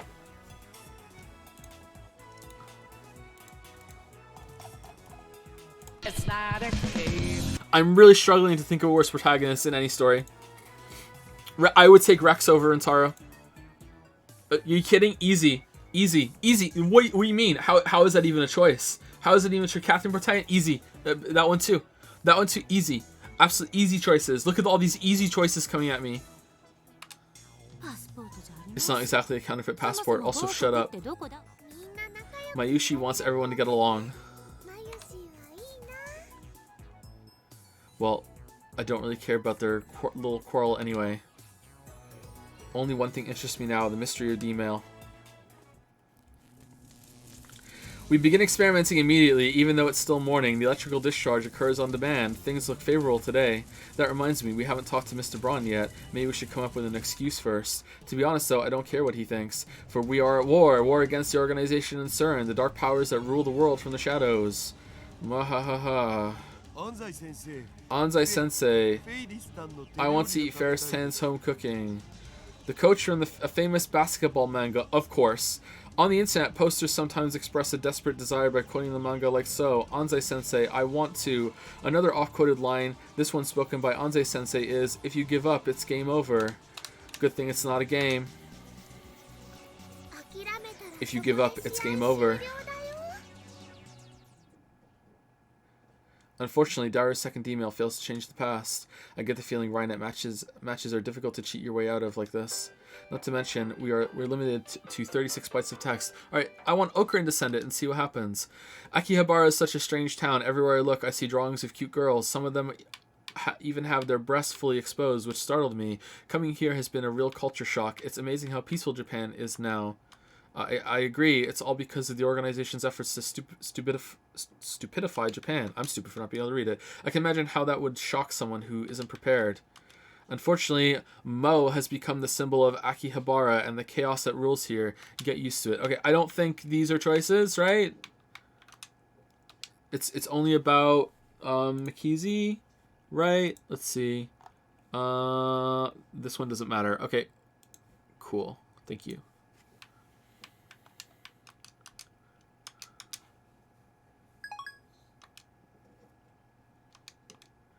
Oh, we saved it. Well, that's a good time to stop. Alright, 3 more minutes and we'll go. Because we shouldn't count the musical intro. Looks like we have to give up on Daru. He's gone to drown his sorrows in the internet. Alright, so who do we experiment on? From the look of Kurusu's face, I don't think she's willing to change her policy. That leaves only one candidate. Mayuri, it's time for you to change the past. And me? Are you sure? But, what should I change? Mary looks stumped as she slurps her canned ramen. Oh, I know. I'll make Luka-kun wear one of my costumes. How? By sending Luka-kun a mail. Hey. I don't think a simple request is going to change the past. Can't you think of anything easier to change and observe? She slurps more ramen. Let's use that canned ramen. Why don't you send like an email back to the past that says, on this day at this time when we're sending the email, be outside and walk in so we can see that the change happened, and that way we confirm that a change happened, and the confirmation makes the divergence happen. Let's use the canned ramen. Looks like I'm the only one with ideas. You'll send an email to yourself 1 hour ago. Type, I want to eat canned Odin or something like that. I don't think that's enough to convince her to. Oh, that might work. Yeah. They might could be just like lol no. No, if they send it to themselves, they're a part of the experiment. Send it last night when they were doing the experiment. Plan it in advance. Say, okay, here's what we're gonna do. Tomorrow I'm gonna send myself this text and I'm gonna decide on something, and what it is what we're gonna do now. This is so easy to set up. 36 bytes. Let's get, yeah, it's easy. All right, I'm just gonna plan tomorrow. I'm gonna send an email to myself from the future that's gonna tell me what color hat to wear tomorrow, or to hide something in the apartment somewhere. And as soon as I send it, I'm gonna go over and see if it's there now. You know what I mean? Like, so then you only have to send the name of the thing. What would that even change? That would confirm that it works, because that's all they're trying to do. When I went to the vending machine today, I spent 10 minutes wondering if I should get canned Odin or canned ramen. It was really hard. So a little push should be enough to make you choose canned Odin. Alright, let's go with that. Okay, but before we change the past, I gotta finish this ramen first. Mary starts shoveling the ramen into her mouth. What happens if you don't finish it? It'll go to waste. Oh, of course. Ahahaha. Kirisu clearly doesn't know what to say. Mayuri really is a ditz. I'm used to it by now, of course. I get the phone wave. Name subject to change. Prep for D-mail. The content of Mayuri's mail is simple enough. Canned Odin, piping hot and delicious. And if it doesn't do anything, then they have more information from that. Oh, either it didn't go back, or it's not working the way that we did, or whatever. Like, just... I just feel like they're going about this in a really dumb way. I just hope it actually works. We wait for Mayuri to finish eating her canned ramen, then activate the phone wave, then you subject to change. Why can't they just send more than one email time to say a longer message? Yeah, I know, it's impossible, right? Like, there's no way they could do it. Like, look at all these fucking emails that we got from our assistant all at once. Yeah, it's just impossible. Look. No, only 3 emails at once. It's not like they could strategically split it up into different ones. It's impossible. You can only send one message in a day. Nope, you can't do it. There's no way that they could send complex messages back. Nope, they cannot do it. To send it back, send it 1 hour back, we input one hashtag. In other words, we said, oh, they can even do it faster than that. Let's just say right now, an hour from now, I'm going to send a message back with something to do. You do it, and then we'll look and see if it happens. And if it doesn't, then okay, we have information. Either the messages aren't getting back, or they're causing worldline divergences that we aren't able to observe. I wonder if the discharge phenomenon will occur in such a short span of time. That's something else we'll learn from this experiment. Phone wave, name subject to change, activate. I haven't sent it yet. They're not doing it now because Mayuri doesn't know what the fuck the text message is. She's gonna get this text message and just go and just be like, oh yeah, canned Odin. Yeah, I love that. Cool, alright. Let's just keep going. There was enough time to blink. So 1 second is enough for the discharge to occur. That's what I'm proof. What if you try warming it up beforehand? Warming it up? 1 second isn't enough, right? So just run the microwave for about 30 seconds without sending a mail. What? Mayushi receives an email from herself. What does it say? Canned Odin. Tutru. I love canned Odin. I still love canned Odin in the future. Yay! And then back to normal. As soon as it's done, run it again with a timer set at 1 second. That should cause a discharge, right? Any basis for that? Nope. Damn, Mayuri, got anything else? Well, we could change the flavor of rice ball I bought last night. Do you remember what kind of rice ball you ate last night? No. Smoked too. Oh, you do? Nice. She remembers. It's before. It has been 4. We're done. We're done. All right, I'm free. She remembers. I'm free. All right.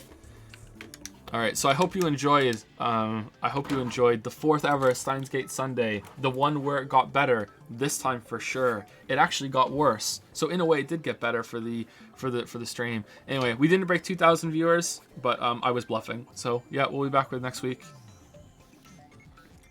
See you next Saturday. Remember that we're gonna probably be finishing Persona 4 before we're finishing Steins Gate.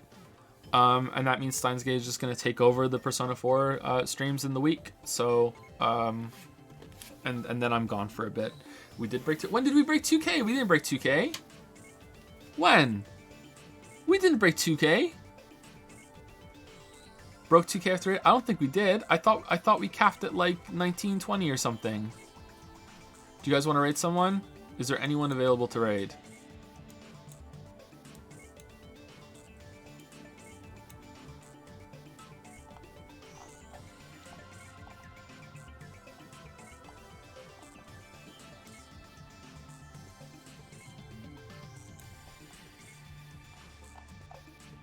Raid app.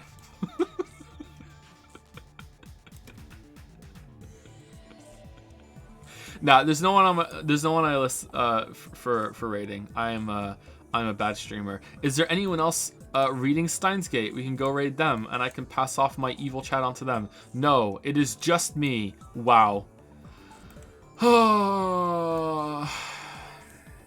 Raid foldable human. Nah, I'm good, thanks. All right, that's it. No raid. See y'all later.